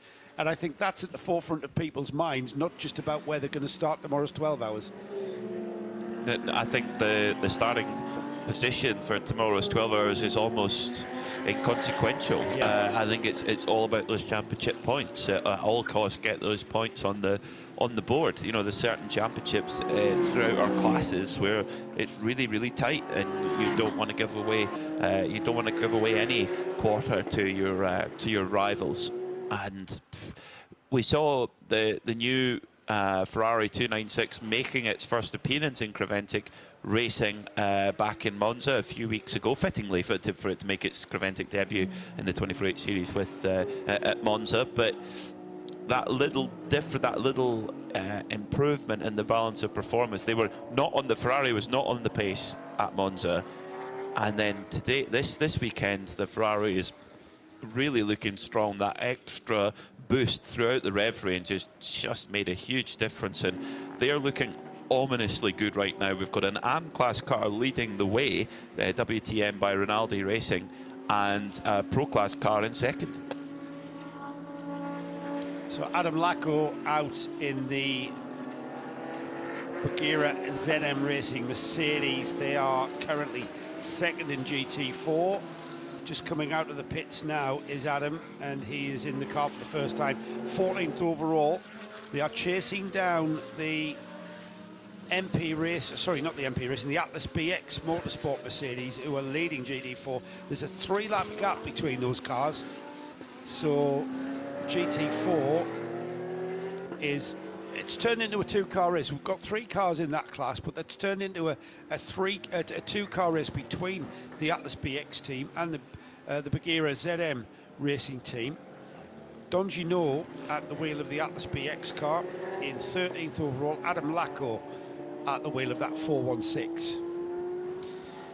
So we should see in that GT4 battle, we should see the Don Gino and the Atlas BX Motorsport car come into the pits in the next little while. It seems like the Atlas BX crew appear to be getting their fuel stints really good, really strong, and will be able to run a little bit deeper into their stint than the Bagheera team are, with Adam Lacko on board now. As you mentioned, Joe, European truck racing champion back in 2017. He also has the glitziest, fanciest helmet in the whole paddock. It's bright gold, with the words, funny enough, the words Goldfinger written along the side of it. Oh, I wonder if that, yeah, there you go. Do you think he maybe he had it at Monza, be thinking, we're going to Estoril, Ian Fleming, James Bond, Well, I'll get Goldfinger written on the side of it. For Snowy or Nick Damon. He's going to be startled by that question, that's for sure. Well, he is, if it is the James Bond reference to Estoril, then he absolutely is. He's going to be like he's going to be blown away. So Yeah, I think Snowy's actually going to be handing over to Nick very shortly. He is. So we need Snowy to pass that little snippet on that mission, should he wish to accept it. Brilliant. Is to ask that question. That's brilliant. Wait till we get Stuart's decision 007 or bulletin 007 as well. Nick's there. Now then, Nick, let's bring... I missed that question. Yes, I'm going to... Swapping packs. I thought that. So what do you want us to ask? So, Peter? Yes, Nick, you need to ask Adam Lacko when he comes in. He's in the car right now, so we'll forgive you. You can't ask him right now. Adam Lacko has a bright gold helmet with Goldfinger written along the side of it. He's in the 416, Nick. He's in the Bagheera. Bagheera ZM Racing Mercedes. The Boogie-Rah car. The Bagheera car. Boogie-Rah! The 416. So that's a mission. I have a much more... Nick, hang on. Hang on. I need to deliver this line. If it's a mission, if you choose to accept it. You're mixing up your spies now. Who's that one then? That's That's Mission Impossible, isn't it? Doesn't matter, mate. Still Spy World. Same thing. Still Spy World. Hang on a second. Is my microphone going to self-destruct in 10 seconds? That's very good. That's very good. Nick, well, that is your mission. This is what I guess does that make us M then? Yeah, it does. It does. So there's your mission, Nick, and we'll come down to Nick Damon in a little while. Once you know what? If anyone's going to find out, it's Nick Damon who can find that out. It will be a bit difficult at the moment with Adam Lacko in the car. So did he get a special ESTORIL helmet for the James Bond reference? I wonder. But in the GT4s, at the moment the gap looks bigger than it actually is, because Atlas BX Motorsport, they're due a pit stop. So it's showing there's a sort of 2.5 lap difference between them at the moment. That will close right in once the pit stop is complete. So I love the history behind the Bagheera team. The brand itself is over 50 years old. So they've been in the truck racing world for so long. They've got tech centres in Dubai, in the Czech Republic, in Spain, and they're now just making the transition across. Stu was telling us there's a Matra Simca called the Bagheera. Yes, that's right. Yeah, which was quite a pretty flash car. Yeah, like sports. In the sports car genre. Yes, it was. Yeah, it was like a 4-seater sports car kind of thing. They had one on one of the Top Gear challenges. The Matra Bagheera. Yeah. Right. Yeah. So, and then the Bagheera it's like a cougar, or like a panther sort of thing. Yeah. You wouldn't argue with a Bagheera, put it that way. Wildcat, that's Big better. cat. Big cat. Don't argue with a Bagheera. No. So fierce machines, but they've raced all over the world. You know, they're truck racing champions. India, China, Europe, and Adam Lacko. He's and it's the engine in the front of a truck, I suppose. Do you sit on top of the engine? You sit on top of it. Well, it depends, because you can have, the big trucks like you see in the United States, which are front-engined and the driver sits behind them. Just like a Mercedes AMG GT4. Yes. Not so much in Europe, where articulated trucks tends to sit on top of the engine. We've got some interesting information, some very positive information. Nick. And that is the sound of a Chevrolet LS3 engine in the back of the Vortex. Fushi is leaving the pits. Look at that. They've welded, they've angle grinded, they've glued, they've hit things with hammers. They've done a lot of sweeping and a lot of hoovering, and they've bled the brakes, and they're back in the race. Great stuff. Thanks, Nick. Well, Nick mentioned it was Henry Hoover. I would think, given they're a French team, it's Henri the Hoover. Henri the Hoover. Henri. Yes, Henri Hoover. Great stuff from Vortex once again. Fantastic. It's like new. It is like new. Did you see that rear end? It looks like absolute pristine. Back in the race, let's see who's at the wheel. It's have they put Gilles Courtois back in? Wait till he crosses the get back on the horse. Now remember, the issues that this car and this team encountered was brought about by a brake failure. It's Lionel Amarouche. There it is. It's just updated. So Lionel, one of the stalwarts, still having gravel spat out of it as it exits the pits and goes through turn number 2 into the Lamy hairpin. Now remember, this car had lost its brakes going into the Parabolica interior, which is turn 6, after the back straight. So he'll be taking a very sort of cautious outlap just to make sure all the systems are working. It's had a complete rebuild, and as Nick said, bled the brakes, made sure that the calipers were working. And so, you know, just building up his confidence and his speed there as he exits the pit. This is his outlap, so just finding everything's in the right place. There's no horrible rattles, there's nothing going to be sort of coming off, and obviously getting the tyres up to operative temperature. Yeah, everything's going to be a step-by-step process here for the bodywork at the rear is still looking a little bit loose there for the Vortex. Nick, who have you got coming to join you? The number 8, the Rinaldi second place car, but he's come in very, very slowly. He kind of crawled in, no attempt to do any great speed. It's a full service. Driver getting out and getting in is Mr. Cutera. Just nearly fell over a tyre then. There's kind of a bit of waving. I'm not sure this car's 100% healthy at the moment. It's come in very strangely. They've done a full tyre change. I assume they're going to release it for fuel. A bit of back-slapping, knocking about as they go. Who got out of the car? Well, you'll know that because it's on your list, isn't it? They're now looking behind the car as they finish the insertion of the new driver. Alessandro Cutera, who's got in the car. But I'm not... It just came in really slow. I don't know whether they served a penalty and then crawled it down, but the speed of delivery into the pit box was very small. It's still there.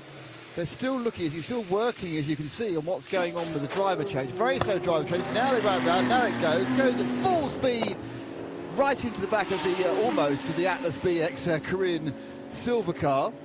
And they start again. They're all looking confused. I'm not sure this is the problem. So it was in the car, Marcus Tallarico. Marco Tallarico. English. Tallarico, thank you. No, Marco doesn't want to talk to us. Ooh. Always a bit too important for himself, a bit sweaty. So Marco's waved me away, which, as you know, is never a good idea. So we don't know what's going on. So the Kessel team just meandered off the back looking sulky. Thank you, Nick. So Marco Tallarico out of the car, and then Alessandro Cutrera into that Kessel Racing Ferrari. Excuse me, Marco Tallarico in the Kessel Racing Ferrari now. Still showing in second place, but that might well cycle round as the rest of the cars come over the line. But indeed, Javier Morchillo goes up into second position. So we've got an AM car 1 and 2 at the moment. The Wolkenspiegel Team Monschau by Rinaldi Racing Ferrari leading the way. In second, it's Javier Morchillo in the Porsche for E2P Racing. Matteo De Tri, Haas RT. Wow. Tell you what, Joe, this is some fight back from Haas RT. If they can get on the podium in this race with a puncture that began early on in the lap, we only saw the kind of tail end of it, really. So, yeah, it's been quite a fight back, but you don't expect anything less. If they can get on the podium, that might mean that Sandrine Haas's offer of a glass of rum after the race, we might still be able to get that in celebratory rum. It's a glass of Antiguan rum. Yes. As a commiseration or a celebration. So the invite will still stand anyway. Rum at the end of this race. Excellent. With Sandrine. Good. From Haas RT, Sandrine Good. Haas. You've heard me say this, perhaps, Peter. Endurance races are won on the pit wall. They're also lost on the pit wall as well, by the way. But they are won on the pit wall.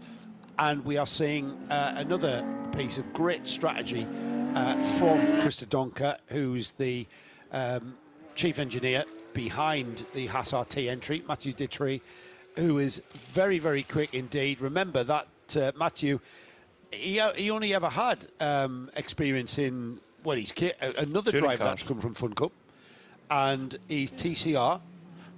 And what did you mention there? Touring cars. I was going to say it looks all TCR. touring cars. Yeah, all touring cars. Yeah. So front-wheel drive, mainly front-wheel drive touring cars, and then he's really taken to this, this Audi R8 GT3 car like a duck to water. and his pace has been right there with his teammates, with Vavish, with his other teammates, been absolutely on it. So when he's plugging Mathieu Detry in that car, in the previous European rounds, what we've seen him compete in, he leaves nothing left. There's nothing left when he's done that, done his stint, done his job.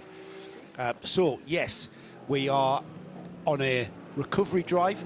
And what does a recovery drive? It means you have to drive your absolute best. You have to drive leaving nothing left in the tank when you get to the finish. And that's what we're seeing right now from that car. So it's Alessandro Cotrera now at the wheel of the Kessel Racing Ferrari, the gorgeous sort of matte blue, and it's a sort of goldy bronze colour across it. Of course, typical Italian machine, looks superb, run by the Swiss Kessel team. A huge name in Ferrari terms. Loris Kessel, who raced in Formula One. He's been racing for, Kessel himself racing for 50 years, but the team have been racing since 2000. They're a prestige car dealer in Switzerland, which they, put it this way, last time out at Monza, they had an Aston Martin Valkyrie parked outside their awning. Actually, you couldn't even call it an awning, it was a bit more fancy than that, but they do deal in the very finest of automobiles to Kessel, and pretty handy at running race cars as well. But that's certainly only a car like an Aston Martin Valkyrie could get attention in a race paddock, if you think about it.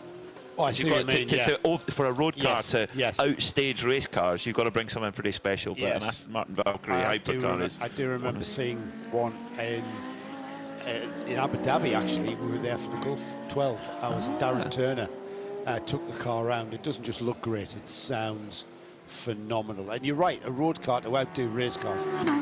It's a road car by just name of though, isn't it? It really is a race car. We have got the leading Ferrari in the pits, the Wochenspiegel team Monschau car, now with Nick Damon. Yes, they're now with the new driver and now with new tyres as well. So they've done a full driver change. Much actually like the Kessel car, it's smoking lightly from the rear end. I assume it's just burning off bits and bobs they've picked up, and it's just dust floating up from the brakes, but it looks quite mucky. That was a much better, much quicker stop than the Kessel stop by the function of about a minute. Not quite sure who's got in. Getting out was, who was it? Mr. It was Torsten Kratz. Torsten Kratz got out. So, but it was a full driver change, so there's a new driver in there. Thank you, Nick. So far we saw Jochen Krumbach start the car beautifully and then hand over to Torsten Kratz. So it'll either be Georg Weiss, the owner of the Wochenspiegel newspaper, or his son Leonard Weiss, the Monschau family. Yeah, Leo. Excuse me. He takes his short name, he doesn't mind that. Competing in the Road to Le Mans race, had a terrible first day with the car retiring very early on, but then had a great, very competitive. I have to look up the results of that, but in the LMP3 prototype, the Ligier, I think they ran, did Leo. And has won many races in the Prototype Cup Germany, also one of Creventic series in an LMP3 car. It's funny, LMP3 gets it has this. I don't know, people like to criticise LMP3 and drivers who drive them. I don't subscribe to that at all. I think it's a brilliant format, and actually one of my favourite things about Le Mans 24 weekend is the Michelin Road to Le Mans Cup race. Yeah, these LMP3s, they just race so well. I think they're great little cars. I'm not sure I've kind of heard anything sort of what that argument about speaking detrimentally to about that. Oh, you see it on social media mainly. Yeah, people making silly comments who've never driven a race car before. Yeah, they're a big part of the IMSA series. However, not so far, because that's been a class that they're going to do away with. But from a driver's sense, bringing a driver to something like the Le Mans 24 Hours as a progressive development program, then that fits very, very nicely indeed. It's brilliant. I totally agree. Well, our race leader, Torsten Kratz, has just got out the car, and he's with Nick Damon. Torsten, it's a very good good hour or so for you there, wasn't it? Yeah, very good, very good. I mean, we have a fantastic car, I have to say. So WTM Racing and Renati, they made a great job. The car is so stable over the stint. We have to take care of the tires, of course, on this track and with the temperatures, but the car is so beautiful to drive from the beginning to the end. So it's, yeah, it's quite comfortable. You say you're taking care of the tyres. Is that tyre wear, or are you concerned about potential punctures? It's both at the end. So it's tire wear, but of course, if you have a high tire wear, then you risk a tire puncture as well. Because I mean, if you overheat them and if you have too much wear, then you overheat them even more.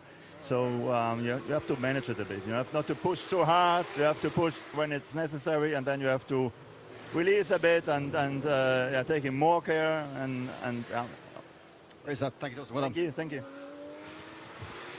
Great drive there from Torsten, to be honest. Very solid in consolidating that lead. They've completed 102 laps now, and just under 3 minutes the gap. That'll close, obviously, as the car leaves the pit lane. Let's see who the driver was. Nick didn't quite catch the helmet colour, but as the car leaves the pit lane and triggers the beam, we'll see that driver detail change. Still waiting, still waiting, still waiting. The reader is right at the end of the pit lane. Yeah, turning right. It's Leo Weiss, yeah, thought it would be. So he's dropped to second now because of that pit stop phase. And once again, we have, as we flip-flop through the pit stops, it's the number 21, Mathieu Detry and the Haas RT, the Audi. 6 seconds the gap as they came through. 6 seconds to Javier Moschio in the E2P Racing Porsche. So they're having a great on-track battle now, these two. The number 21 in the Haas RT Audi there with 6 seconds to the Porsche. We'll keep an eye on that. Let's pop back down the pits. Nick. I thought I heard Nick shout up there, Peter. There he is. Yeah, strange look on your face, Nick. We'll hang on. We'll come back to you. Your batteries have gone. There you go. Cut. For our radio listeners, Nick has done the universal "this is not working" sign for microphone. But I tell you what, our microphone's not in great condition there. But Charles Purtman looks like he's just walked out to buy a newspaper. But he's been in a GT3 race car for an hour. I wish I was as fit as that. Me too. Fellow, I tell you. Wow. I've seen him many times get out of cars. And yeah, I mean, they're working hard, but, you know, that's fabulous. Fitness. Fabulous drive. Yeah, here's Nick. Nick's got he's had his battery changed. Nick, there you go, Nick. As I was saying, whilst I was talking to Torsten Krantz and my batteries were going flat, CP Racing popped in with Charles Putnam. You had a stop. Charles, it seems it's quite hard work out there. Boy, this is really a physical track. It's so technical. That's not to say it's slow. It's just so technical. Every little thing matters. A tenth of a second everywhere. Just a lot of work. And it's nice and warm out there. It's good Portugal weather. You're kind of scored sort of third in AM. Is that disappointing? You know, you're not really making that progress we normally see as a team. Well, you know, it's early. It's a long 6-hour race. We're hoping to get some points out of this race. But, yeah, you know, that's third in AM is not too bad. You know, we don't set our goals so much to be first or second. We just want to execute everything correctly, try to be near the pointy end of the spear, and if things fall right, then maybe we can take advantage of it. Do you kind of feel actually that the longer the race goes on, so the longer the race is, the more you come into it, so perhaps you're more of a 12-hour, more of a 24-hour team? Well, yeah, we always have felt that way. We love 24 hours. We love 12 hours are fun as well.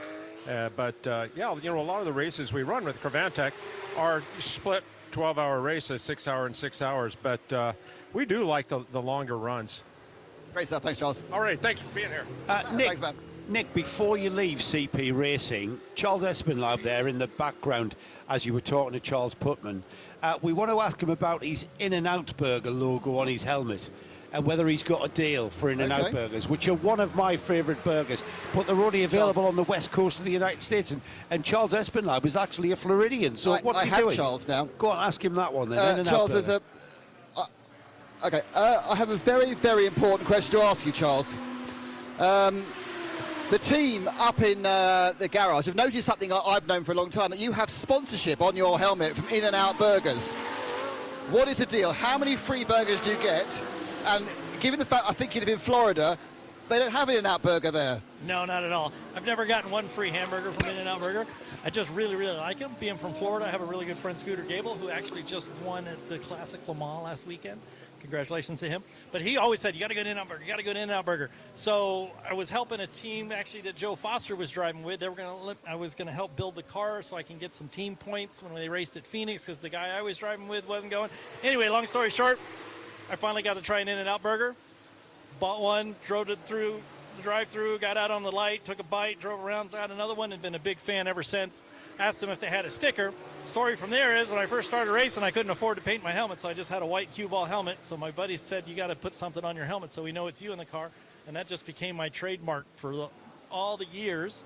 And we still do it now. Obviously, really good partnership with Battery Tender, some other sponsors over the years that help paint my helmet, and the only requirement is I want my In-N-Out Burger on the front.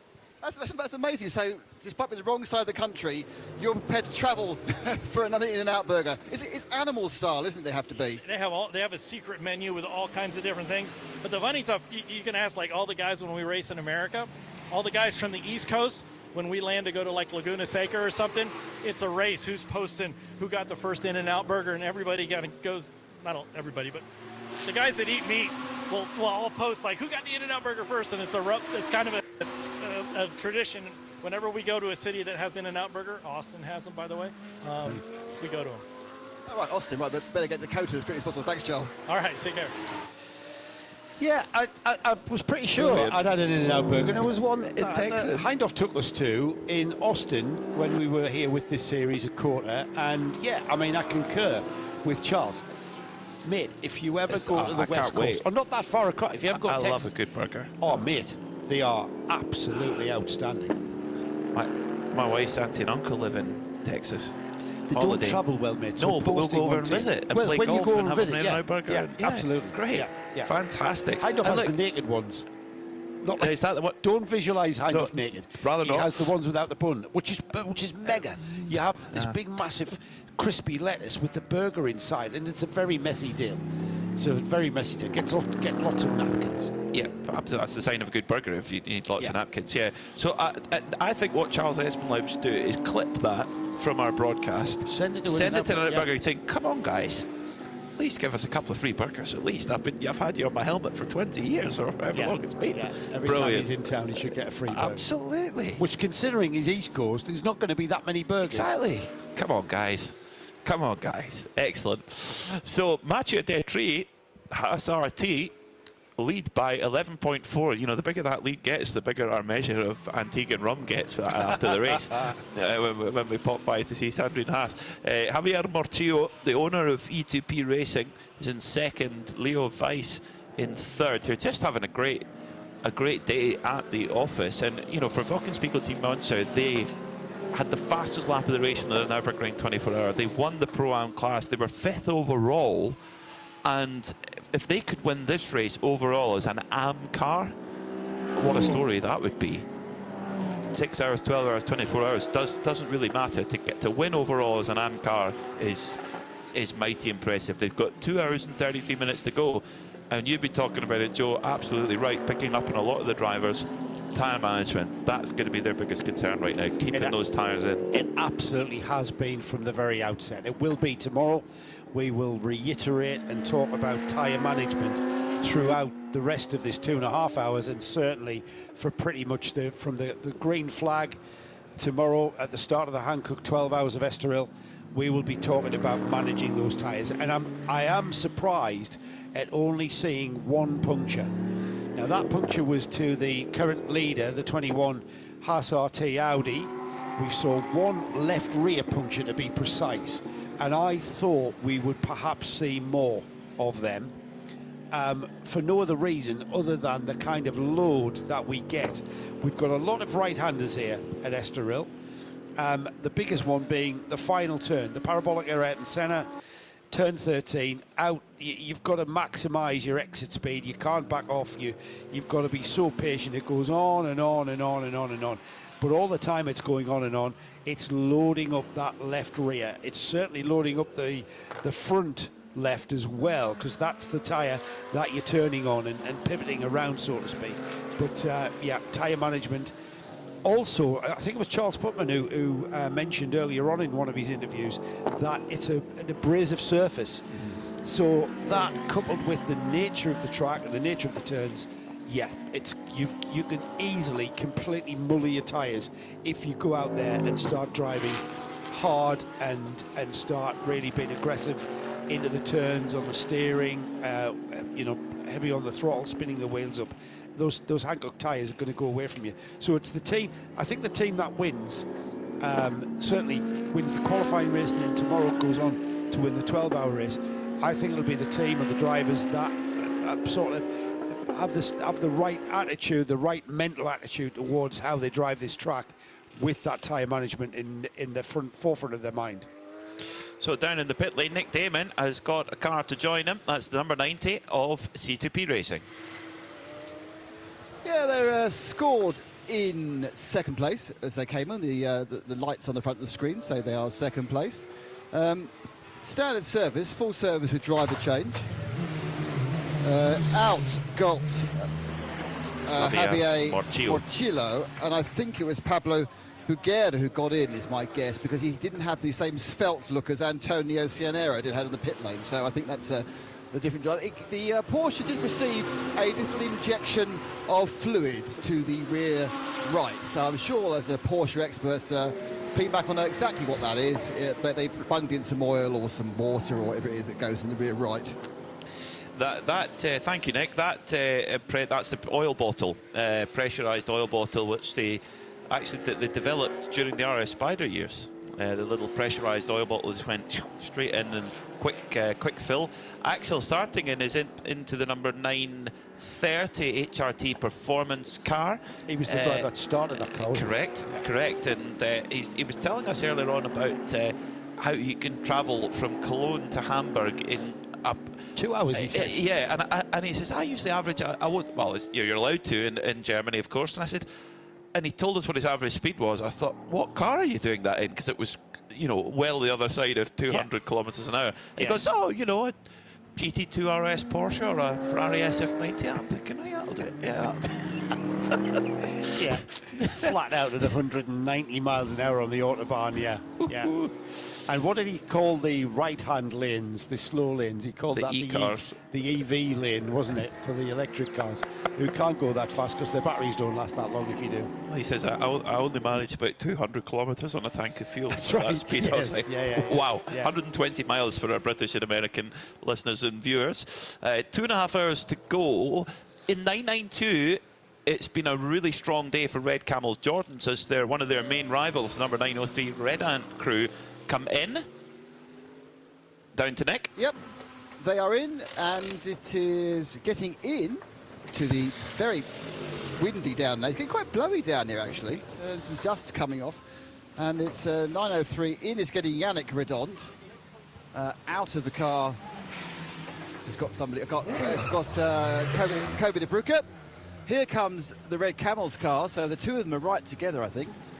That's Fabian Dance, the non-Bruyke, coming in. But it's going to be Luke Bruyke who's going to get in the car. That's a changeover happening already in the Red Camels machine. Tyres as well. So full service for both of the leading, two of the leading cars. And at the same time, Haas RT are going for fuel. So I think it's just fuel for the Haas RT car. I don't know if they stopped. They may be looking the wrong way. It does happen. But Haas RT are in the fuel stop. The driver assistant in the green top for Red Camels Jordan just fell over base over apex, which was a little bit amusing, but he seems okay. I think he did what I almost did, which is trip over a errant tyre. So yes, so we have a Porsche battle in the pits, and our leaders getting fuel. Yeah. Thank you, Nick. Nick, can you just check that 21 Haas RT has gone straight to the fueling? He's been in the pits for a minute and 25. Well, this is what Krista Donker will be looking for. If he can save time and double stint tyres and just come in and then refuel, he's going to claw that gap back. He's going to claw that pit stop time back. He needs one pit stop less to put him in contention at the flag. That's what he's chasing down. And a way of doing that is for that car to come in and just take on fuel. Drive past the pit stop, don't take on tyres, don't stop there, go straight for fueling. And that's pretty much the only part of the pit stop he'll want to be soaking up. So if Nick could clarify that that is the case, because I know you were focusing on those two 992 class leading cars and their stops. So if we could do that, we'll get a better view on just where we see the Haas RT car just clawing that back, that recovery drive after the puncture. They are, from my memory, where the truck's parked, the Haas RT truck is quite far. It's as close as you can get really to pit in, so it might have come in, but given the amount of time that they've been in the pit lane, they've been in for 2.5 minutes and counting. With the fuel, if it was a pit stop, it was a very quick one. They might have just changed 2 tyres. That could have been possible, but that's going to throw the balance off quite a bit, you would suspect. But if anyone's going to find out, Nick Damon will find out for us what the score is there. For Red Camel Jordans, you know, they came in with from the lead. They came in after the Red Ant and Racing Crew. But Nick, you've got the answer on Haas RT for us, have you? It's more interesting than just they did something other. They actually had to change tyres. They changed tyres and they have identified, they caught it, they think, before it went bad. There we are, look, they checked this. The camber is the issue. We wait for Seb to get online. Those are on the radio. There is a big tick, a kind of a hole. It looks like a pothole, actually. You live in Northampton, you'll recognise this. It looks like a pothole on the far left edge, far inner edge of the rear tyre. Now, that's where the tyre is beginning to delaminate. And then obviously the next thing after delamination is it goes in there and the tyre will fail. Looks like it's the camber issue. Now, they have changed tyres. They've avoided that problem. They would have taken an extra 30 seconds, but it's a question they have to ask, especially looking to tomorrow. Are they being too aggressive? They can't do anything now, it's fixed. But overnight, they can change the camber and try and avoid these problems. But the Hankook engineers will go and look at that and will tell you, no, that's been caused by debris, no, that's been caused by gravel rash, or no, that's a setup issue. Haas RT did stop, rolling tyre problems, and actually, was it Mathieu Dutré who was in the car, guys? Yes, it was. Yeah, so Nick. They've had a full driver change as well. Let's see if we can. Nick, who wrote check camber on the tyre? Was that the team or the tyre engineer? That was the team. That was the Right. team. Mathieu, lucky escape. Yeah, I just see it now. That's why I was in drift everywhere. So yeah, that explains a lot. So you felt it as a handling issue, but it hadn't lost pressure. No, the pressure was good. So I don't know what's the issue, but I understand now why the car was shit like that. Yeah, it's unfortunate when it begins to go off. But so apart from that, how was the stint? Sorry? How was the stint apart from the end of it? Yeah, quite bad, honestly. But you're beginning to catch up, though. You're gaining back on the guys and that time you lost early on. So there's still a good chance of a good result in this 6-hour race. Yeah, there is still, I don't know how many times. 2 hours, so I hope no puncture. Thank you, Mathieu. Mathieu obviously thinks he's Austrian. He's used the common Austrian language there of the the S word. Yeah, it's normally Niki Lauda who uses it, or Gerhard Boger. Anyone Austrian, apparently that's basically the only word you use. Yeah, Niki Lauda was fond of that one. Do you want to stick with the 418 then, Nick? Yeah, and I've also got Share of Sport. I'm a bit confused how everyone's coming at the same time. I don't remember there being a code 60 recently, which is the usual reason why they all come in at the same time. Share of Sport, that's the number 1 Audi. That is in full service, driver change. Not quite sure who's getting out. Is it Elliot Earhart? Oh, it's Elliot Earhart getting out, and they go away again. They used a lot more Michael Doppelmayr time than they had to, so they're kind of obviously treating this race, I'm sure, in a different way they treat the 12-hour. Not and exactly. Just behind me, the 418 is continuing to stop. The number 1, by the way, has finally served that 20-second penalty. A car that hasn't served its 42-second penalty is the number 21, the Haas RT car. We've just been speaking to Mathieu Dutré. Great news for the RPM Racing Porsche that's had a complete gearbox change. Tracy Krohn has now gone out of the pits and is now back in. He's had 22 minutes in the car, so he's got a chunk of time to make up. Remember, Tracy Krohn in the 907, currently down to 17th and dropping down the order overall. However, he still remains the leader in 992 AM. But great news to see the car now with its new gearbox. So, just to reiterate, the number 1 has taken that 20-second penalty. The number 21 still has that 42-second penalty hovering over its head. So Sheriff Sport PHX have served, Haas RT have their penalty hanging over them.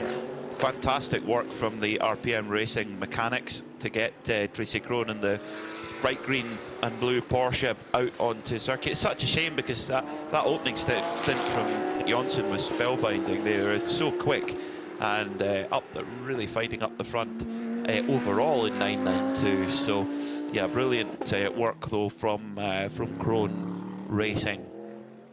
So Leo Weiss for WTM by Rinaldi leads the way at the moment. Now, minimum drive times is what we need to talk again about, because certain cars have got to be careful to be able to cycle through their whole driver lineup. We've got 2 hours and 20 minutes to go. In 992, if you're a pro car, if you're an overall car, no driver can do a maximum, can do more than half of the race duration. That should be okay. In GT3 AM, now this is where it's interesting. So Leo Weiss right now leads the race overall and leads in AM. Every driver in that lineup has to do 30 minutes. So Georg Weiss, likely he will be in the car next to complete his 30-minute driving time. In the Pro-Am class, it's a little bit more complicated. Sheriff Sport PHX Audi are in that position. So their pro driver cannot do more than 1/3 of the race duration. That's 2 hours. So right now, we've seen they're still in the pit lane. I would imagine that'll be Pierre Kaffer having a good run at things. But they've also got to get Christer Jons in for a run. So Eli Earhart has just jumped out of that Sheriff Sport PHX. Of course, he was involved in that incident with the PCR Sport machine. Nick, what have you got? So you had a bit of a coming together with the PCR Sport car. How did you see it? Yeah, first of all, we have a good stint. I think the car was very great. And then was a little bit traffic with a CP car and a green Mercedes, I think, yeah. And for me, it was, I cannot just say what I feel in the car. He was on the left side, and for me to let me pass there. And then I was on the outside, and then I saw him and say, yeah, he see me. And then I go to the line on the left side, and then he touched me a little bit. It's a little bit of shame for him, for me. But that's it, yeah. Why we get a penalty for that, I don't know, but I have to look at the video later. How's the car after the, is it fine? Yeah, no problem. No problem with the car. The car is very good, and yeah, everything is fine. Are you happy with the performance of the Audi, especially in comparison to those 2 very quick Ferraris? Yeah, at the moment the Ferraris are very, very quick, yeah. I think they have a very good POP, but yeah. 12 hours and 6 hours is a long distance, and yeah, we will do. If we don't make a mistake, then I think they can happen a lot, yeah. Great stuff, thank you. Thank you, thank you. Brilliant stuff, thank you, Nick. Very honest there from Eli Earhart. It's always good to get 2 sides of any story, I always think, Joe. We wouldn't be doing our jobs if we didn't. And Elia explained there his view, saying it was pandemonium, typical multi-class in traffic, and this is what happened, and didn't do anything on purpose. There's probably more than 2 sides to that story, actually, Peter. Oh, quite, yeah. There's 3 or 4 parties involved. Third-party involvement, yes, haven't you? Quite honest. But then, you know, that's part of the game that we're playing here, isn't it? Multi-class racing is all about, you know, I think the key term is patience sometimes. Yeah, drive as fast as you can. What was the famous term that Lena Gade, who... Push without risk. Push without risk, the multiple Le Mans winning engineer for Audi. Push without risk. which is easier said than done, isn't it? You know, you expect, and I think we take it for granted, don't we, that drivers are going to do the right thing, and when you know you're making microsecond decisions on things, on where to brake and where to move and where to put the car, and sometimes it works and sometimes it doesn't, and you know we can't be too judgmental and criticise unless it's something really stupid, and then we can. And the visibility is, you know, with a HANS device on, you're in the safety cell of the car. Visibility is not always what they'd like it to be. So yeah, great to hear from Elliot Earhart there, and very honest and to the point. It's what we like to hear. So Leo Weiss leading the way in that Falkenspiegel Ferrari. Did a 141.5 last time by, in comparison to second place Haas RT Fred Vervies, 138.6. Problems for the 930. Nick Damon, what's going on here? Yeah, it's got our favourite speeding German in it, Axel Sarthagen, and he has brought it in. It's parked up very nicely, and it's gone straight onto the dolly jacks. And they are taking off the wheels. There's that lack of urgency that kind of makes you say, yeah, this isn't our day. Very neatly putting the nuts down by the side, they take the wheels. I'm wondering where they gave it a go, and now they decide that's it. They kind of fix something, and this is it. That's it for today. I was good. I'll ask Axel. Is that it for the day? Sorry? Is that it for the day? Yeah, it's for the day. It is for me. I'm done. Is the car done? Sorry? Is the car done? No, the car is perfect. Because it's kind of sitting there, just some rest. We have to take some tires. We have to make some rest, and the other drivers need the rest. So we can't go on like this 6 hours and tomorrow 12 hours. So the car will not stand it. We will not stand it. So basically, you basically decided to have a bit of a rest. So the car and you are both fit and ready for the whole 12 hours tomorrow. yes, absolutely. We can increase the space. I was not out with the very old tires. So tires, how they would be at the end of a stint, 1 hour 20. So this was a performance we can show with very old tires. So it looks quite okay. We are competitive in our class, and yeah, one guy is going out another 15 minutes, and then it's for the show for today, because we don't want to stretch it too much. And but happy to be here. Car is perfect. Series makes fun. 10 more cars would be perfect, but in cup class we have enough competitors, so fine. Really great to be back in Creventic, yeah. And no rain, eh? In Spa we had a lot of rain, yeah. Okay, Axel, good one, and enjoy your rest. Thank you so much, and enjoy, and hopefully you find nice guys talking to. Take care, and don't forget your sun cream, yeah. We won't.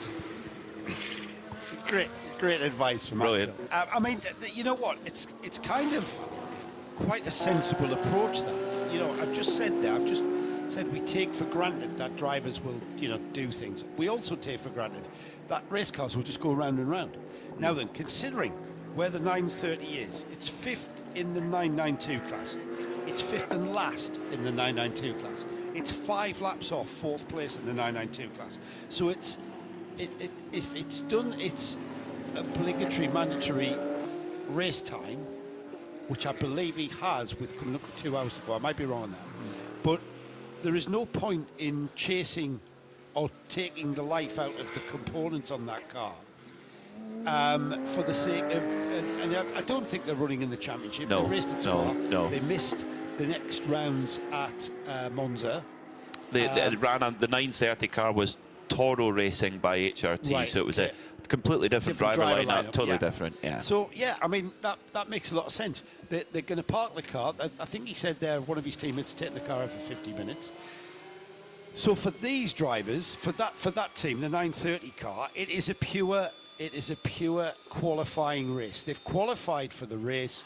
They're 5th in their class. They're happy with that. They're going to put the car away. They're going to, you know, wipe it down and get it ready for the Hankook 12 hours tomorrow. That makes sense. But I mean, you for sure you'll want to do a brake change. Yes. You know, the mechanics have got a lot to do. Because if the thing is, if you give the time, a race team will take every last minute of whatever you give them.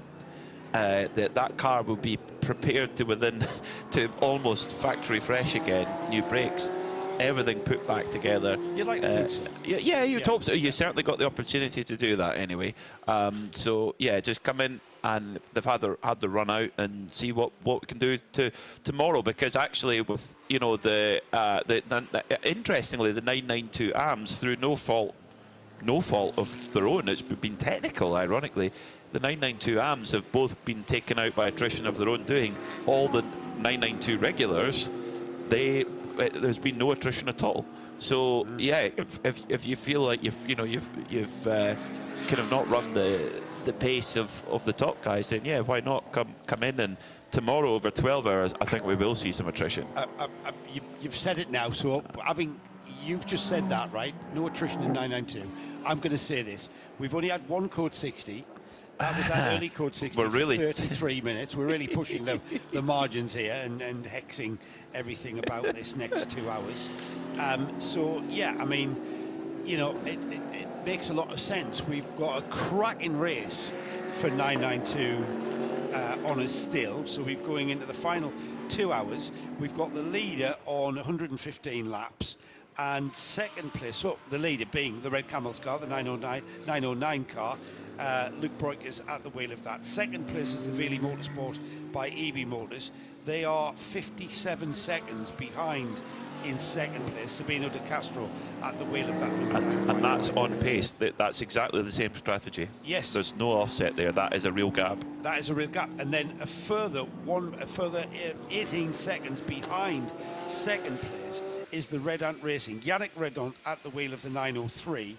They're currently 7th, 8th and 9th overall. And that battle in 992, it will take absolutely nothing for that to completely flip on its head.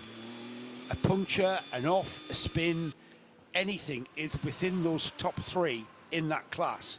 And the 909 continuing to circulate with Luke Breukers, who's become a very, very competent pair of hands for the youngster. He's into his, I think, second or third maybe full season in the 24H series in the family team, and he's a fair pair of hands. He tends not to make, I'm going to do it again, he tends not to make many mistakes, if at all, and mistakes that he does make are probably brought on by other drivers. I've never seen him throw it off, for instance. So look, don't prove me wrong. Don't prove your Uncle Joe wrong. Round and round like you are. Luke Breukers, he was trusted with starting the car at Monza. It was his father, Ivo, said, "Yeah, we're putting Luke in. We're going for this." And they were away with it at Monza. And unfortunately, they were in an incident with another car that took them out. Nothing they could do about it. It was just one of these things, and it was a big repair. I mean, the car had taken a big thump, and the crew worked virtually all night and just even do a shakedown the next day. It was a really big one. Luke Breukers at the wheel right now, a great presence. The hands working back and forward, going through the Gancho chicane. So with a good gap in GT4. Adam Lacko, the Goldfinger helmet, yes. Of course. He's opened standby to ask that question. I can't wait. Adam Lacko, he's been in the car for 50 minutes, so there's another 35 to 40 minutes left of stint time for Adam Lacko. But while he's been in the car, he's stretched the gap to Taken Yang in the Atlas BX car, the Korean squad, who come into this round on the back of a win in Monza in their category. At the moment, they trail by just 4 points from Bagheera, so it's been Bagheera versus Atlas BX all season long. So if Bagheera were able to, if they're able to get the win today, they will extend their gap in the GT4 championship, and with it as close as it is. And when you're going into a 24-hour race as the last round of the season, you want to have a buffer, because 24-hour races, all sorts can happen. You want to have that gap. Yeah, I don't think you can overthink that. I think you've just got to continue going round and round. The Atlas BX Motorsport car will not be thinking about that. Will not be thinking about the Bagheera car edging away from them in the championship. they will just be focusing on the race in hand, the race that is very much in hand. And they'll be trying to bridge that gap of what is 38 seconds now? So more, 38 seconds between them. The Adam Lacko, the Bagheera car, has just gone through, car 416, currently 13th overall, and now we just wait about, like we say, 40 seconds, and we'll just get a look and see if Yang is indeed catching or allowing that Bagheera car ahead of him to go where we are very shortly going to see. We're looking at the timing screens, everybody, and waiting for the number 403 to zip across the line and give us a lap time. Adam Lacko definitely has a pace advantage over Taken Yang. That can come back and forth as the drivers cycle through. I mean, it's gone out to 41 seconds. But the last time by, the lap time from Adam Lacko, 1:47.9, 1:50.7. So that case there is about 3 seconds between them. The Bagheera team, they've got 3 drivers in their car: Alea Koloc, David Versecki and Adam Lacko, and then they've got 5 drivers on the lineup for Atlas BX: Stephen Cho, Roelof Bruins, Yong Kim, Taken Yang and Dongyi No in those cars. So and the good thing is in GT4 there is no maximum or minimum driver time, so you can kind of do whatever you like in terms of stint lengths there. It's a little bit more prescriptive in other classes, particularly in GT3. The overall leading car, the number 22 Wochenspiegel Team Monschau by Rinaldi Racing car, that leads at the moment.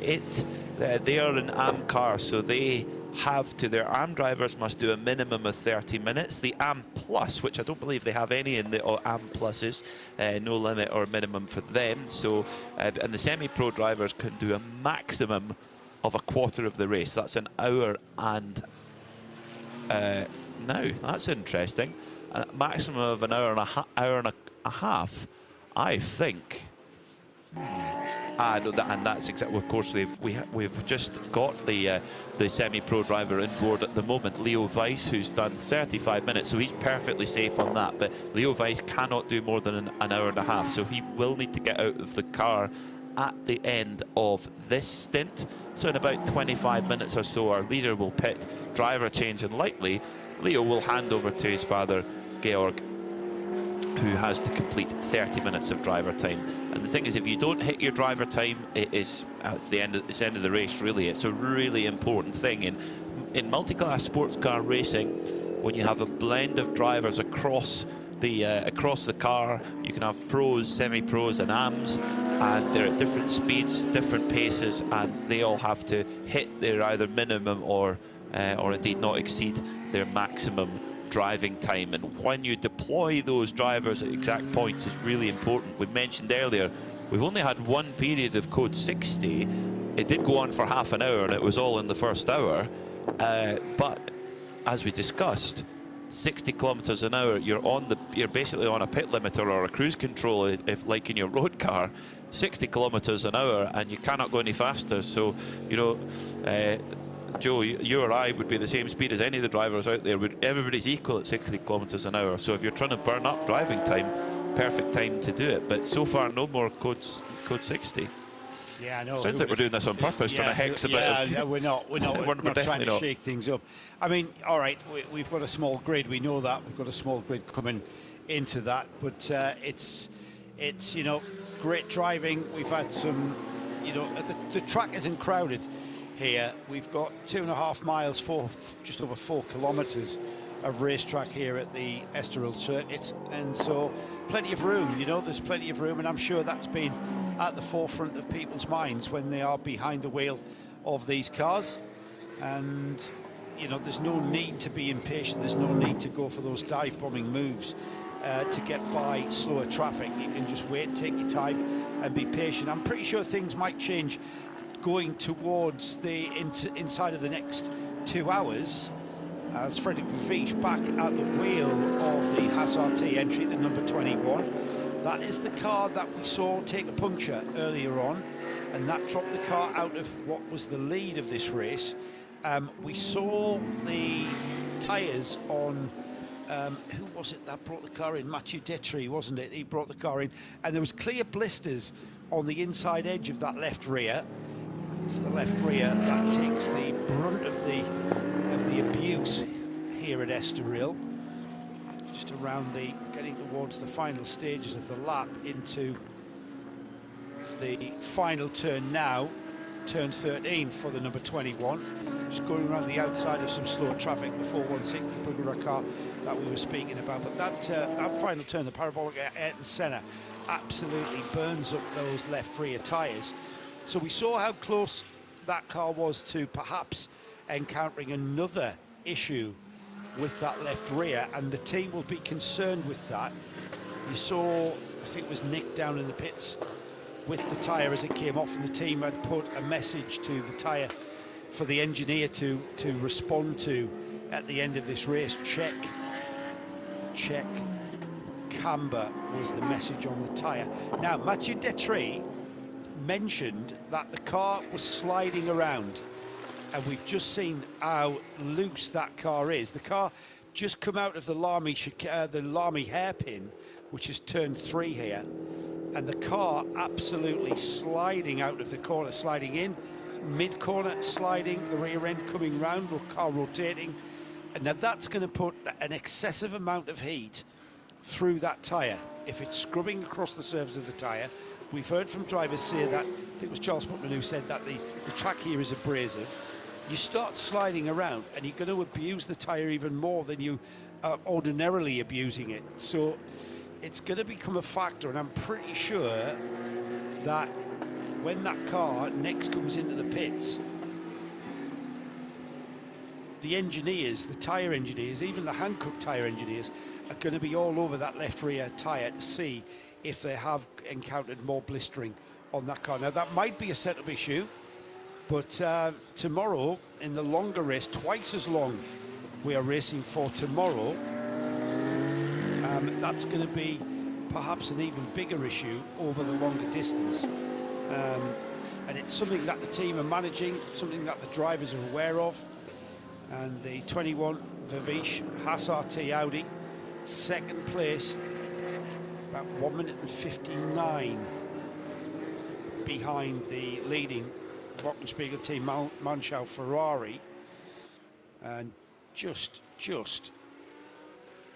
off that lap of that leading Ferrari. Leo Weiss at the wheel of the 22 leading, brought right back into contention has come the 21 Viviche Audi.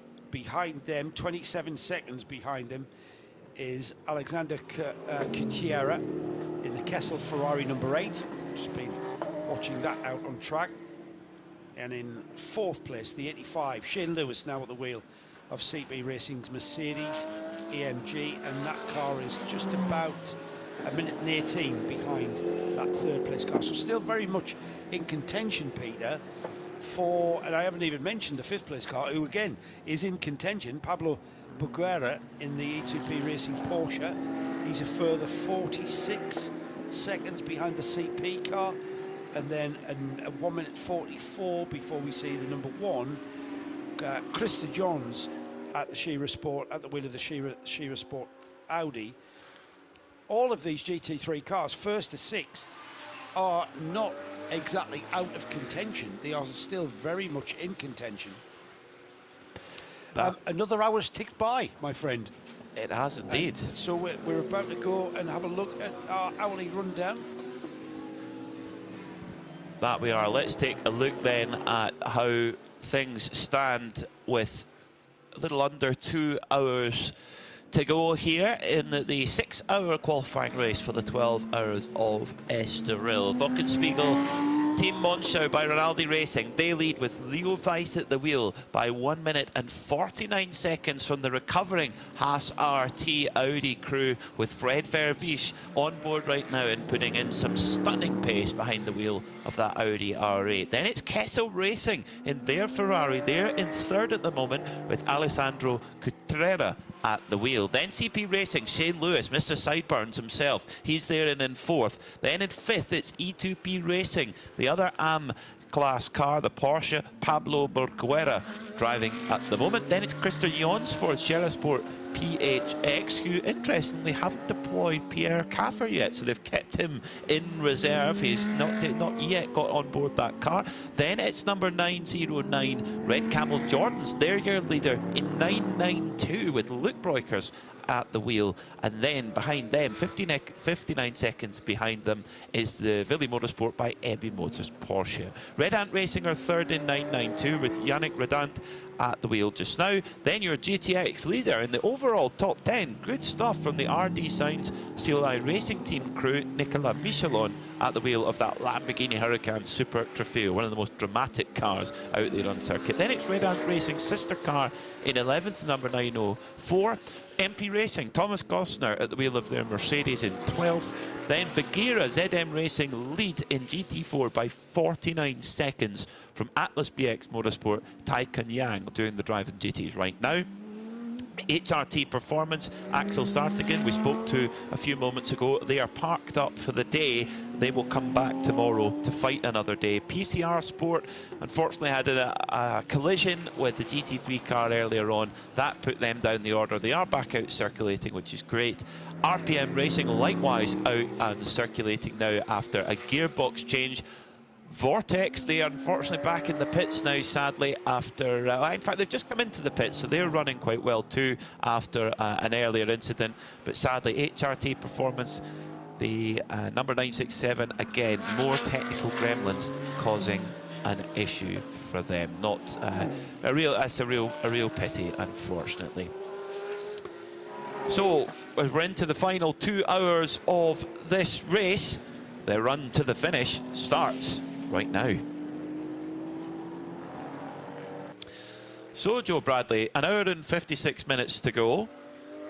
What are you seeing strategy-wise? You always like to keep an eye out on these kinds of things. Who's in the good position here that might not pop out on that leaderboard, who might not look like they're in a strong position but could be? Well, I think we've got the first 6 cars in GT3. In fact, the leading GT3 runners all not exactly out of contention here. It'll take a very, we might need a little bit of attrition for, say, the car in 5th and 6th place to come into contention for the overall lead. 129 laps completed by the Wochenspiegel Ferrari, 125 laps for the 6th place Christer Johns driven Shira Sport Audi. That's only 4 laps, and it's only 4 laps of a 1 minute and 40 plus lap time, so that can absolutely disappear in no matter of a blink of an eye. So you know what, it's certainly not over as we get towards the last 20-30 minutes. Yes, but certainly we've got a race for the front. We've got the recovery, fabulous recovery from the Haas RT team. Christer Donker on the pit wall there looking after things for the 21, and he brought that car right back into it, and he's only 1 minute 47 away, just over a lap down from the leading Ferrari, and that gap is going to continue to come down, because I think his pit stop strategy was he's picking the point of when to pit very carefully. Remember, they're managing that left front as well. That was a very worrying sign, the blister that we saw on the inside edge of that left rear when Mathieu Detry brought that car in. They'll be managing that, but I think the car in the strongest position for the overall win is the overall leader. Yeah, because that car was fast in qualifying.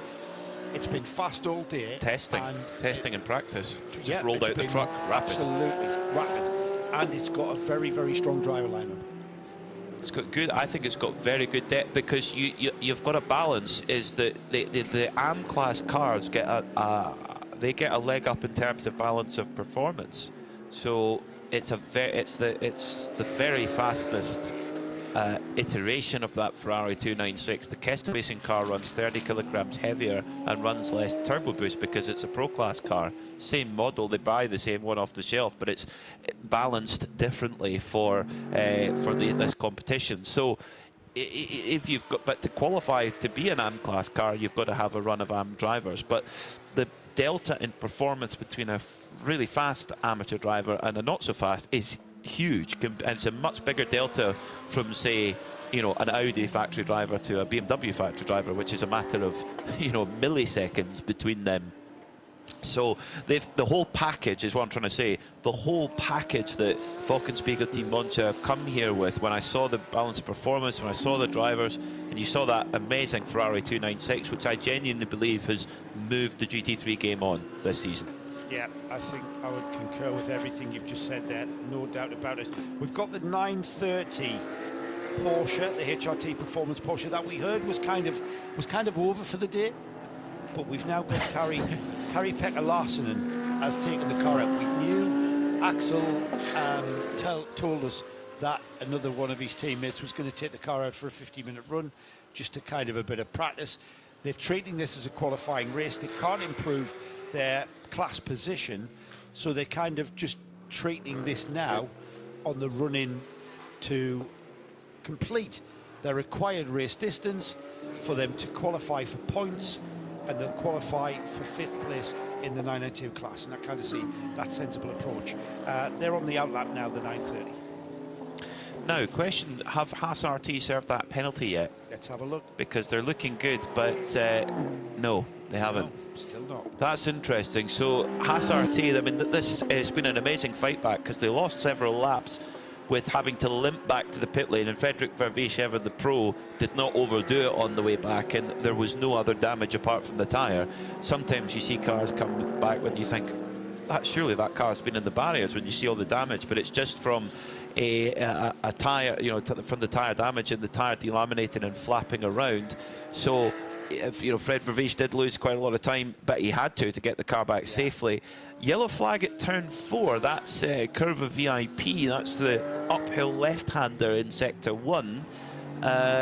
Still showing on our screen, so hopefully nothing untoward. Hopefully whatever's the reason for that, it clears quickly. We don't want to see anybody struggling out there. Oh, it's a spin. It is. PCR Mercedes right on the exit of the corner. It's going backwards. It's almost like he's got the car in reverse, but the reverse lights aren't on. It's Jose Nunez who's at the wheel of that car. Jose Nunez, yeah.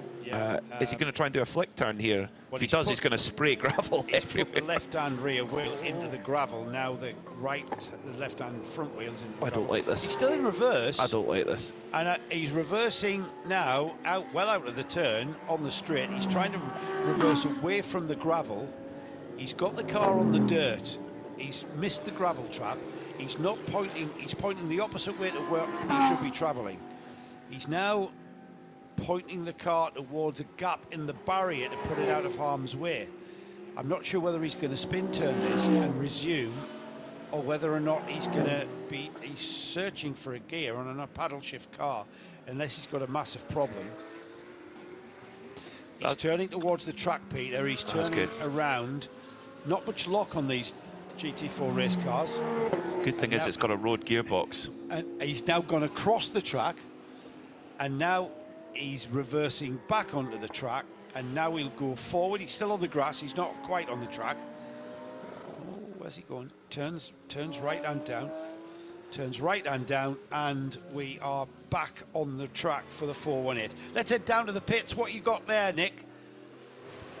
I've got the pit stop you've been waiting for. It's Bougueras, and the golden Goldfingers helmet gets out Adam Lacko. Now, this is going to be a long stop because they are having problems, electrical problems. Well, a longer stop. They were having electrical problems with the signage, you know, the board that says where you are and everything else, but they appear to have fixed it with the waggling. They have a whole load of electrical equipment, including a voltmeter and wires and cutters, but it looks like waggling it may have fixed it. There's someone from the organisation just trying to see what's making sure that is okay. But they do have a thing saying 13th place, and LAC, which is Adam Lacko, of course, who's got out. But I think Adam... Should we go and talk about Adam's helmet? Goldfinger, yes. He's the man with the golden helmet. That was a busy session. Yeah, it's a very busy session, but I like it because the car is very nice working. I think on the last lap we don't have a fuel because it's fuel pressure low. It's 0 bar, but I think it's okay. And I hope we finish like this because now it's continue David, and David is also very fast and very smart driver. Now, can I ask you something about your helmet? Now, you probably don't know that ESTORIL has a major part in the story of Ian Fleming, who wrote James Bond. So the James Bond films, a lot of them were based around here, and you have Goldfingers on your helmet. Is that a James Bond reference, or what is Goldfingers? Goldfingers is a very nice club in the Prague. Right. Oh, it's a club in Prague. Yeah, in Czech Republic, and everybody is welcome. Okay, I get the impression I know what sort of club that is, but that's great stuff. Thanks, Adam. Yes. Yes, well Not done, just Nick. watch out for your fingers. Yeah, so nothing to do with James Bond whatsoever. But great for my stag do in Prague, which we'll have to arrange, by the way. Can I come? Everybody's Thank you. Brilliant stuff. So we've got to the bottom of the Goldfinger helmet, and the gold flaking on the helmet, that's whoever the helmet painter is, bravo, because that's helmet painting is an art form. Of course it is. Incredible. What do you mean? Especially literally. subject to bleeding obvious. Helmet painting is an art form. Is a racetracks go bit left of a and right. shocker from Mackay here this afternoon, everybody. Helmet painting is an art form. Yeah, it's been a long day, my son. But you can. But what do you mean? Tonight on Dig That Hole, we got Peter Mackay. I'm trying to He's defend going to dig a myself. hole and climb right in there. He's gonna climb right in there, and he's gonna cover himself right over. He's gonna no. Let's just back it. Reverse, mate. Get it out Look, of if the you were gravel, just painting out the of helmet gravel. just pure white or just pure black, that's not art. Well, no, but not many Exactly. people do that So these proper days. helmet painting. You go to a proper Peter, helmet painting stop, artist. stop, mate. Yeah, you're right. Handbrake You're right. turn. Okay. Right, let's just Put that one plan down out. to experience. Yeah, who's leading? Ferrari, Volkswagen team Honcho Ferrari. Leo Weiss leads the way after 54 minutes, so we should see our leader into the pit lane the next 5 minutes or so. It's been green flag running all the way through. Frederick Vervies, he's got another 20 minutes left on his stint, thereabouts, but does have a 20-second penalty hanging over him. Clearly, 42-second penalty. 42-second penalty. 42-second penalty. Oh my goodness. Yeah, that's, yes. yeah. So all of that good, great ground they've made up is going to be lost in that penalty, which was given for exceeding speed limit during the Code 60. Yeah, and clearly they've been waiting for a Code 60 to try and serve it, but because they've been into the pit several times, it just hasn't. No, if you were to predict the pattern of Code 60s today, you'd have to have half an hour in the first hour and then nothing. Yeah, but I mean unusual. that was just one car that caused that, and what you sometimes find, apart from cars that need recovering, then when you've got a very open racetrack, which Estoril is, and a relatively small grid of cars, which I think we started 18 cars, we're down to 17 now running on track. Then the space that everyone has got, and I was mentioning this earlier while you nipped out for a pit stop. The attitude as a driver, your attitude is that because you've got that space, you don't need to make those dive bomb moves. You're not going to be held up very often in the space of that lap. And so when you've got, like places like Dubai for the 24 hours where you can have, we've had 100 cars there before, where it can really affect your race. If you're hesitant in getting through the traffic, it can cause you a massive disadvantage. Whereas if you're only going to encounter the odd bit of traffic every other lap, 2 or 3 laps, then there's not that much urgency and not that much desperation, let's call it. Because it becomes a desperation to get through the traffic without being held up too greatly.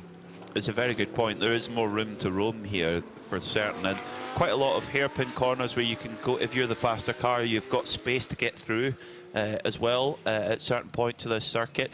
In 992, Luke Breukers, he's put a heck of a stint together. His elder brother Rick started the car off fantastically well. Then Fabian Dance got in. Luke Breukers, he's opened up the gap quite a bit to Sabino De Castro in second place for Philly Motorsport by Ebby Motors. and it will be now in the 992 these minimum driver times. So 992 Pro car, I think it's 30 minutes. So I just shuffle my papers. The 992, if the team doesn't have a Pro driver, actually interesting that AM driver must do 1 hour minimum. So 1 hour minimum, that means that Ivo Breukers needs to get in and basically do the run to the flag.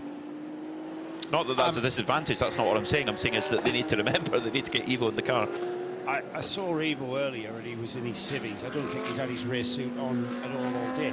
But then again, why would you dress in 3 layers of Normex when it's you like don't have to? It's about what's about 23 to 25 degrees out there, which is a beautiful summer's day. We've got a nice cooling breeze. We heard Nick describe that. The wind is getting up a little, and that wind is straight off the Atlantic. So there's very little humidity here in Estoril, isn't it? Lovely. It's beautiful conditions, perfect conditions. So yeah, I mean, just because I saw Ivo in his civvies, let's say, doesn't mean he's not going to get in the car next. I mean, Nick could ask our good friend Paul Truswell, who's looking after the strategy of how that car runs, and he can maybe ask the question. Paul Truswell might not answer that question because he's keeping that under his hat, because this car, remember, in contention for the qualifying race win so far. We will have a podium celebration after this 6-hour qualifying race. We are not going to be playing, it's not going to be a full podium, it's going to be a qualifying race podium, which is a little bit different. So there's no national anthems, there's no champagne, because remember that these drivers have to wear these race suits tomorrow. There's nothing worse getting into a sticky champagne drenched race suit. So we'll not be having any champagne, but we will be awarding medals to the first, second and third place in all of our classes. So, you know, it's a big deal. Yes, you're going to be on pole position tomorrow, but I think certainly what the teams are looking at is not so much the accolade of being on pole position for the Hankook 12 Hours of Estoril, the inaugural Hankook 12 Hours of Estoril, I'll have you, but it is all about championship points. Championship points going into what tonight will be going into the final 2 rounds, the 12 Hours of Estoril and the 24 Hours of Barcelona. So it's all to play for still, and an hour, and that clock ticks by so quickly, isn't it?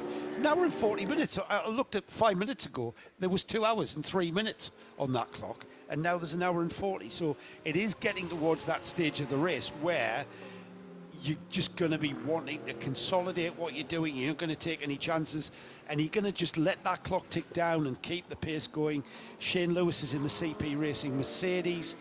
He's a very, very solid pair of hands. Oh, so good. Yeah, really impressive. Which is not where you came in talking about Ivo Breukers. I'm not saying in comparison to Ivo Breukers, who isn't. He is very experienced. He's the elder statesman in that car, and Ivo can do that job required to bring the car home. And he's going to have the open face helmet on with the Ray-Bans. He is going into the sunset, into the early evenings. He's going to look cool. He's been endurance racing a long time. You know, he won the 2004 Unipart Endurance Championship in a Seat Ibiza TDI diesel. Oh wow, yeah. Good endurance car, actually. Your stint length would be enormous in one of those things. Fantastic. An hour and 39 minutes to go. So yes, in order to be classified as the winner, Ivo Breukers has an hour to do within the next hour and 39 minutes. Krohn racing into the pits with Tracy Krohn, getting out the car. So Nick Jonsson drove the car earlier on. Tracy Krohn was next in. They've got Philip Hambrecht on the lineup, so I would suspect it'll be Philip Hambrecht getting in the car next up. So the team going to work, spraying the windscreen. So it's very important. You don't want all these bugs and all sorts of nasty things on the windscreen. You don't want it. It would just put you off. Always a silver lining. The Krohn car, Tracy Krohn in the pits in that RPM Racing Porsche. They've now got a brand new gearbox going into this 12 hours. Good point. Yeah, so they got a bit of their preparation tonight, whether or not they were lifing the gearbox towards replacing it tonight. They've got that job done. It took them about 50 minutes, didn't it? they lost about 50 minutes in the pits, if not more. A little bit. It was around that, yeah. I mean, to change a gearbox in under an hour is pretty impressive, I'd say. Sabino De Castro, always smiling as Sabino, and he's in second place in 992 at the moment in the ever colourful Ebby Motors backed machine with the goodness me, name all the colours on that. Pink, red, blue, yellow, green. I think of a song. Black. Red and yellow and pink. Ah, and I was more green, thinking Karma Chameleon. Orange and purple and red, blue. green, red, gold, and green. Yeah, it's we're getting to the. We tell we're getting to the latter part of the race here as well. Red, gold, and green. That was it. Karma Chameleon. Kessel Racing are in the fueling area. The pit stop complete. That car was brought in by David Fumanelli for Kessel Racing, so they will fill up with fuel. And unless we have a fairly hefty code 60 intervention, they will need another stop. Now, there's the question, Joe Bradley. 12 minutes left on Frederick Vervies's stint for Haas RT, second position. Will take them to an hour and 25. Even Haas RT are going to need a hefty code 60 to get home on just one stop. So they're just the wrong side of it. It appears. I think their plan. It's tight. They need code 60. Yeah, their plan A was kind of knocked out of sync by that puncture, wasn't it? We always knew that, as Fred Vervies is really, you know what, he's absolutely wringing that car's neck, and whether that car is sliding around because the driver is pushing so hard, I probably think that's the case. I mean, we heard Mathieu Detry mention that car had a handling. He described the car in a very Niki Lauda-esque fashion, that he wasn't happy with it through the final turn, as Philip Hamprecht, now at the wheel of the 907, comes out of the pits as that number 21 Frederick Vervies car crosses the line to complete what will be 140 laps. It's 1 minute and 31 seconds, 140 laps I should say, for Frederick Vervies. He's he's 1 minute and 31 seconds behind the leading Ferrari, so that's just over a lap for him, or just under a lap I should say. What's going on with my mouth? It's not really connected to me brain at the moment. So we are going to see that gap perhaps continue to come down, but ever so slightly. And remember, the next pit stop that the 21 takes will probably be when we see that 42-second penalty being soaked in. It will, they'll have to, because they just don't know if there is code 60, they might not get another chance to come into the pit lane. So yes, they'll have to do that, take that 42-second penalty, a real punishing penalty for that Haas RT squad. Now, Frederick Vervies can only do half the race, and he did close to 2 hours early on. So Fred Vervies, he's done 50 minutes. They don't have any more Fred Vervies drive time left.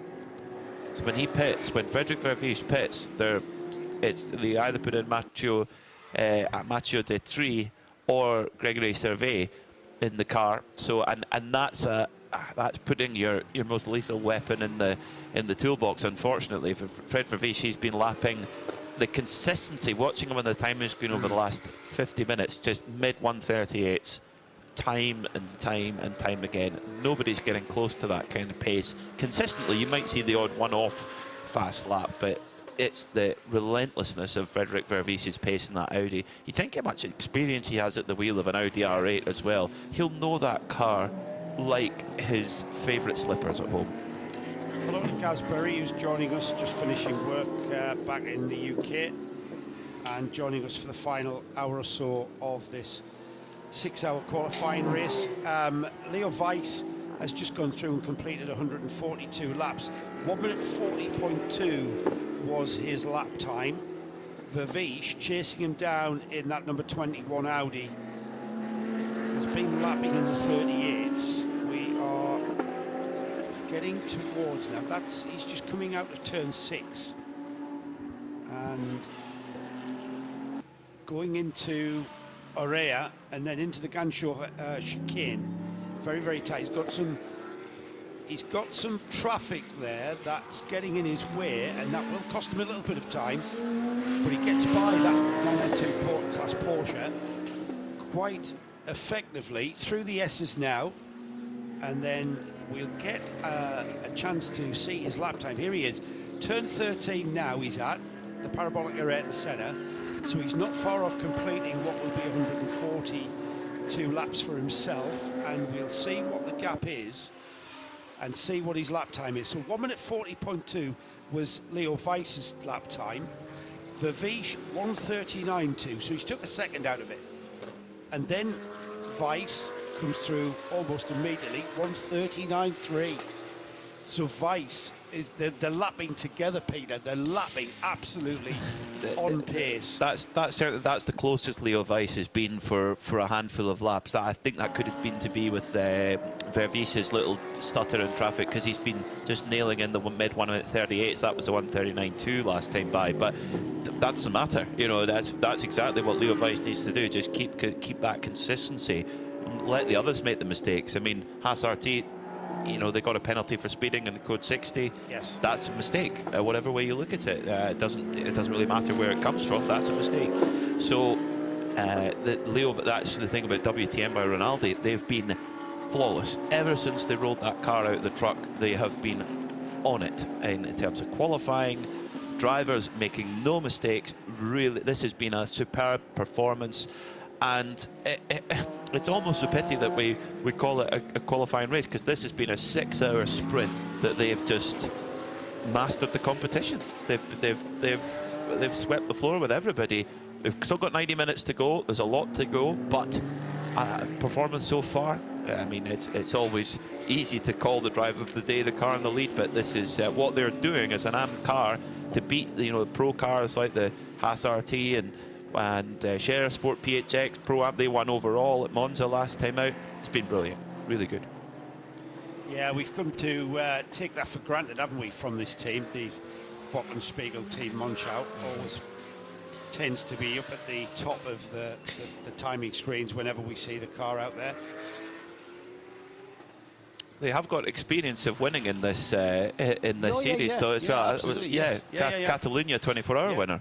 Yeah. Very much. Yeah. They're quite loyal. They seem to be very loyal to Ferrari, particularly the Fockenspiegel team. Yes, they very much are. And, you know, Ferrari's having a pretty good year, aren't they, overall, as a manufacturer in GT racing and endurance sports car racing. And certainly they've had, again, I don't want to say too much, Peter, I don't want to hex it. They've had this is a great drive from Leo Weiss. He's been in the car now for just over an hour. It's an hour and 10. How is the car doing that? What do you mean? Eco-wise? You don't use... No. He's been in the car. He's been in the pits with the car. That's just the stint time. An hour and 10 minutes, but he hasn't been in the pits for a while, a good while, Leo Weiss. So that's interesting. And yeah, he still owes us a pit stop. So no, that's a full stint with no code 60, an hour and 11 minutes. He's got to be running on fumes by now. We don't use the word frugality and Ferrari in the same sentence very often, but it seems that 296 GT3 sips the fuel as well, rather than guzzles it. So the last time he pitted was an hour and 11 minutes. Correct. Yes. That's what I mean. Yeah. Which is far in advance of what you'd normally seen either, or here at Estoril, it's not a fuel-heavy circuit. I would say, with a 1 kilometre straight.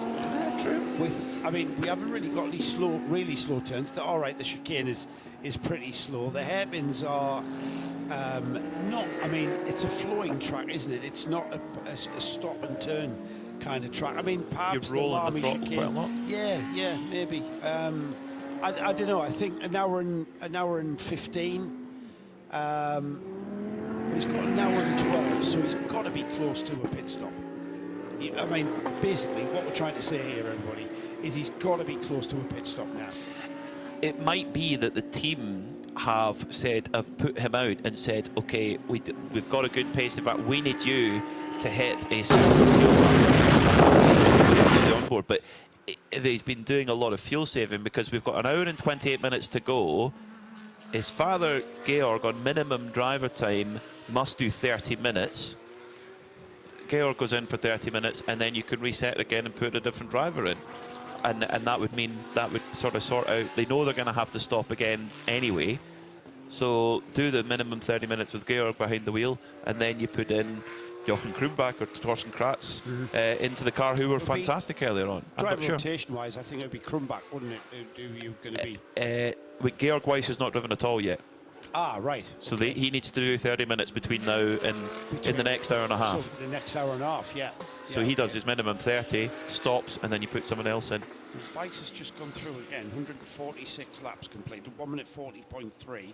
Gap down to Vivish is 1 minute 27, 1 minute 27.5. So Vivish is catching him ever so slightly. But remember, we've got that penalty hanging over the 21. Vivish, the Haas RT Audi of Frederick Vivish, has to take a 42-second penalty.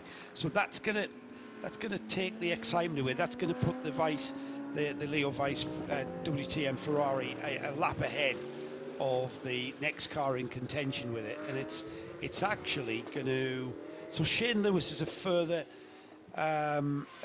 He's a lap down from the Haas RT car, so that's not going to put him. He's not going to lose a place with that as we flip-flop through. So Vivish should hang on to second place.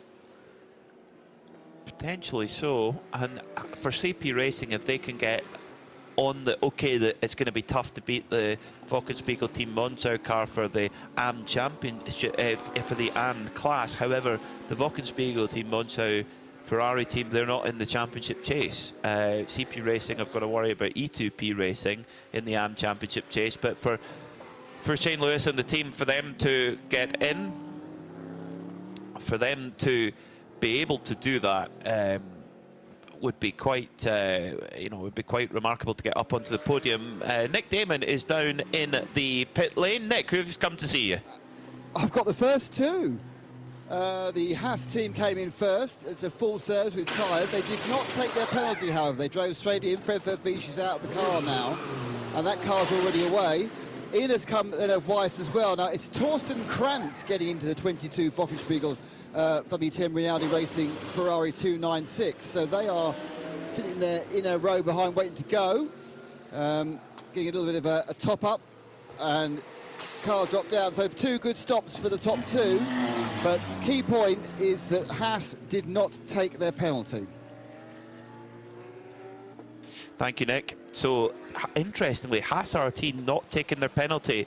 They are, and they might regret that, because the number 58, the Gosner car has spun, but it is moving, but hopefully we stay green. Thomas Gosner has spun at, I'm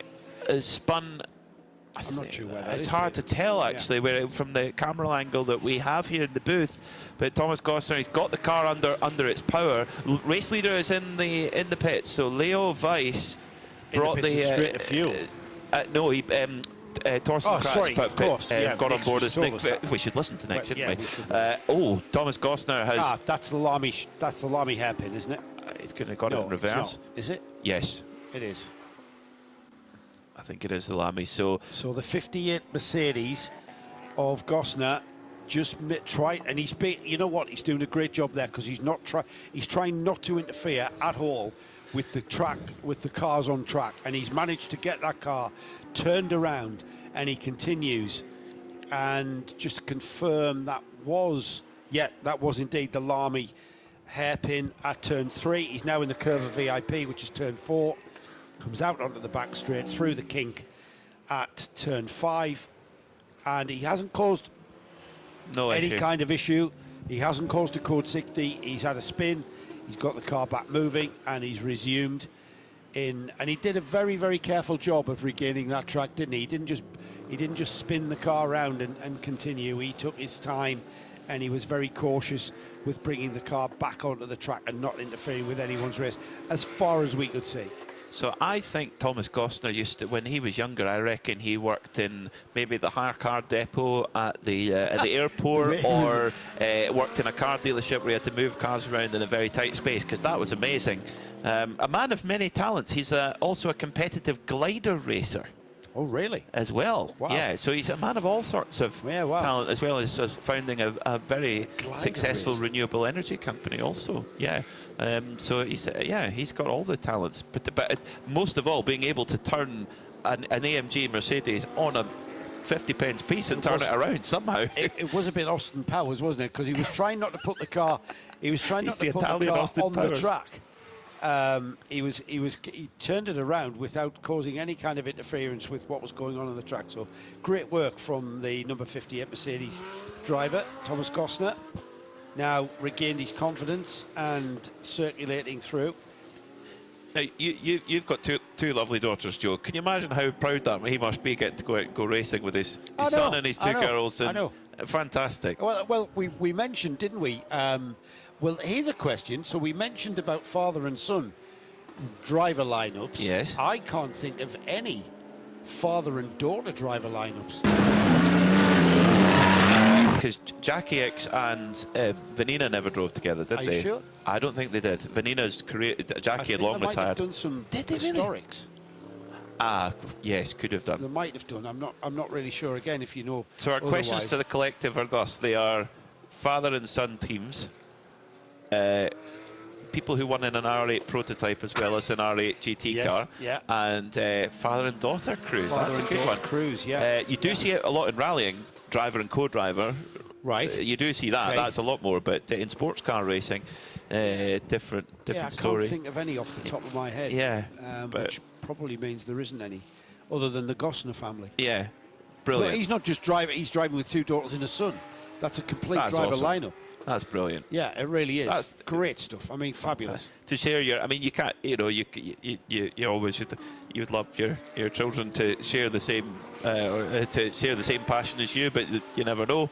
And but clearly, the whole Gostner family Imagine just a game of Monopoly in the Gostner household with all that competitive Oh my spirit. goodness! I'm going the car. No, I'm going the car. You go the top hat. No, I'm going the car. Yes. Yeah.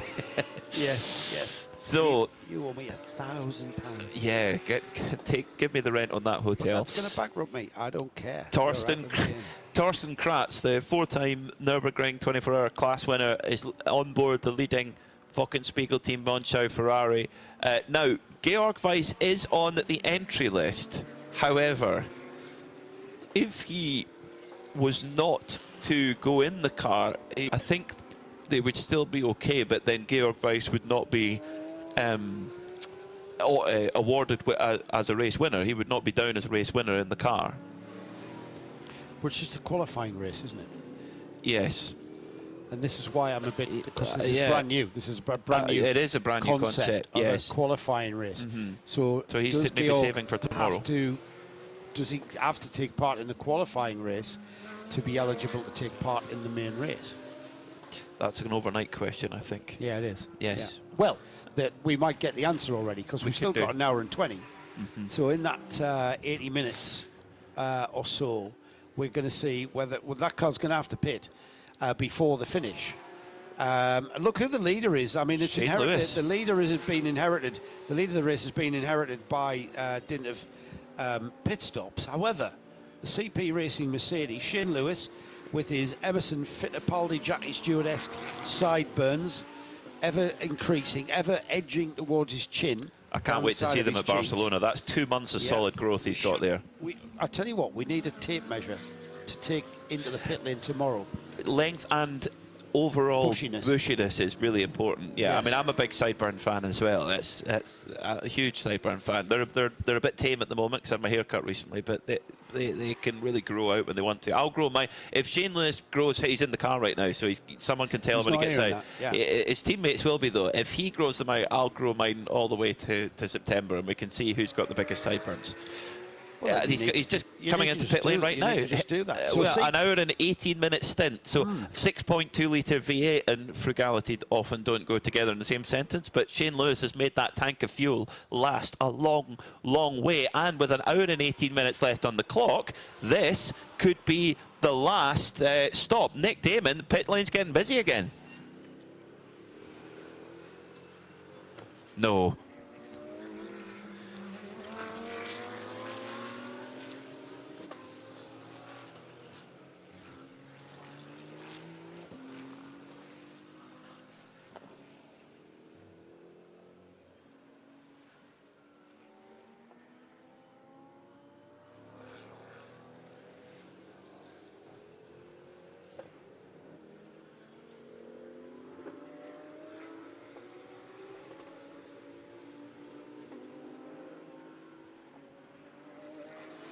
Thank you, Nick. CP Racing there will give up the lead back, or give the lead back to the WTN Ferrari. Torsten Kratz just 9 seconds away as Shane Lewis brought that car into the pits. So next time by, it'll be 150 laps completed. We are heading towards that final 60 minutes. We're 70 minutes away from that. Gregory Surveyor is at the wheel of the Haas RT car 21, still to take the penalty, and that car will hang on a minute, it says here 42 seconds still just on issued. The 21 car has had a third track limit infringement offence reported and has received a warning, which is served. And then the 903, which is the Red Ant Racing car of Ayrton Redon, Yannick Redon and Cody Boyka, that's received a 6th offence track limit infringement. So that means that car will take a 10-second penalty. So penalties are being issued for track limits. Is the most recent issue, as the number 22 Ferrari goes through and into the lead, 150 laps completed, as we suspected. And then in second place should be the Haas RT entry. So Haas RT, they've got that penalty has hung around like a bad smell for them today. They've been desperate for that code 60 to come around, and it just no. And yeah, I would have lost money on that, Peter. Just as we were going to the chat with Nick there, apologies if it didn't come across on air, mentioning just pit stops for CP Racing and E2P. CP Racing can get home from here, and I guess as can E2P Racing. So CP Racing and Wochenspiegel Team Monsau will need another pit stop. I think they'll need a splash and dash, whereas CP Racing can get home from here. Did Charles Espinlau jump into the 85, or is it Joe Foster? Good question. We'll find out in just a second. Joe has not been in the car, you're correct. Charles Espinlaub starts. Often we see Charles Espinlaub starting and finishing the car. Yeah, Joe has been in the car. It is so the CP Racing Mercedes, an ever-present threat here in the 24H series. Last year they really had a breakthrough season last year. They won overall in Kuwait. They won overall in Portimao over 24 hours. And yeah, they just got they all trust each other implicitly. They're such a solid unit. It's great. Yeah, they know each other really well. I mean, they've been racing together for decades. Charles Espinlaub it is, who has taken the 85 back out. So they're obviously keeping Joe Foster for tomorrow for the 12-hour run. Which brings us back to the regulation that you don't have to run all 4 drivers in this 6-hour qualifying race. That's right. So there's our answer already. Absolutely. Thank you, CP Racing, for answering that one for us by putting Charles Espinlaub in. So this could mean that CP Racing, when everything filters through, the cars in front of them have to stop. All of them have to stop again. Charles Espinlaub, if he can run the same stint length that Shane Lewis did, they will get home with no more pit stops, whereas everyone in front of them will have to pit. How long for? That's the question. Depends how much fuel's left in the tank, and indeed if a code 60 comes out. So CP Racing, they definitely don't want a code 60. with 73 minutes on the clock, the last thing they want is a code 60 because that gives everybody in front of them a free pit stop. Or cheaper pit stop anyway. 152 laps completed by Torsten Kratz now. And Gregory Sevier, who is about to come through. The gap was down to 45 seconds. However, last time by, Sevier wasn't quite lapping at a similar time to the Ferrari ahead of him. So we'll see what Gregory has to offer when he comes through, just coming through the final turn now at turn 13. And we'll use all of the curb on the exit and we'll cross the line any moment now. And it's a 140.2. 140.2. So Kratz is lapping 138.8 last time That's by. fast. The gap has gone out to 47 seconds. It was 45, it's now 47. So Sevier hasn't got the pace to match Kratz in the Glockenspiegel team Monschau Ferrari. So Torsten Kratz is categorised as an AM driver, 52 years old, class winner in Nürburgring 24 hours many times over, but still classified as an AM driver. He is lapping at Frederick Vervies pace, mid to high 138s. So he's lapping as fast as a factory driver. That's something to tell your grandkids, your mum, your auntie, Yes. everyone saying, I was lapping the same as Frederick Vervies, Yes. who's a full pro racing driver. That's pretty cool. That's the opportunities that sports car racing can provide sometimes, where when it all clicks, when the package comes together, and it is a package, isn't it? It's a team, it's the car, it's the tyre, it's the everything. Yes. And everything has to come together. You know, we talked a lot about the Nürburgring today. It's a mecca of endurance racing as well. You know, Fricadelli Ferrari, everything came together that day for them to win.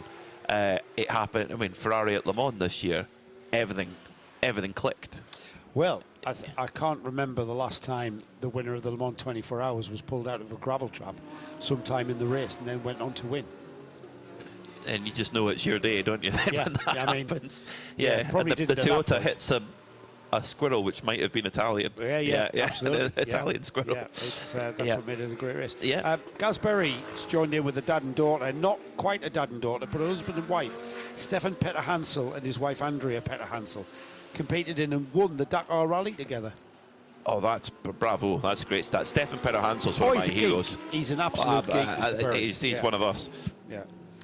One Let's of have us. a trip down to the pits because Nick wants in on this. The father and daughter, Nick. Oh, of course. Yeah.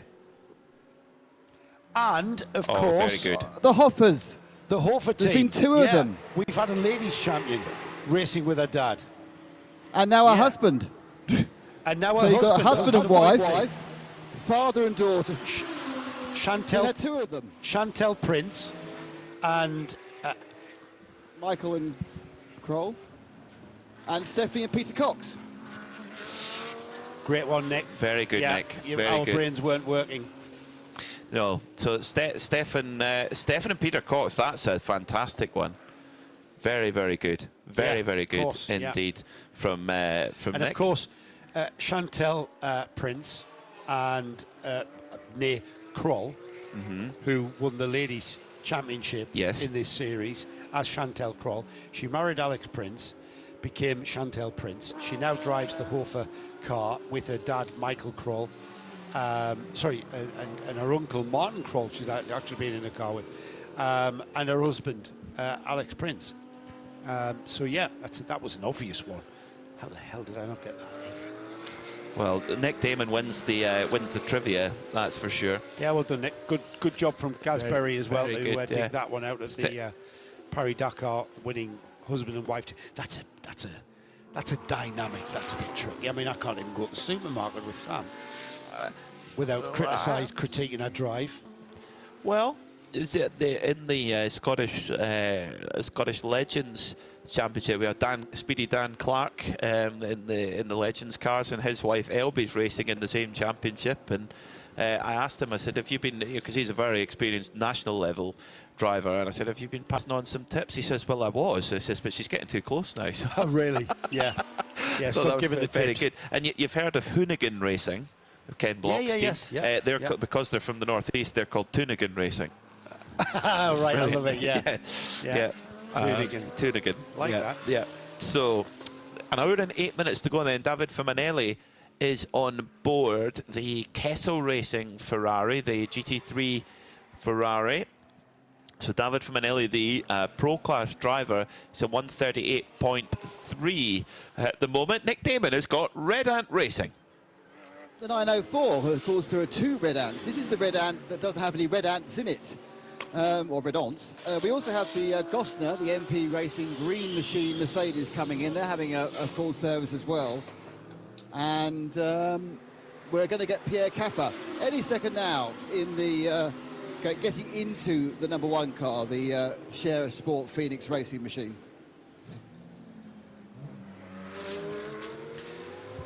Thank you, Nick. That's a significant pit stop with regards to 992 honours. Red Ant Racing, the 904. That's the car that's currently 4th and chasing down the 992 entry in the car ahead of it in 3rd, which is its sister car. And just trying to see what the gap is. They're a lap off, aren't they? Almost 2 laps off, actually. So I think that 3rd place should be solid for Red Ant Racing. They are battling for that podium, aren't they? They've completed 152 laps and are 26 seconds off the car in 2nd place in 992. That's the Sabino de Castro car. Billy Motorsport by EB Motors, the 955, just ahead of it by about 26 seconds. And that car is well off the back of the leading 992 car. 1 minute and 15 seconds. 1 minute and 15 is the time that Sabino de Castro has to make up to catch Luke Breukers ahead of him. Now, these cars are 6th, 7th, and 6th, 7th, and 9th overall. And that 992 class battle, as ever, one of the races of the race, if that makes sense, and getting very, very valuable class points in this 6-hour qualification race. So Christer Jons brings the Sport PHX Audi into the pits, and that means that Pierre Caffer, who is waiting there patiently, will be fitted on board that car. So we could see the Sport PHX Audi forge forward in this last hour and 5 minutes or so of the race. And well, and that will mean as well, we've seen many of the GT3 cars running to sort of an hour and a quarter, give or take. So an hour and 5 minutes, they can either not need to fill the tank up full or fill it up fuel and let Pierre Caffer go full, full attack the whole way to the flag. Whereas I think the number 85 CP Racing Mercedes, who pitted with about an hour and 17, an hour and 18 minutes to go, having done an exactly the same amount of time stint as that, they, in order to get to the end without another pit stop, they will have to fuel save a little bit, and of course that does have a knock-on impact on the pace. So quite a lot of unanswered questions in the next hour and 5 minutes, and we'll have all the answers for you by then here in the Hankook 12 Hours of Estoril qualifying race. Torsten Kratz putting in a superb drive at a critical point for this Wochenspiegel Team Monschau team by Rinaldi Racing. 139.5 last time by, so lapping a strong pace as Torsten Kratz, significantly quicker than Gregory Servet in the Haas RT Audi.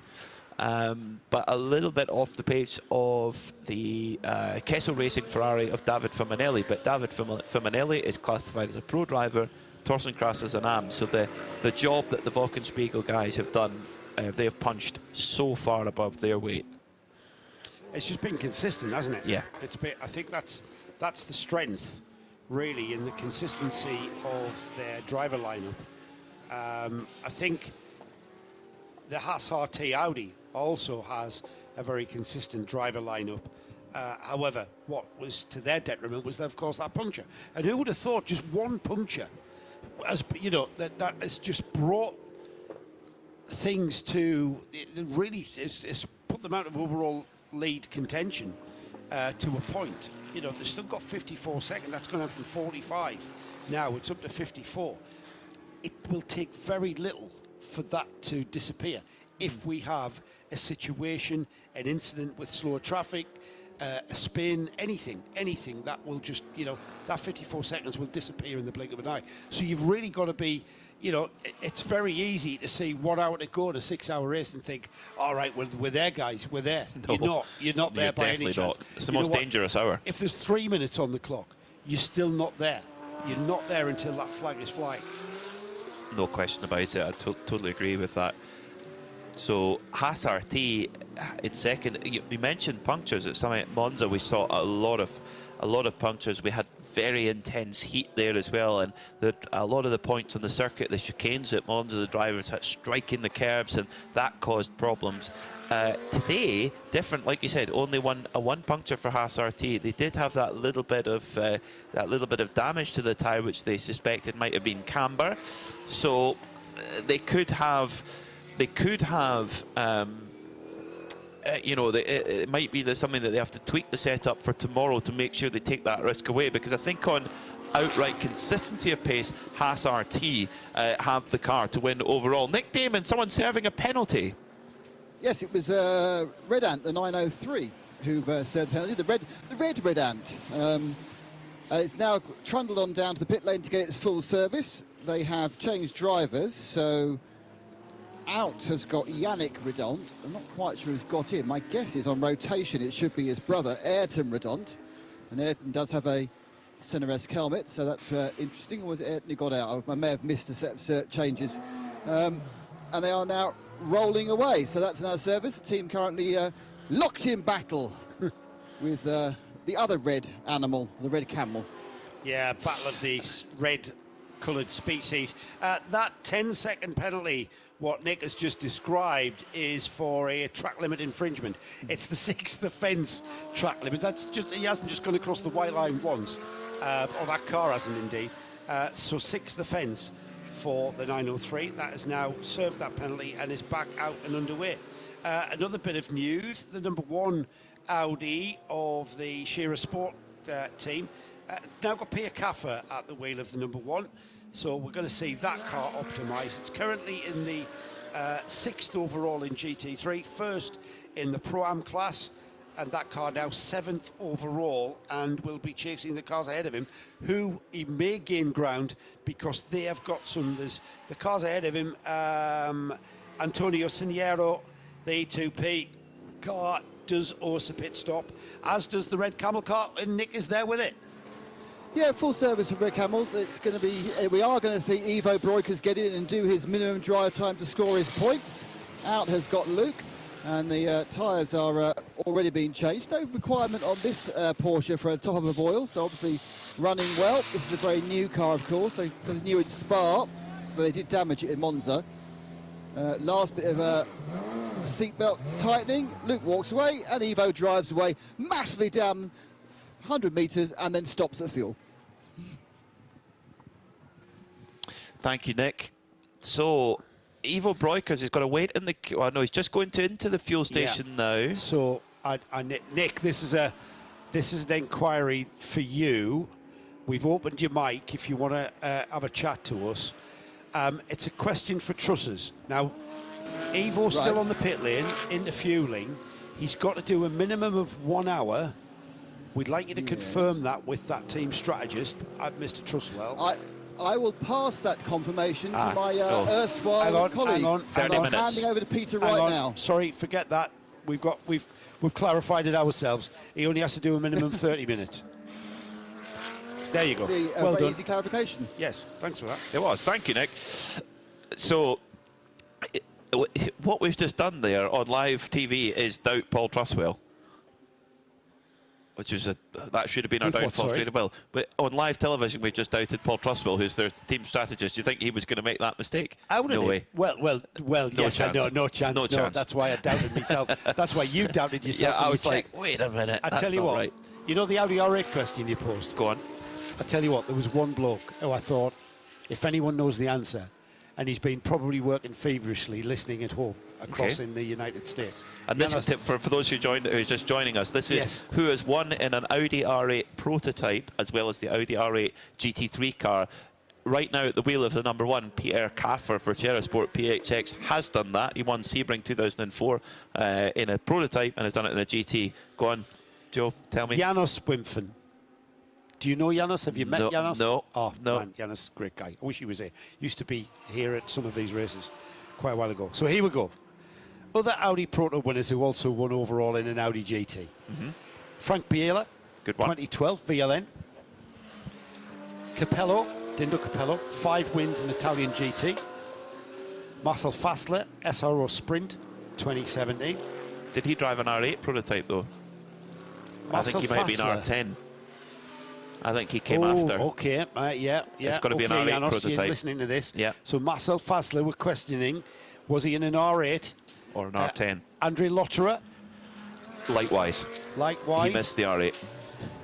Yeah, I think you might be right there. Yeah. Yeah, 2014 French GT. Benoit Trillier, Same. thing.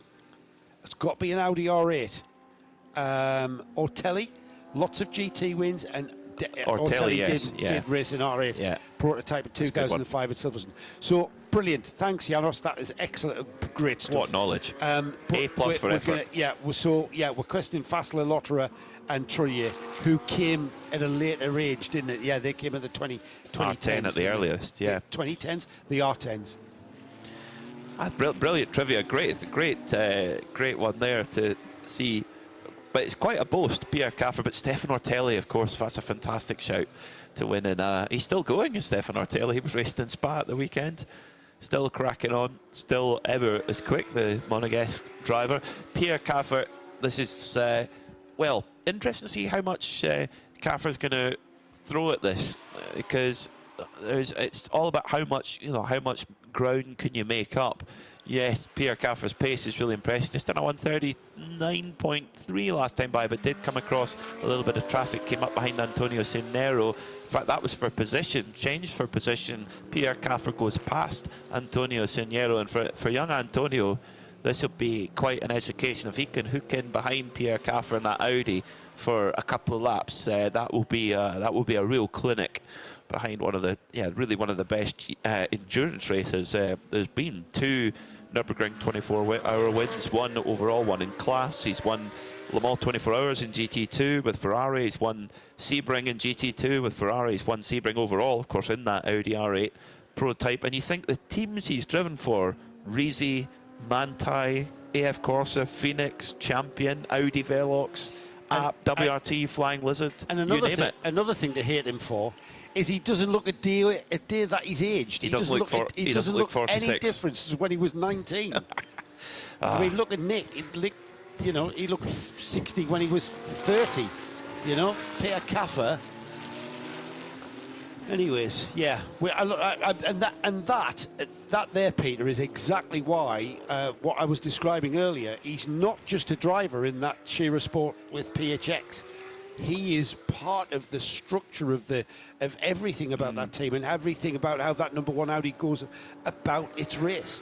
He gets out of the car. They don't work from the pit wall. They work from a desk in the pit garage with all the telemetry coming through, and the engineers monitoring it. And Pierre will have been stuck glued to those screens, monitoring every single move that car makes, and then he will have gotten in the car. I've seen him get out of the car and go straight to that desk, sit down and be in a complete, conference with the engineers about how the car's handling, what to do next, what we're going to do next. It's he is quite a legend. Is Pierre Kaffer? Absolute legend. Certainly is. And do you know what? I bet you he is.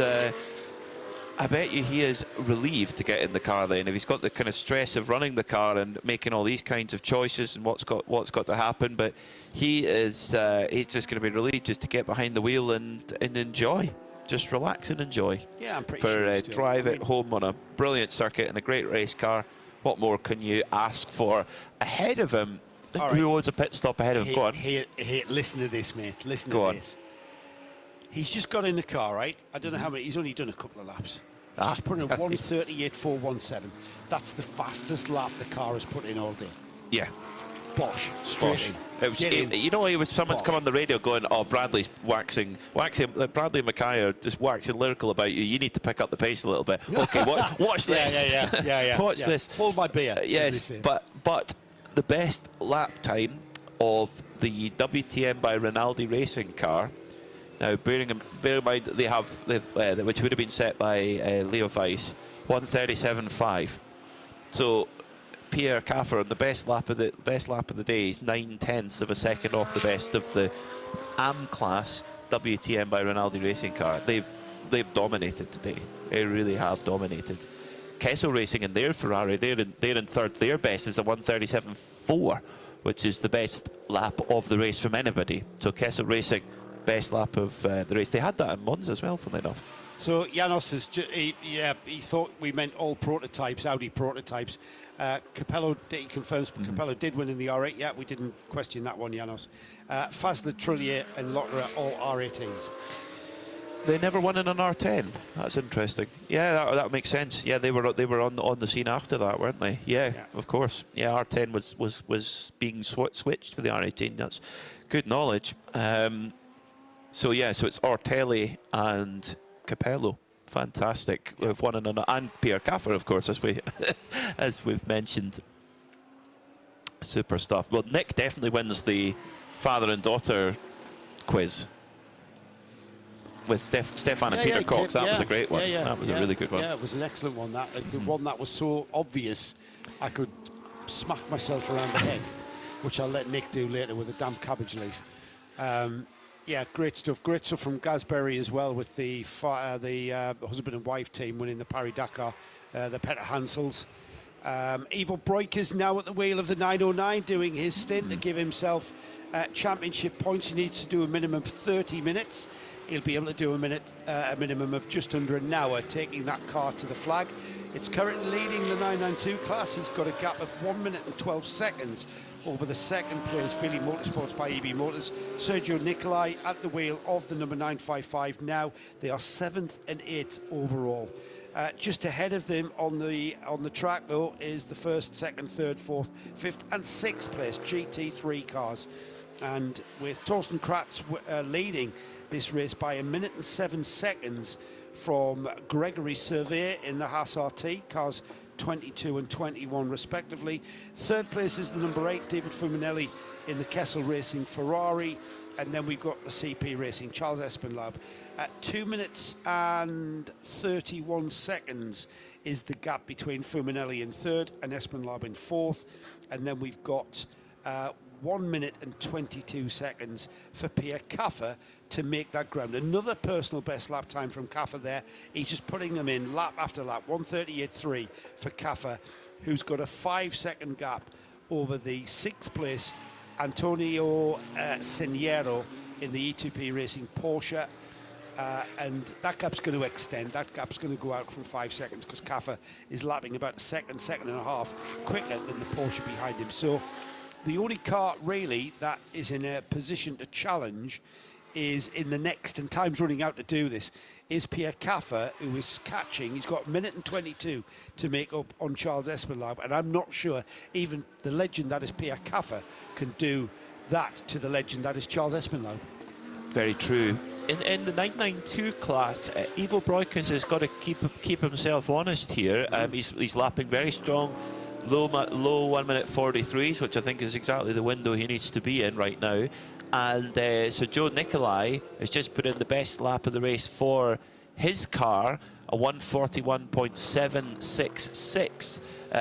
So lapping about 2 seconds a lap quicker than Breukers at this time by. So we've got about 30 laps to go in the race. And the gap at the moment, as we're waiting, they're sort of off sequence a little bit. The gap is 1 minute and 8 seconds. So actually, at that delta, if that 2 seconds per lap every lap, it could come down to actually being pretty close in the 992 category. So Sergio Nicolai being charged up for the run to the flag. So in terms of pit stops, where are they? They are on pretty much identical strategy. There's 7 minutes into the stints for Sergio Nicolai and 8.5 minutes for Ivo Breukers. So Ivo Breukers, he's got to keep this consistent. Yeah, he's got to keep lapping at that one. Sort of looking at the lap chart, looking at the delta on the dash. In the 1 minute 43s, and he's okay. And if the pace drops off any more than that, then Sergio Nicolai will be on it. And I tell you what, the track is getting quicker here, Joe. With just as the temperature's starting to cool off again a little bit. We've seen a lot of personal best sectors, personal best laps coming up. If that 2 second delta per lap from Breukers back to Sergio Nicolai continues consistently from now until the end of the race, that 992 battle is going to be close. Well, I mean, you are right, Peter. It's it's that golden hour, isn't it, that we're approaching, where the ambient temperature is going to come down, the track temperature will cool, the sun's getting very low, it's losing its power to heat up the tarmac. We're at local time here in Portugal is 6:40 in the evening, so yeah, we're seeing the track being rubbered in. We've had a lot of running today, continuous running. We've had 0 rain over the course of the week, so that means the track has been well used. So yeah, we're probably seeing times being optimised. We're seeing some drivers who are needing to push. Pierre Caffer for one in that number 1 Audi. He's absolutely pushing that car and getting the maximum out of it. You see very quick hands there through the Gancho chicane, turning first left and then right through those tricky hairpins left, hairpin right. Now he's approaching the final turn 13, the parabolic Ayrton Senna, and yeah, I mean, he's pushing on. Let's see what his lap time is as he crosses the line now. And it is Pierre Caffer is a 1:38.9, so not quite as quick as his best lap, Peter, but he's pushing on, isn't he? He's not hanging around in that bright orange and yellow helmet from within that number 1. I think he's getting the best out of what the car is going to give at this stage. But the driver who's really on the move at the moment is David Firminelli in the Kessel Racing car, 1:38.4, slapping now. Curiously, he's lapping 2 seconds a lap quicker than Haas RT, and the gap is only 29 seconds, so there is time for David Firminelli and Kessel Racing to catch the Haas RT car. However, I don't think Haas have served their penalty yet, have they? If I have a look at the penalty sheet, Haas RT 21, no, they have served it, excuse me, they have served their penalty. No, I tell a lie, they have not. They've still got this 42-second time penalty hanging over them. They've served other penalties. Oh no, they've been given a warning for track infringement. So Haas RT still have that penalty hanging over them. So, and that was issued a long time ago. I hope they haven't forgotten about it. I'm sure that's not the case. But yeah, so even with David Firminelli's pace, he might well run down Gregory Servet on pace over the next little while, but with at that splash and dash, they're going to have to serve the pit stop anyway. Yeah, and that's kind of took the wind out of our trying to build up some drama sales here. I think where the drama comes from is CP Racing, because they're going to. It looks like they're going to get to the end of the race on this a pit stop less than everyone else. Funnily enough, their AM class rivals in the championship, E2P Racing, with their Porsche, look like they're going to do the same because they pitted at exactly the same point. Badiano's back on. He's got some more stats. He's got some more husband, wife, father, and daughter stats. And again, smack myself in the head for this one because I should have known this one. American Le Mans Series, Martin and Melanie Snow. Oh, great one. Won races, won their class in the American Le Mans Series. Their son Madison, of course, who is the boyfriend of Shea Adam. And of course, Madison drove with his mum. Him's a champion in GTD. Daytona winners in GTD. They have not raced together though. Have they Madison has not raced with his mother and father. Oh wow! Christiana and Lars Nielsen, father and daughter team. The Robertsons. But I think Janos is saying they have not raced together. Yes, the Robinsons in the American Le Mans in the Ford Series. GT. In the Ford GT. Yeah, Lottie Shoes car. Yeah. Surname Carmen, partner of Bernd Cooper, plans to race together with her daughter. So we don't know the name. The partner of Bernd Cooper plans to race with their daughter in Creventic or the N24 NLS in the near future. Husband and wife is definitely a lot more common than father and daughter. Yes. Husband and wife, of course, we had Klaus Abelin and Sabine Schmitz as a husband and wife team with Fricadelli. Yeah, of course. Yeah. So they're pouring in now, aren't they? They are. The brain's cogs are turning. Yeah. So thanks, Janos. Yeah, Great to brilliant have you stuff, Janos. I'm impressed with the knowledge. Ivo Breukers with the open face helmet and the shades on at the wheel of that 992 Porsche Cup car. And you can imagine Luke and Rick now. They're going, "Oh, Dad, don't mess this up now." Oh, you can come on, imagine. Dad. Like, Well, we've put you in this great position. Don't mess it up, Dad. So Luke, Rick, Fabian Dance, Trusses, all sat there going, "Come on, Dad. Not. You've got one job to do, Dad. There's the car. It's Poor in the Evo. class lead. No pressure, Evo. I get the impression Evo's not a guy that gets nervous, though. Evo's He's you know what? very Evo's, relaxed. Absolutely. Yeah. I mean, you know, he could. Yeah. Intense competitor. But yeah. I wouldn't like to get on the wrong side of him. No. In a competitive situation. Again, game of Monopoly at their house. At the Breukers. Oh. No. Well, of course, their business, Jordans.nl, is like sign writing and things like that, and graphics. Oh, that's not their business. No. I thought it was. No, I don't think it's theirs. I think there's a connection there. I thought I'm not it sure. was. I'm not sure. Maybe not. Okay. But they could, if they're a close connection, that's their sponsor anyway. It's on the car. Yeah, it is. Jordans, Yeah. and so they could have. I think there is a connection, but I'm not sure what it is. A specially made Monopoly board. With rounds of the 24H series. Yeah. You've landed on the 24 hours of Portimao. Build a hotel at Portimao or Estoril. There's a thing. I might put that to Evo tonight at dinner. Good idea. We need a 24H series Monopoly special. I'd buy that. Yeah. I've got the Nürburgring one. Have you? Yeah. Have you got that? No, I need to get that. Oh, yeah, absolutely. Yeah, I've got a MotoGP one. Well, that's cool. It's all in Spanish. It's quite good for practice. Yeah. See. Muy bien.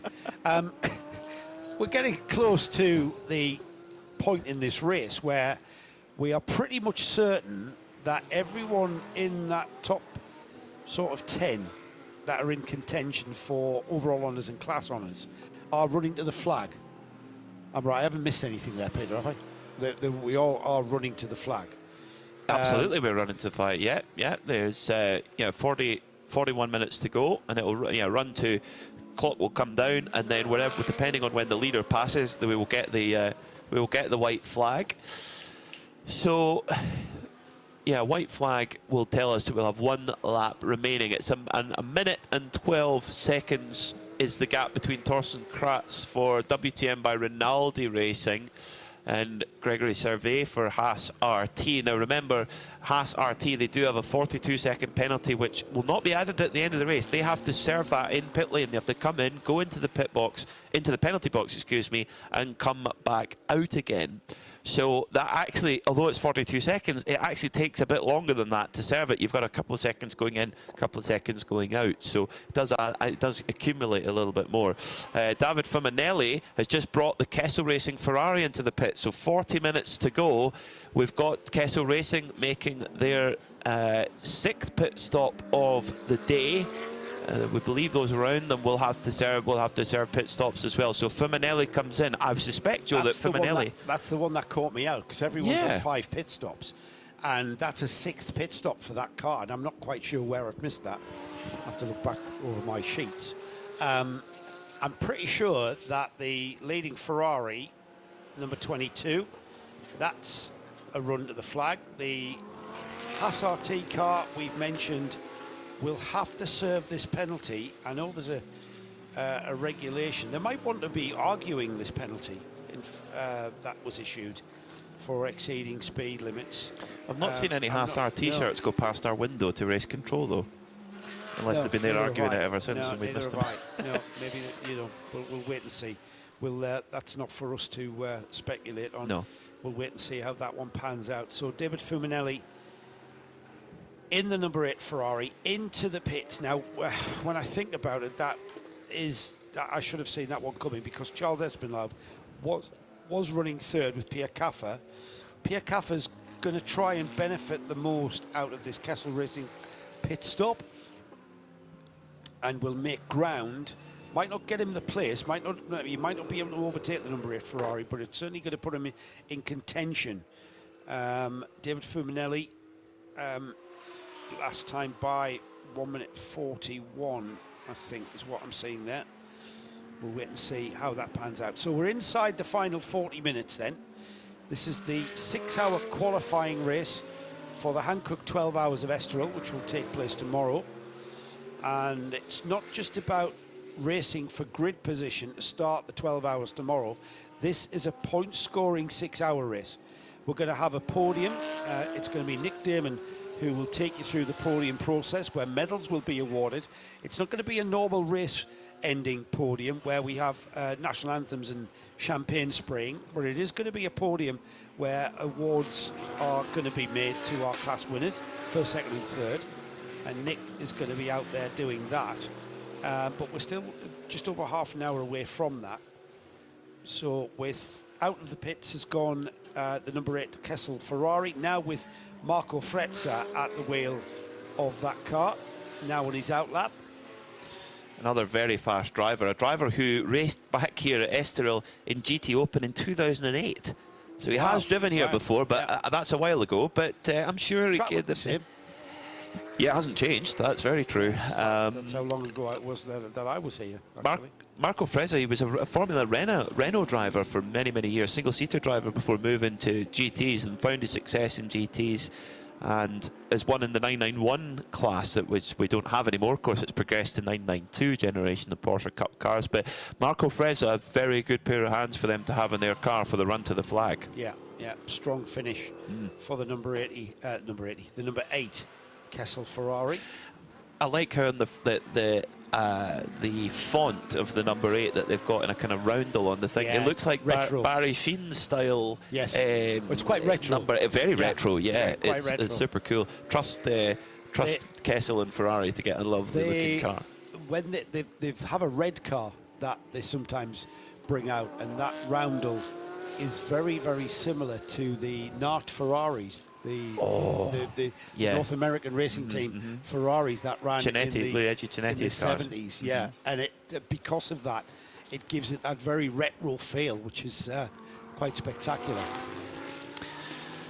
36 minutes to go then. Can CP Racing get to the end of this race without another pit stop? I actually think they can. At the moment, they sit in 4th, just 3 seconds behind. Now, this is the game on now. 3 seconds behind Kessel are CP Racing. So Kessel Racing, they're fueled to the end of the race now. They've taken a pit stop more than CP. So now it's simply Charles Espinlaub versus Marco Frezza for that podium position as it stands. However, we know that Haas RT have to serve a penalty as things stand. So that would drop them lightly off the podium and move CP Racing up onto the podium. In what position? Well, that's still to be determined. Right now, Charles Espinlaub's last lap was a 141.4. He dropped a couple of tenths in Sector 1 to Frezza in Sector 2. CP Racing is making its way through a bit of traffic there as Espinlaub. We dropped about 1.4 seconds in Sector 2, getting through Porsche 992 Cup traffic. So Espinlaub being as smooth and steady as ever, but this is it's going to be interesting. Just 3 seconds behind between the Frezza in 3rd and Espinlaub in 4th. Right, so Frezza is about to come across the line. Let's see what his lap times are. Let's see if he can match Espinlaub. He won't this time. 139s. Not with that traffic. And Frezza crosses the line, 141.3.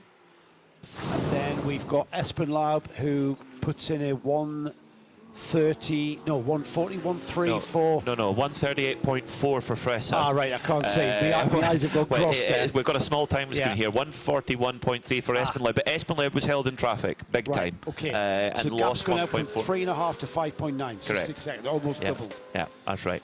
Espenlaub, he got caught up at just the wrong point of the circuit with a Porsche Cup car. Then this next lap, I think, will be much more representative of the standing pace. But for Fressa, a 138.4, not many people have been at that's one of the fastest laps we've seen all day. That is a quick lap. When you consider that the quickest lap from the CB Racing Mercedes all day long has been a 39.4. Yeah, you can't touch that. Then, again, strong driver to finish the race for the Kessel car.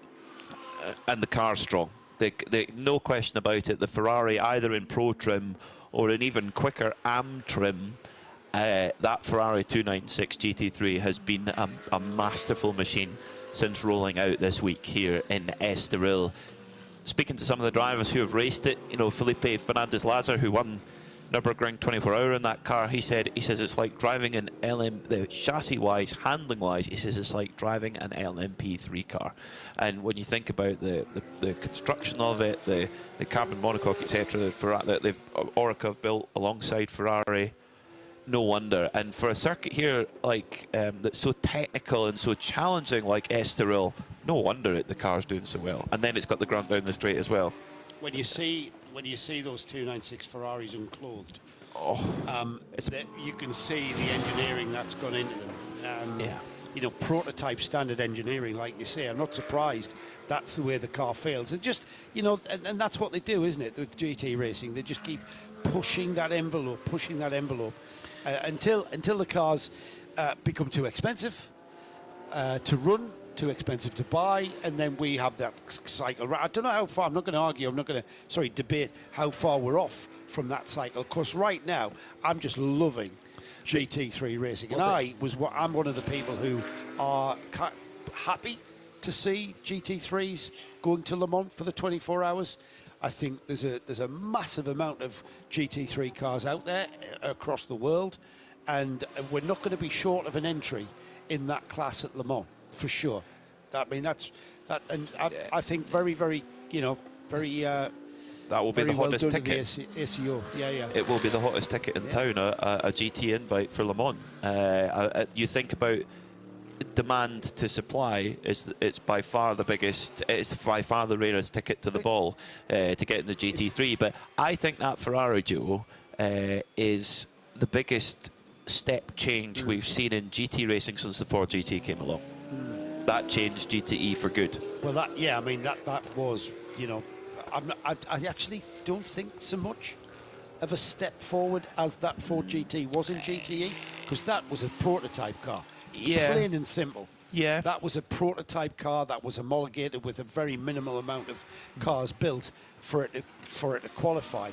I think the 296 looks to me more of an evolution than a revolution in a step forward, if that makes sense. It's a progression, a continuation of that progress. I really do. I think the involvement of Orica is a change.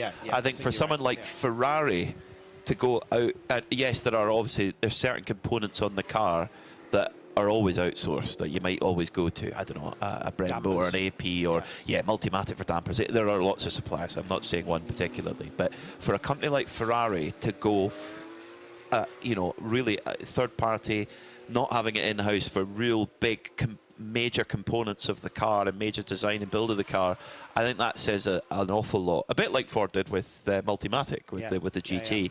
And aero-wise, what the car's done. But the thing is, you talk about cost. I've heard some astronomical figures. You always take them with a pinch of salt because you never really quite know what the costs are until you've paid the bills yourself. But they cannot make them quick enough. They've got an enormous waiting list for those cars. Isn't it? So incredible. And that's going to go. That waiting list is that order bill, that order list, I should say, is going to go and increase even more. I bet they took a few deposits after the Nürburgring. I bet they took a few deposits when it was announced that the SEO were allowing that was the GT class at Le Mans. And God bless Ferrari for being in putting that 499p into the prototype class to enable that to happen, because that was, that was a massively important part of the regulations, wasn't it? It is. It is. So into the final half an hour of the 6-hour qualifying race for the 12 Hours of Estoril race weekend. It's a festival of endurance racing here on the Portuguese coast. And in the 992 category, Ivo Breukers still leads at the moment, waiting for Sergio Nicolai to come over the timing beam and give us a gap. Last time by, Nicolai pulled 3 seconds out of Breukers. So yes, as traffic can come and go, the gap is now down to 51 seconds. So we've got 18 laps to go thereabouts. So I think Ivo Breukers has just got enough in that red Camel Jordan's car to get to the end. They've both got enough fuel on board. They don't need to pit again. So code 6 is not going to make any difference. Ivo Breukers just got to get this home and hit those marks. Let's go down to Snowy in the pit lane, because I want to bring him in on this. I've also got a bit of a mission for him. So Snowy, if you can open your mic. You've commentated on the NLS series, and you've been saying similar things to what Peter here has been saying, Peter Mackay have been saying about that 296 Ferrari being a very, very big, massive step forward in the evolution of GT3 cars. Yeah, thanks, Joe. Yeah, 100% so. I'm just glad to hear that Peter is listening. That's great. Well done, Peter. Paying attention at the back of the class. I think it is a revolution, this 296. I think your 360s, 430s, 458s, they were always evolutions of that car. 458 was something quite good anyway, but I think that 296 is just out of this world. It's stellar. It's absolutely missile quick. The 458 challenge cars, they're absolutely missile quick in a straight line, not necessarily in the corners. The 296 has got the whole package, and I do think Orica's involvement in that has had something to do with that, bound to be. As we mentioned earlier about manufacturers using suppliers like that. It's an extraordinary car, and I think Ferrari are just on a massive renaissance at the moment. Just while I'm here, by the way, I'm at the 418 garage again, as in the Mercedes that seems to have more trouble than we care to think about this PCR Sport car. It's back in the pits again, and they're talking about stopping it again. There's still something going on with that front right where that damage was originally. So if you remember that very, very first interview with that, they said there's always potential for collateral, more than just what looked like a broken steering arm, and that just seemed to be the case on this car. It's got still got more brake issues. In fact, they're taking the front right caliper off it now. Before you go, Snowy, all right, we've got 26 minutes remaining on the clock. We've got an outstanding penalty that was issued at 14:43 to the number 21, the Haas RT Audi. Could you pop along to the team and either speak to Krista Donker or even Sandrine? She may be able to give you an answer as to why that penalty is showing as unserved now, still here, even at this stage. So you may be able to clarify exactly what we're about to see. Are we about to see the car come in and serve that penalty in the pit lane, as we've seen other teams do that, or are they questioning it, or whatever you find? If you could do that, my friend, that would be great, and that would clarify and clear that speculation up for us, because that penalty was issued at 14:43 this afternoon, and it's still sitting there as not served. I'll go and put my deer stalker on and investigate. Brilliant, thank you, Snowy. He has actually got a deer stalker as well. Does he? A deer stalker? Which from the south of England. Very, very good. They all have down there. Our man Peter Snowden will find out what the story is. So, 25 minutes to go. Torsten Kratz for WTM by Rinaldi Racing leads, but it's 56 minutes into the stint, so we believe, unless he's done a huge fuel save in this last stint, he will need a little bit of a splash and dash. It shouldn't make a difference in the order, should be able to still come out in the lead. The bigger question is our second place car, number 21 Audi, Haas RT, Gregory Servet, which Peter Snowden is now donning his deerstalker hat and is going down to find out whether their 42-second penalty is still hanging over them, and do they need to serve it when they come into the pits. They're about half half a minute more into their stint, so they're in the same fuel situation as the Wochenspiegel Team Monschau Ferrari by Rinaldi Racing car. That's what they might well need to come in for fuel as well. Kessel Racing, they're fueled to the end, they're fine, they're in third and are pulling away quite quickly from the CP Racing crew. Charles Espenleib at the wheel there in fourth. But if Haas RT have to come into the pits and serve that penalty, we know we'll have to come into the pits and get fuel, we believe, but if they've got to serve the penalty as well, that will put both Kessel Racing up a spot into second, but also critically CP Racing onto the podium for another race. They were on the podium overall in Monza. Looks like they could do the same again here. So it's not all done and dusted yet on the run to the flag with just over 23 and a half minutes remaining. 992 as well. We've got a 48-second gap between first and second. So it's Ivo Boykers in the red camel car. That's car 909. He's lapping last time by 1:43.3. And the car behind him that's chasing him down, Sergio Nicolai in the Vili Motorsports by EB Motors car. He's got a 48-second gap, like I said, but he's lapping 1:42.7.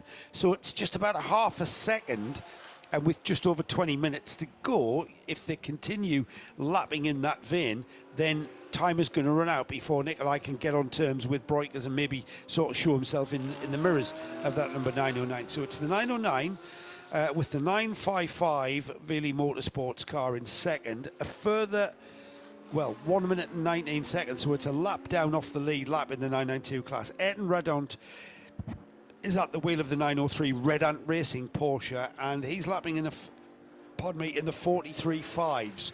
So slightly off the pace of the car, of the two cars in front of him. So the 903 now, I think, just settled for third, and that run to the flag. We've got a huge gap over the next cars in class. 2 laps between third and fourth place in the 992 class, which is Jimmy De Bruyker in the other Red Ant car, the 904. GTX, we all season long, the RD Sainz Silai racing team with their Lamborghini Super Trofeo have been a dominant force, and today they've put together a brilliant run. Polius Pascavetius is at the wheel right now.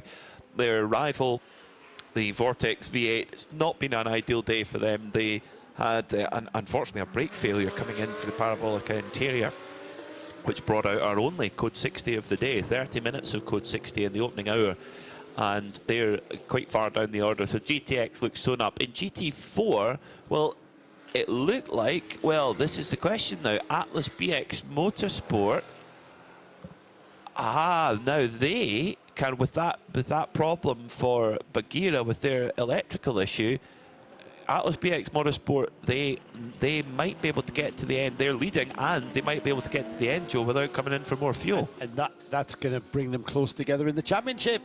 It will. Yeah. It will pretty much swap tie places, them up. Won't they? Because Or tie them up. At the moment, it's 108 points for Bagheera and 104 for Atlas. So that is, going to bring them almost level pegging when we go into the 12 hours of Estoril tomorrow. Brilliant. We've got some cars that are in the pits. The number 418, that's the PCR Sport Mercedes. That's third in GT4. That's the car they're just pulling out of the pits, as I say there. Jose Nunez at the wheel of the number 418 now. They are, as I said, third in GT4. A car that's in the pits till the end of this session. Kari-Pekka Laaksonen showing as the last driver. Into the pits has gone the 21. And let's head down to the pits where Snowy's down there.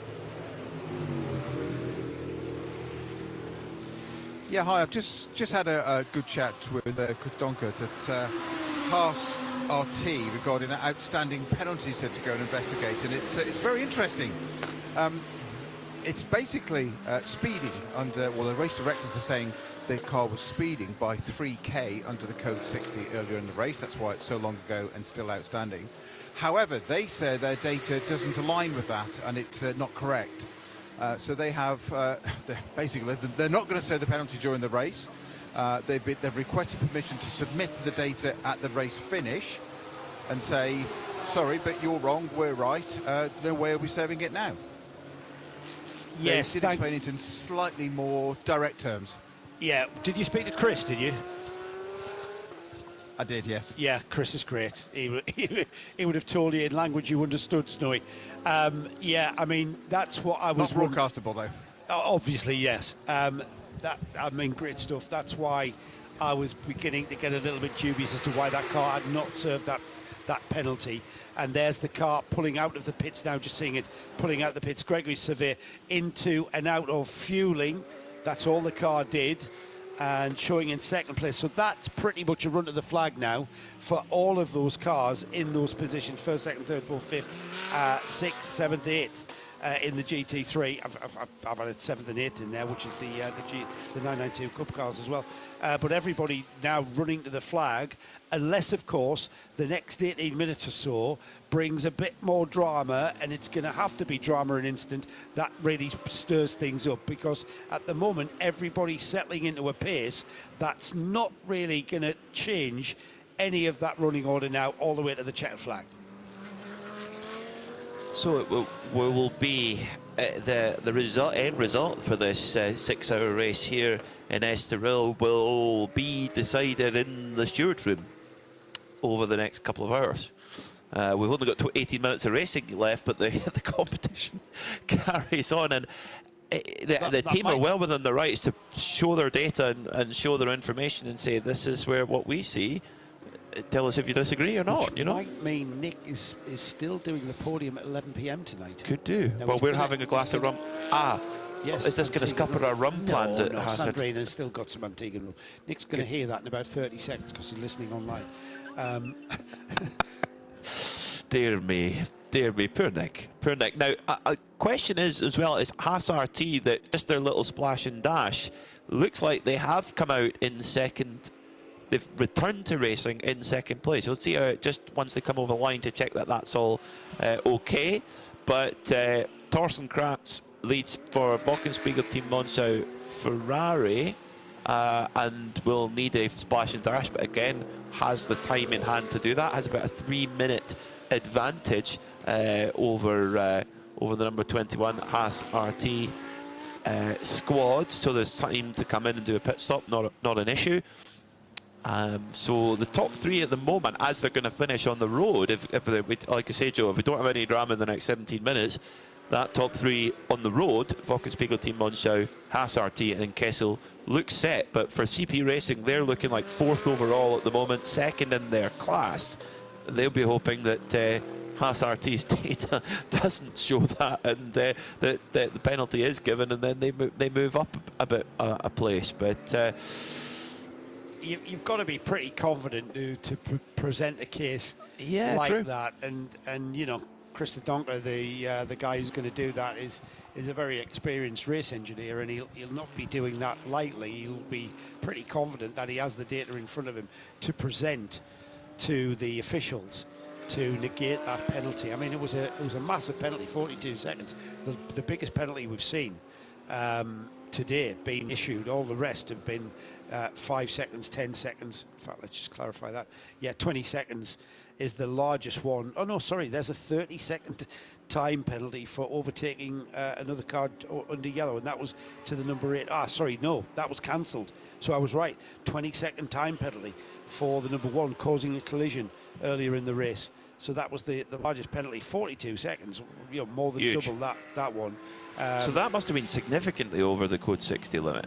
No, it's 3K. 3K, and that's what you get for 3K. Snowy said 3. Wow. Well, okay. I mean, it's if the offence has been committed, then it's a pretty serious offence, because there's a reason why we're code 60. It's a safety issue. Yeah, agree. And it's not just driver safety issue. It is marshals and corner workers safety issue. So that's why, you know, that's why they take a big, you know, look sternly towards that as an infringement, as an offence. If they're given, if the penalty stands though, it's not.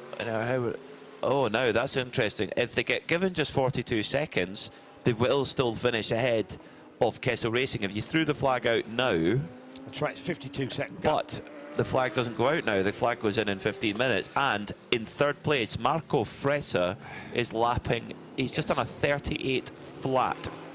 1:38.0 for Marco Frezza. For the semi-pro driver, that's immense pace. So, and Gregory Survey, that's 2.5 seconds faster than Gregory Survey last time by. So in 5 laps, he's going to have gained 10 seconds. Yep. Which will bring him into that 42-second race correct. to And the second thing place. is, when you serve a 42-second penalty in Creventic 24H series, you've got going into the penalty box, right. stop, Yeah. do your 42 seconds, and then drive out. There is multiple seconds going in and multiple seconds going out. It's so actually, it's more than a 42-second It absolutely penalty. is. So he might already be in reach. Yeah. So, but it all depends what happens after the race in the steward's office, of course. And of course, that's for the difference between second and third. You think, okay, we're still on the podium, but actually, it's for the win in GT3 overall, or GT3 Pro if you prefer, because our leading car overall is an AM class car. That's been the story of the day. Wolkenspiegel Team Monza by Rinaldi Racing.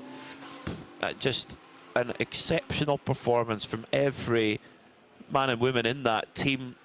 Preparation of the car, the driving, the pit stops, everything has been absolutely flawless. And the pace that Marco Frezza is pulling out of the pro class Kessel Racing Ferrari, very, very rapid indeed.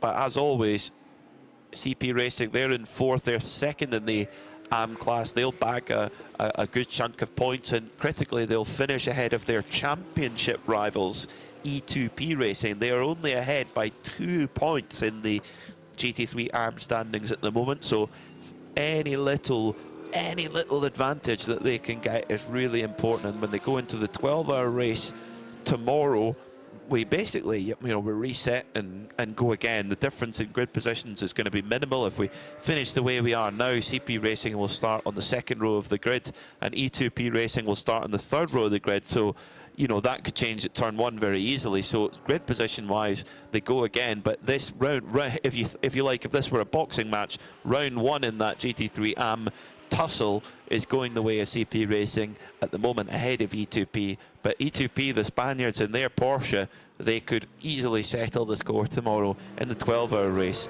I have to say, for me, Joe, you've got to take your hat off to Hankook, because this circuit does put the tyres under a lot of stress. You look at these long apex, corners.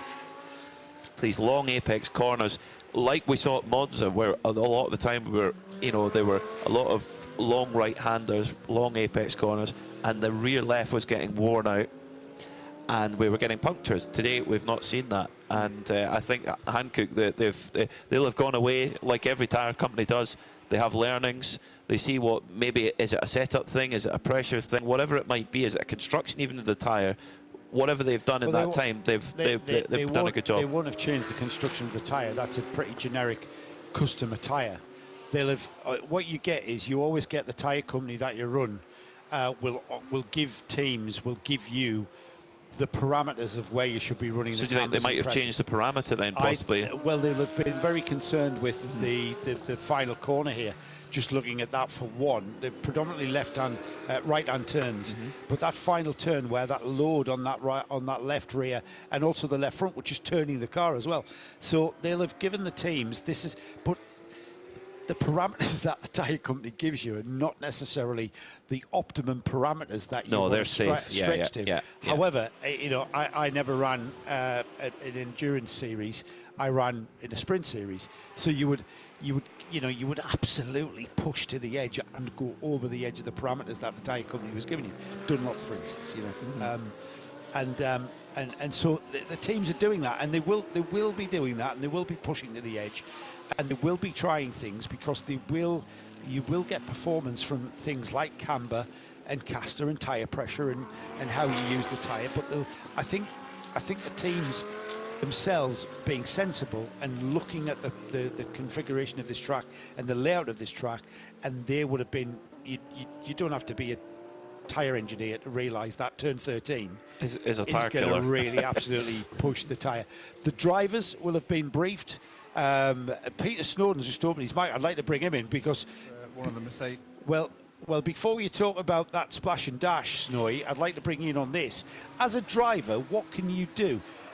what can you do to, when we talk about drivers managing tyres, what exactly are we talking about?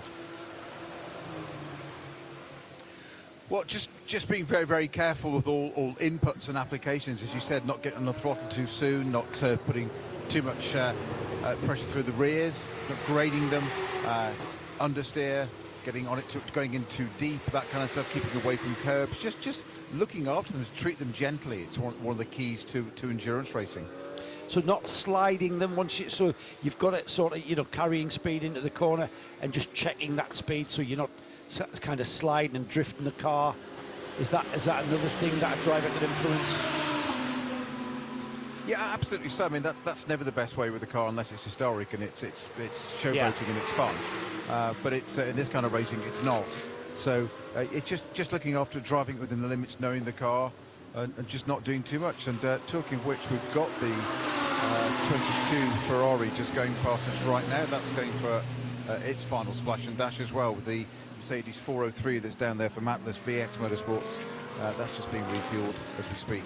Wow, that's the leader in past Snowy then for a splash and dash, and that's caught me out because I did not expect the WTM by Rinaldi Racing Ferrari they needed in it for fuel. No, they didn't need it. All right, I see. Yeah. I thought they'd have been all right with only 8 minutes to go, but No. that's really marginal, isn't it? Yeah, they just needed a splash and dash, but they can afford it. They've built themselves into a position with their pace to be able to do that. Now, for the eagle-eyed amongst you looking at the entry list as well, Leo Weiss is a semi-pro ranked driver, but they have enough AM drivers in their lineup to still qualify as an AM car. I hope that makes sense. You don't have to have all AMs in your car to be an AM car, if that makes any sense. So, for example, the MP Racing car are registered as an AM, and they have Giorgio Serrangiotto, who's a semi-pro as well. So you can't have it. I think one is the amount you can have. I don't think you can have any more than that before you go up into the semi-pro rankings. And you're definitely not allowed a pro rank driver in your car. Evo Breukers, well, we know that all of the Red Camel Jordans.nl team will be watching very closely on the timing screens, and Ivo Breukers actually tapping the wheel. It's almost like he's like when you pat a horse, saying that he's going, come on guys, let's do it. Brilliant stuff from Ivo Breukers. He's like, let's keep it going. 7 minutes to go, and Breukers holds a gap of 44 seconds from Sergio Nicolai, and Ivo, he's managed that well, and I think I know why he's patted the steering wheel like a prize racehorse, Joe, because he's just set a superb lap time there as Ivo Breukers. He's a 1:42.8. He was 0.3 quicker than Sergio Nicolai last time by. Shera Sport PHX in at the pits they changed the rear left only. Yes. On an Audi R8, which we've seen issues on the Haas car. Yes, good. Yeah. Now I wonder if he's felt that, or if he's had an indicator, a sensor telling him that he's maybe losing pressure. But that's that left rear, Peter. Yeah. We've talked about that. We've just been talking to Snowy about what a driver can do, and that's, I expected more of that. I actually expected more issues with left rear tyres. Me too. Yeah. Because we've seen that so often. And again, that could be what was learned at Monza. I've no doubt there were a lot of learnings at Monza, and that's the parameters that have been set in place have definitely changed. Peter Snowden is down in the pit lane, and Snowy, the Shera Sport PHX car, so damage to that tyre that came off. I'm not at that point at the moment. I've just been chatting to WTM Rinaldi Racing, and just had the most hilarious conversation. Jochen Krumbach and Weiss are sitting here eating ice cream in shorts and t-shirts, and I said, you're this casual and just relaxed about it, and they said, yeah, of course, because there's hopefully we're going to win, but there's no podium today. And I said, yes, there is. The response, I was going to say it was Anglo-Saxon from Jochen Krumbach, but it wasn't. I understood it. It's a similar word in English and as well. But it was quite clear. And he looked at me and said, very smilingly, you are serious? I said, yes, there's a podium. And he said, right, we have to go and get changed. We must hurry up with our ice cream. And they've just run off to get changed back into their overalls. That is the insight we're looking for. Thank you, Snowy. That's brilliant. And well, I hope they've not eaten all the ice cream at catering. Leave some for us as weary broadcasters who could do. I tell you what, the ice cream machine here. So, 4 minutes and 40 seconds to go. Wochenspiegel Team Monschau, number 22. They've got 4 minutes and 40 seconds to get changed back into their overalls. I guess they might not have to put the fireproof Nomex on. Yes, they will for the podium. Will they? Yeah. Why? Because this is a professional series. Seriously? So this is not amateur racing, McLeod. No, mate. Just to go on the podium? Yes, of course you do. You have to put your Nomex on? Yes. Oh, sorry, I didn't know that. Yeah, TV. I didn't all know about that. Image. Ah. 4 minutes, okay. Yeah, Snowy's No, but you put your fire suit on, but you have to put the stuff on underneath, is what I mean. you mean your underwear? Yes, Nomex underwear. I don't know about that, but to be honest, fire suits without underwear are pretty uncomfortable. Right, that's They're what a I was bit meaning. itchy. Of course you've got to put your fire suit on. Put Snowy's fader up Snowy, there. I feel he's going to say something nasty Snowy, to me. My suit's pretty itchy when you put it on without any underwear. Is yours? No comment. Good enough, thank you, Snowy. Yep, that's good enough. So no, that was what I was meaning. Of course you wear your fire suit. Right, but I see what you mean, the underwear. Yes, that's what I was meaning. Because Charles Espinloud commented at Monza last time out, he says this new FIA grade underwear is warm. It's obviously there to keep you safe, but wow, it's really warm. Yeah, you forget it's not just, I mean, the fire suits that we wear a fire suit in some pit lanes and it's absolutely a killer. But then the drivers have to wear layers of underwear as well, which are equally as thick as the 3 layers of Nomex. Basically, put your favourite jacket on and walk into a sauna, and you're getting close to what it's like in a race car. Yes, more or less. A little bit of traffic for Wochenspiegel Team Monschau. Thorsten Kratz flashing the lights at the Bagheera GT4 Mercedes, who have gone back in. Oh, Bagheera, they have got a gap of 2.1 seconds. David Versecki leads by 2.1 seconds in GT4. 2.5 minutes to go. It's game on in GT4. That's because the number 4 1.7 seconds now. The Atlas BX car Had came to into the pits. Yeah, that's right. So Bagheera, but Bagheera, they're quite deep into their stint, but I think they will be able to get home on this fuel. But it's down to 1.7 seconds at the last timing point. Versecki in sector 1. Oh, he lost another 0.3 of a second to Stephen Cho. So Stephen Cho for Atlas BX Motorsport is on the charge. Could we get a last lap change for the lead in GT4 then? So Stephen Cho, the 47-year-old Canadian, the semi-pro driver, he's they were the winners at Mugello earlier on in the year, and that is your gap. Just 3-4 car lengths, Joe, between Stephen Cho in the Atlas BX car and the Bagheera Mercedes. Fantastic. This is a race to the flag, and of course they've got faster traffic to contend with as well. There's a good gap there. We don't really need a stopwatch to be able to see what the gap is.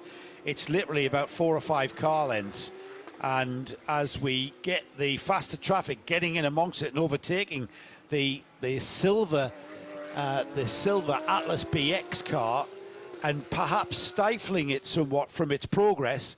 That's the Haas RT, the car 21, currently second overall. It's trying to get past the silver BX car, and the Atlas BX silver car 403 now has that progress towards the back of the Bagheera car stifled because of that fast traffic. And the traffic is going to, last lap, the traffic is going to get past the Bagheera car on the straight.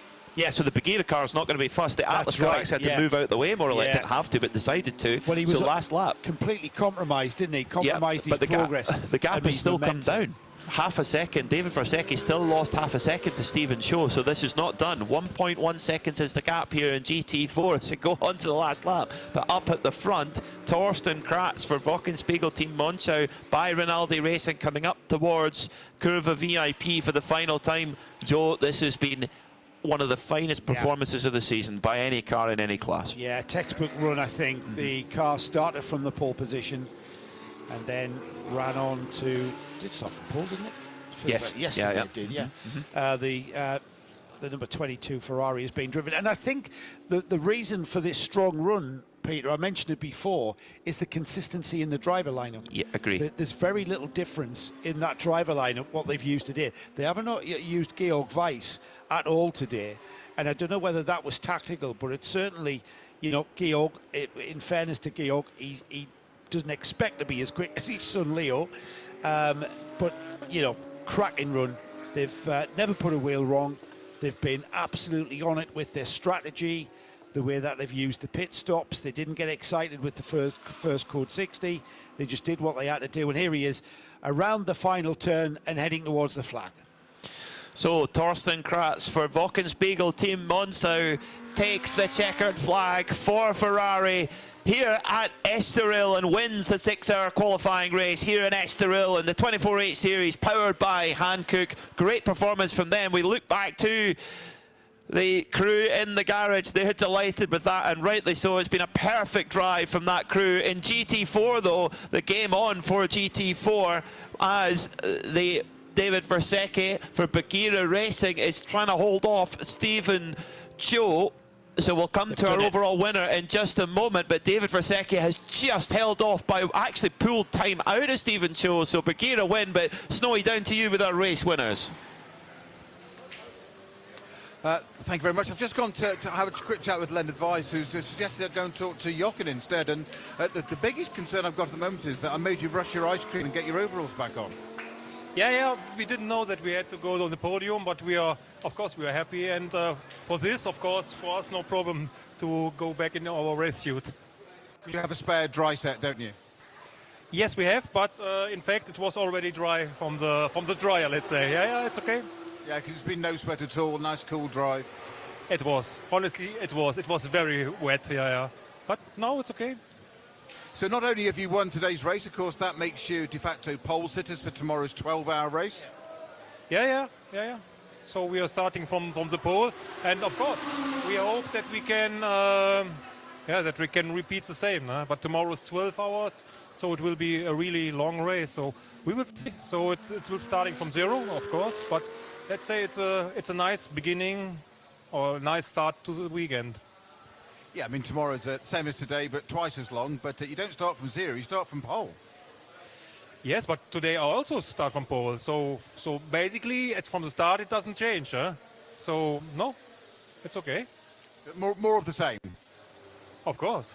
Always full throttle, Yeah, natuurlijk, yeah. Yeah, natuurlijk, yes. Yeah. No, we are happy, really. So we had completely no problems with the car, and our team made a great job. We had no failure. And also we had to say we didn't get any penalties. So some teams get penalties, and also so they went into struggle or get failures with the tires. So luckily we managed not to get any penalties or failures with the tires or anything else. So yeah, we had a good race so far. It's one of the old sayings of sports car racing, isn't it? Stay out of trouble and stay out of the pits. Exactly. And then it doesn't matter how is your pace, but automatically you are not so much behind then. Just go. Then you will automatically, let's say, a little bit in the front. Leonard Kumbrak, thank you very much. I'm going to see if we can get a couple of other class winners. Leonard, go and join your team. I appreciate we've held you up there. Thank you for your time, and more ice cream later, I'm sure. We're going to make up to a sort of podium area. Yeah, thanks, Snowy. That set them up tomorrow, hasn't it? I mean, maximum points from the 6-hour qualifying race. They're going to start from pole for the Hankook 12 hours. They're a strong contender, but also you can't discount with a fresh restart tomorrow, Peter. The Haas RT team, they're in with a shout, and then Kessel Racing, CB Racing, we're in. I mean, the number one, the Shearer Sport car, over 12 hours. You know, they will use their drivers tactically as ever, and then, you know, the race is twice as long. And with considering just how long we have been running, we've had very little incident. We've had the vortex go off, caused that one and only Code 60, which lasted 33 minutes. And the reason for the length of that Code 60 was because of the tyre barrier being reconstructed. It wasn't, it wasn't for anything else. So we've had pretty much zero incident. I think we've had a few cars spin, but we haven't had anything that has really affected the race in any way, shape or form. Definitely not. I think the drivers and team deserve a big pat on the back for that. There's been some really top-level stuff out there today. That last stint from Marco Fresa in the Kessel Racing Ferrari, Marco did all that he could there. He got the gap all the way down to 25.6. So if Haas RT are given that penalty, they will lose. They will lose second place, and they will lose the GT3 Pro win. So Fresa had to deliver in that last stint to make sure that if Haas RT got that penalty, that would be what happened. We don't know. We will only update that when we have information on what the story is there. I would suspect it's going to take some studying, but for Kessel Racing, they're going to be happy. Monza, they didn't quite get the result they wanted. They weren't so happy with their pace.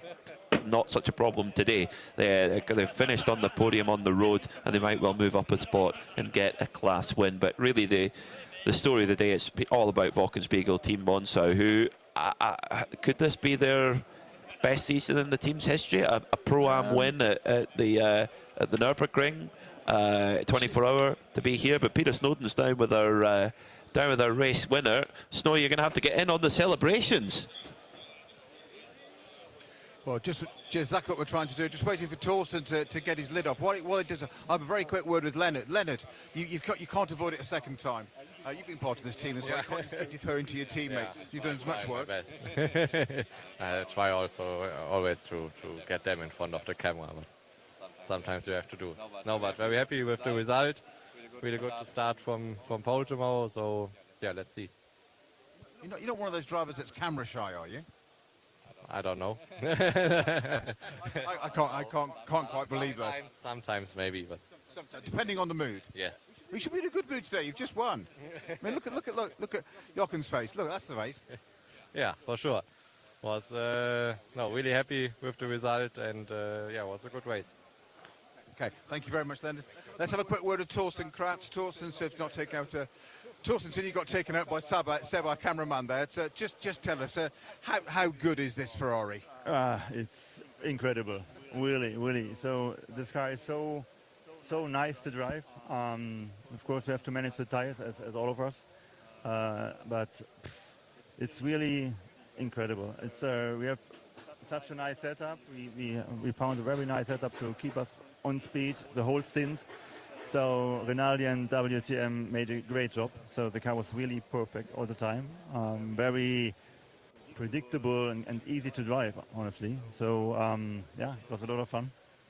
Well, you're like Jochen and Leonard, you're beaming from ear to ear, obviously enjoying driving this. No matter how good the car is, though, you've still got to drive it. And as a team, you've just had a completely trouble-free race. And that's it. Yeah. So it was really flawless the whole race. And we made no mistake. The car had no mistake. The team made no mistake during the pit stops. So yeah, we did not get any penalty. Also important. And yeah, this is why we are here. So ending day one on a high, just as your teammate Jochen said earlier. So tomorrow twice as long, but more of the same. Let's try. Yeah. So we'll see. We tried, and I think yeah.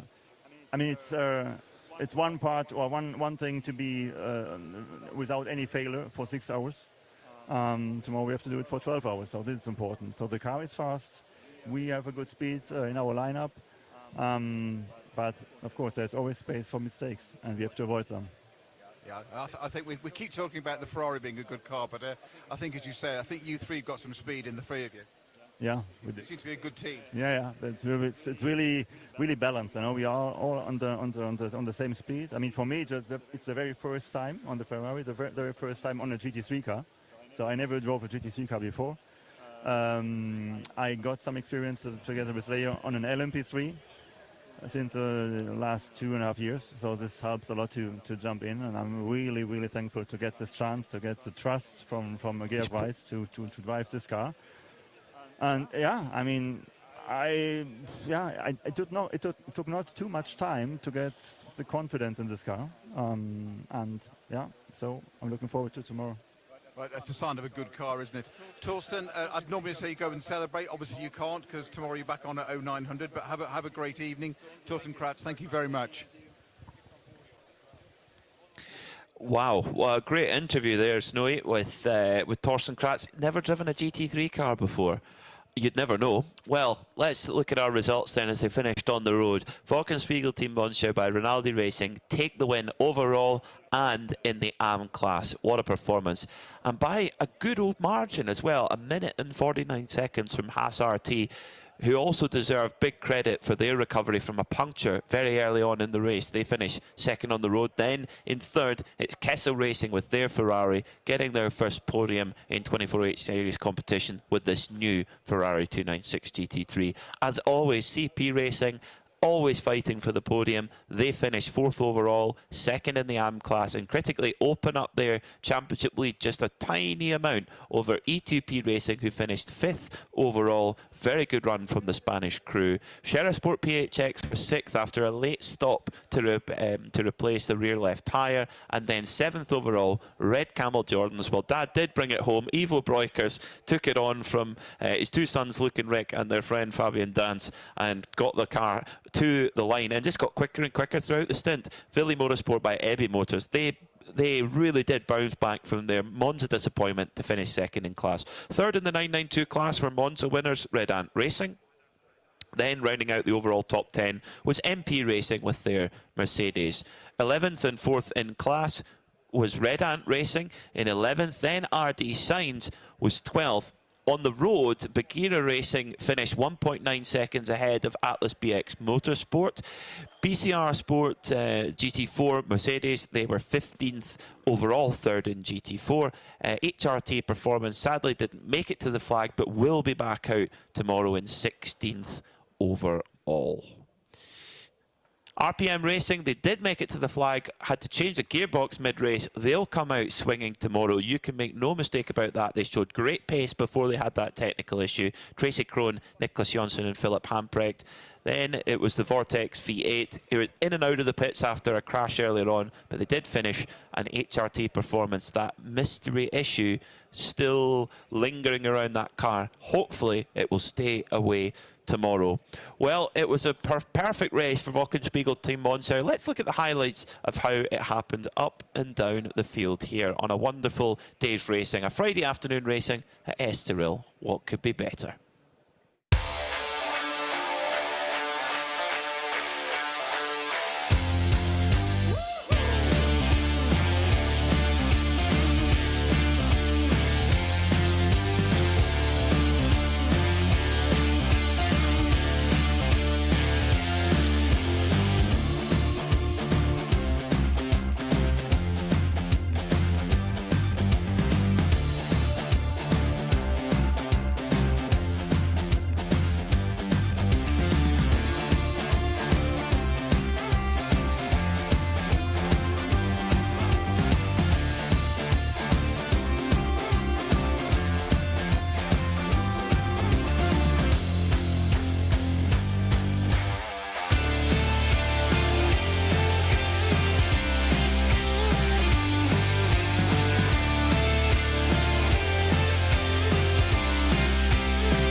So, Joe Bradley, thoughts for tomorrow after that? What have we learnt today?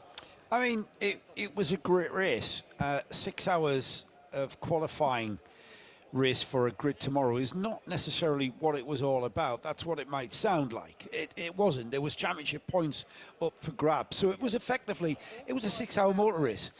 Yes, the results there that we've just gone through will form the grid for the Hankook 12 hours tomorrow, which is great. And I mean, you know what? We've had a very strong race. It came down to one puncture that settled the race. I mean, we've mentioned the fact that the winning Wochenspiegel Team Monschau Ferrari had a pretty textbook run to the end, and all the way through the 6 hours, they never put a wheel wrong. And that, you know, if that's what it's going to take, they've got to stretch that another 6 hours before they can, you know, perhaps emulate what they've done today. There's a lot of cars there that are going to be strong tomorrow over the longer distance. You can't discount the Haas RT team, you can't discount Kessel Racing, you can never discount CP Racing, and the E2P Racing Porsche was never that far away. No, then never. add in the Shira Sport with PHX. You know, what am I down to there? 6th place already. And then, you know what, we may only have 19 cars on this whole grid, but we've had some great battles. The GT4 battle has come down to the very, very last lap. And even then, when the results have been issued, they've been overturned. So you mentioned there that the winner in GT4 was the Bugara car, the 416. It hasn't. That's been changed. I don't know what's happened. The results have been issued. Yeah. And the winner of GT4 was the 403, the Stephen Cho, who finished the car. The Atlas BX Motorsport wins GT4. 992, there's a lot more cars going to be in contention tomorrow for overall honours. And a bit of context on that GT4, the penalty that is, we saw Bagheera lead on the road with David Versecki driving, a penalty right at the end. I mean, it's, yeah, just as it's on the last lap, I think. Driving behaviour on track, a 30-second time penalty. It's got to be a pretty serious error or transgression for race control to apply that penalty, but that's enough to change it. He wasn't the only one as well. The 418 also got the same penalty PCR car. for a warning for driving behaviour on track. The 418 being the other car in GT4. So I'm not quite sure the nature PCR of the sport. offence.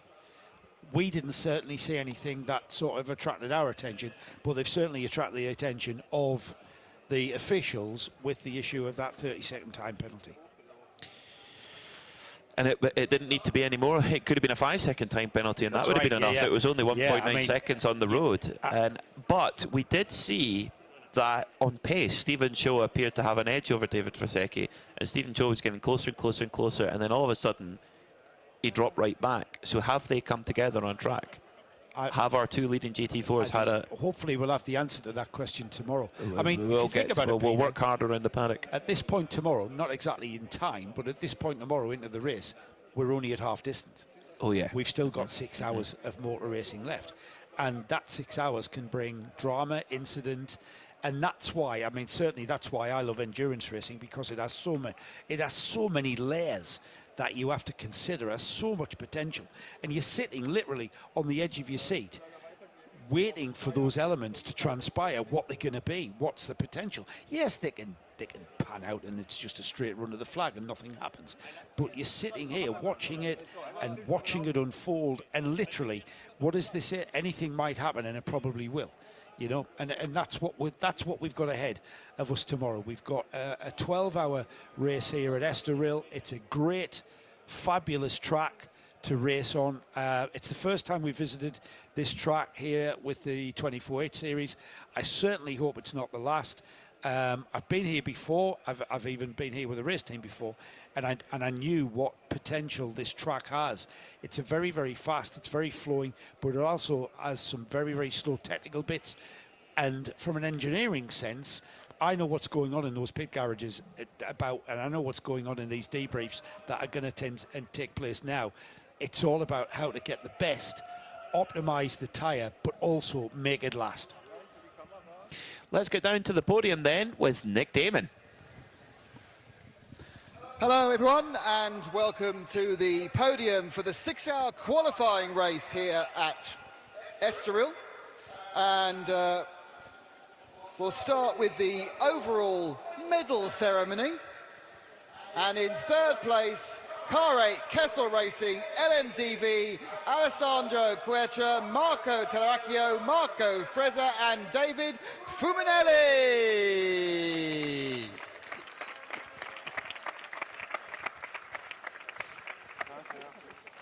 In second place, it's the 21 Haas RT of Frederic Verviche, Mathieu Dutrey and Gregory Servet.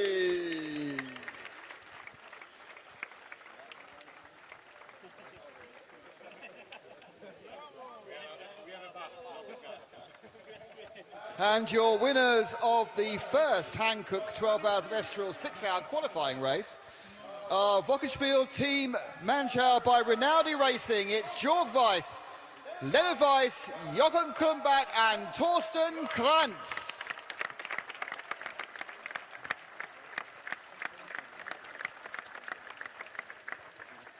And to present the qualifying medals, Peter Fry and... Hang on, I need to see your name, sir. Sorry, it's Peter Fry and Casper de Court. There we are. So Casper and Peter presenting the medals to our top 3 overall finishers.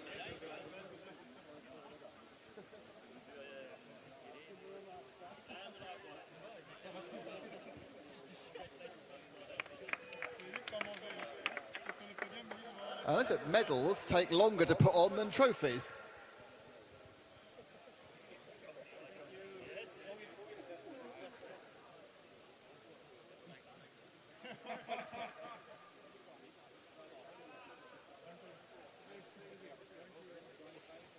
Oh, acting.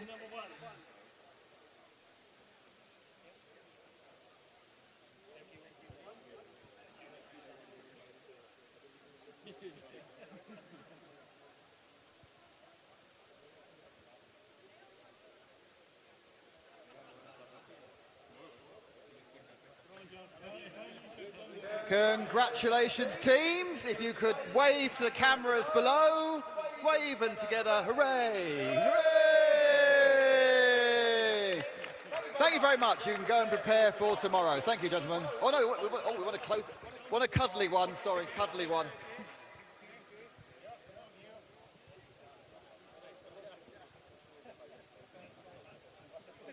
Thank you. I think we're okay.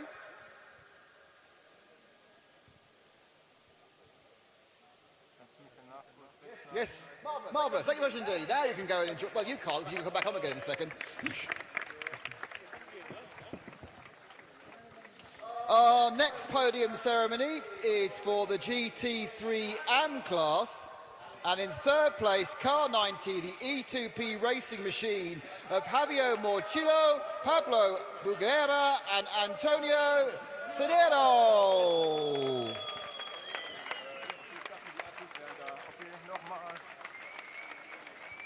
Congratulations. And in second place, it's the 85 CP racing machine of Charles Putnam, Charles Espenlaub, Joe Foster and Shane Lewis.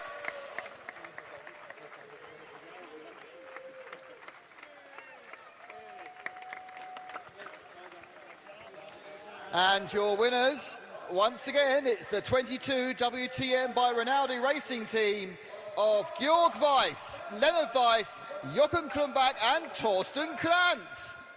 Hooray! And once again, Peter Fry and Casper will be medal presenting.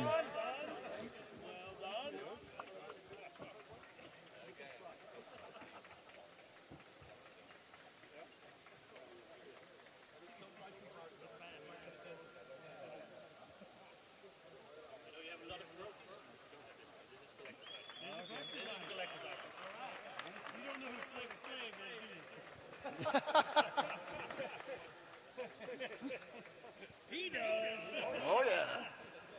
That's a very microphone picks up from mine. He's been in the 80s. Sadly, yes, most of them, but all of them, and many other decades. More medals for our winners.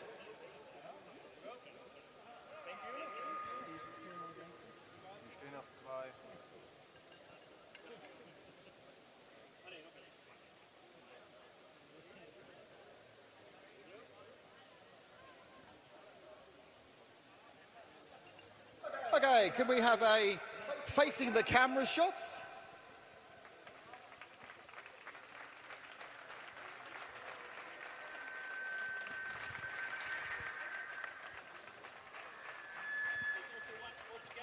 And the joining up one. Squeezy squeeze. Come on in, Joe. That's it. Make it all look. That's it. Oh, it's very relaxed now.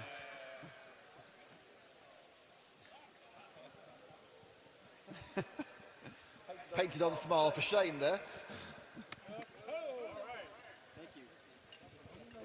There we go, thank you indeed. Our next presentation is for the GTX class, the special GT cars. And in second place, never giving up, it's the Vortex V8, or the 701 from Léonard Amarouche, Philippe Bonnel and Gilles Courtois.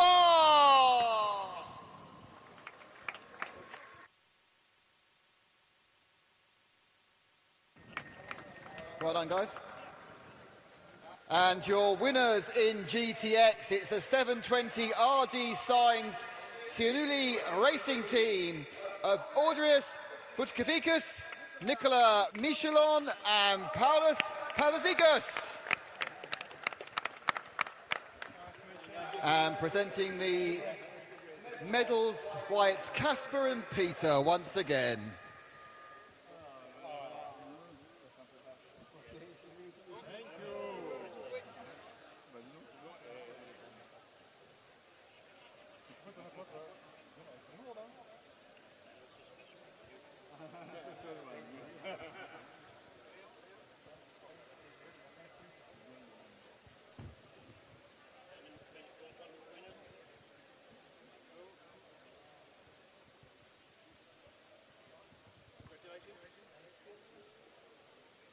Congratulations, gentlemen. We can cheer and wait, look at the cameras.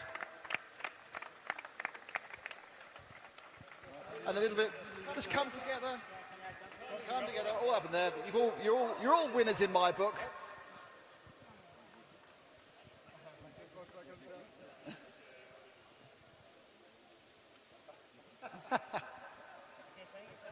Great stuff. Thank you, guys. Thank you very much.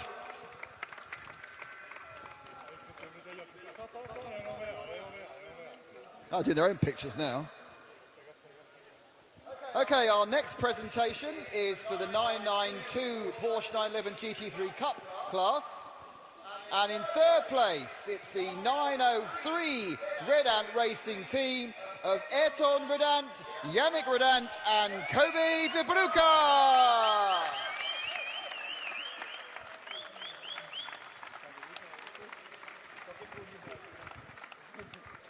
In second place, the 955 Villi Motorsport by EB Motors of Sabino de Castro, Sergei Nicolai and Babi Cosimo.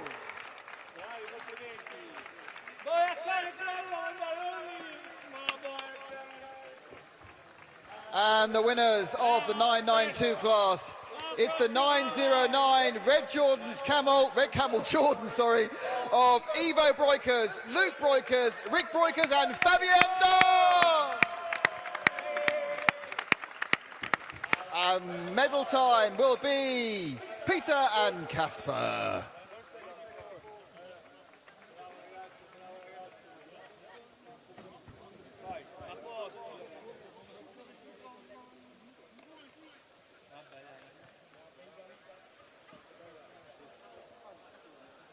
Thank you very much.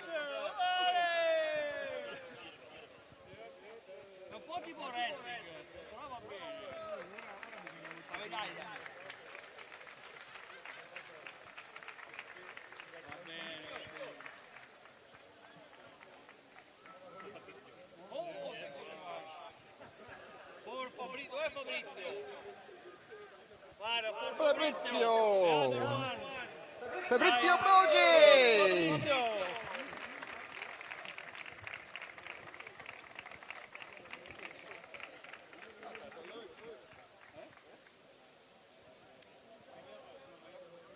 Okay. Gentlemen, if you can wave at the cameras. Camera waving, very important. Big skill in motor racing, waving at cameras.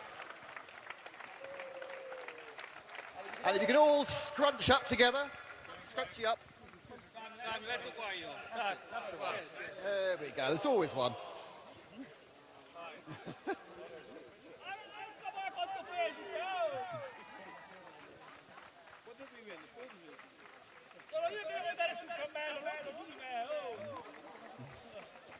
Thank you, gentlemen.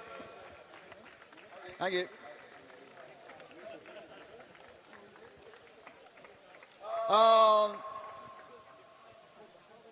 Our next podium is for the 992 AM class in Porsche 911 GT3 Cup.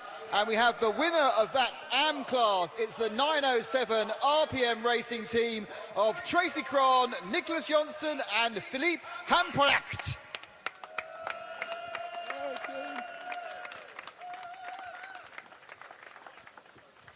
And Peter and Casper have your lovely medals.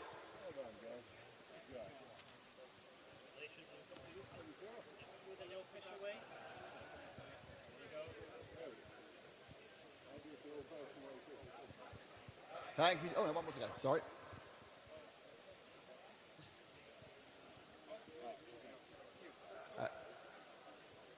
If you could wave to the cameras.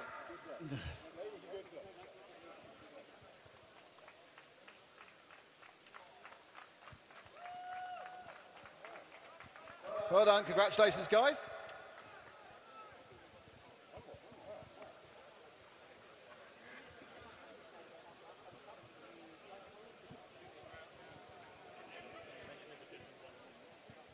Okay, for our final podium, which is the GT4 cars, for GT4 homologated cars, we only have our first and our third place finishers. So in third place, it's the 418 PCR Sport Car of Josep Pereira, Vincenti Dazzi and Jose Nunes.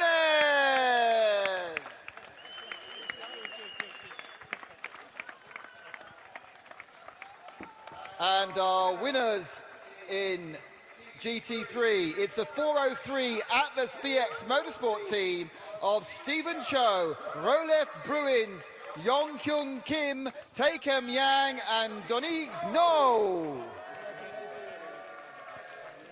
Oh, the second place here as well. It's just late arrivals. Hang on, I've got to call you on. Wait. So in second place, it's Bougueras ZM Racing, the 416 car. Aliar Kolok, David Vareski and Adam Lacko.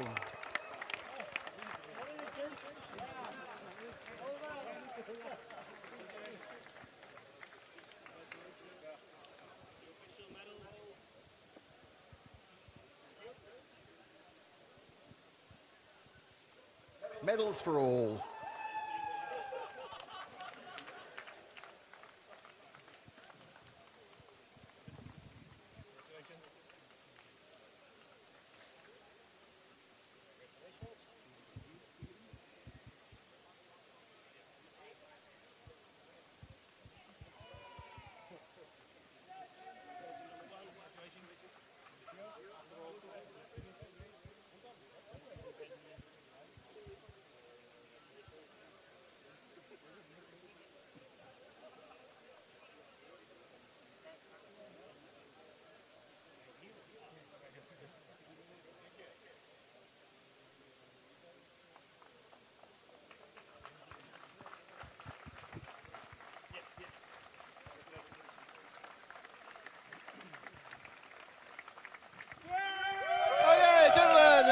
To the cameras.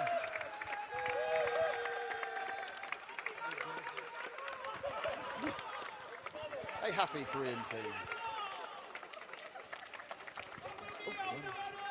And if you can all kind of move in together so we can get you all in one lovely frame shot.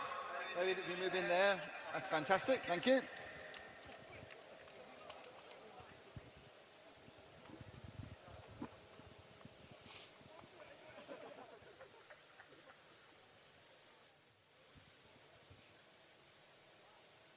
Great stuff. Congratulations, gentlemen. And that concludes our podium ceremony.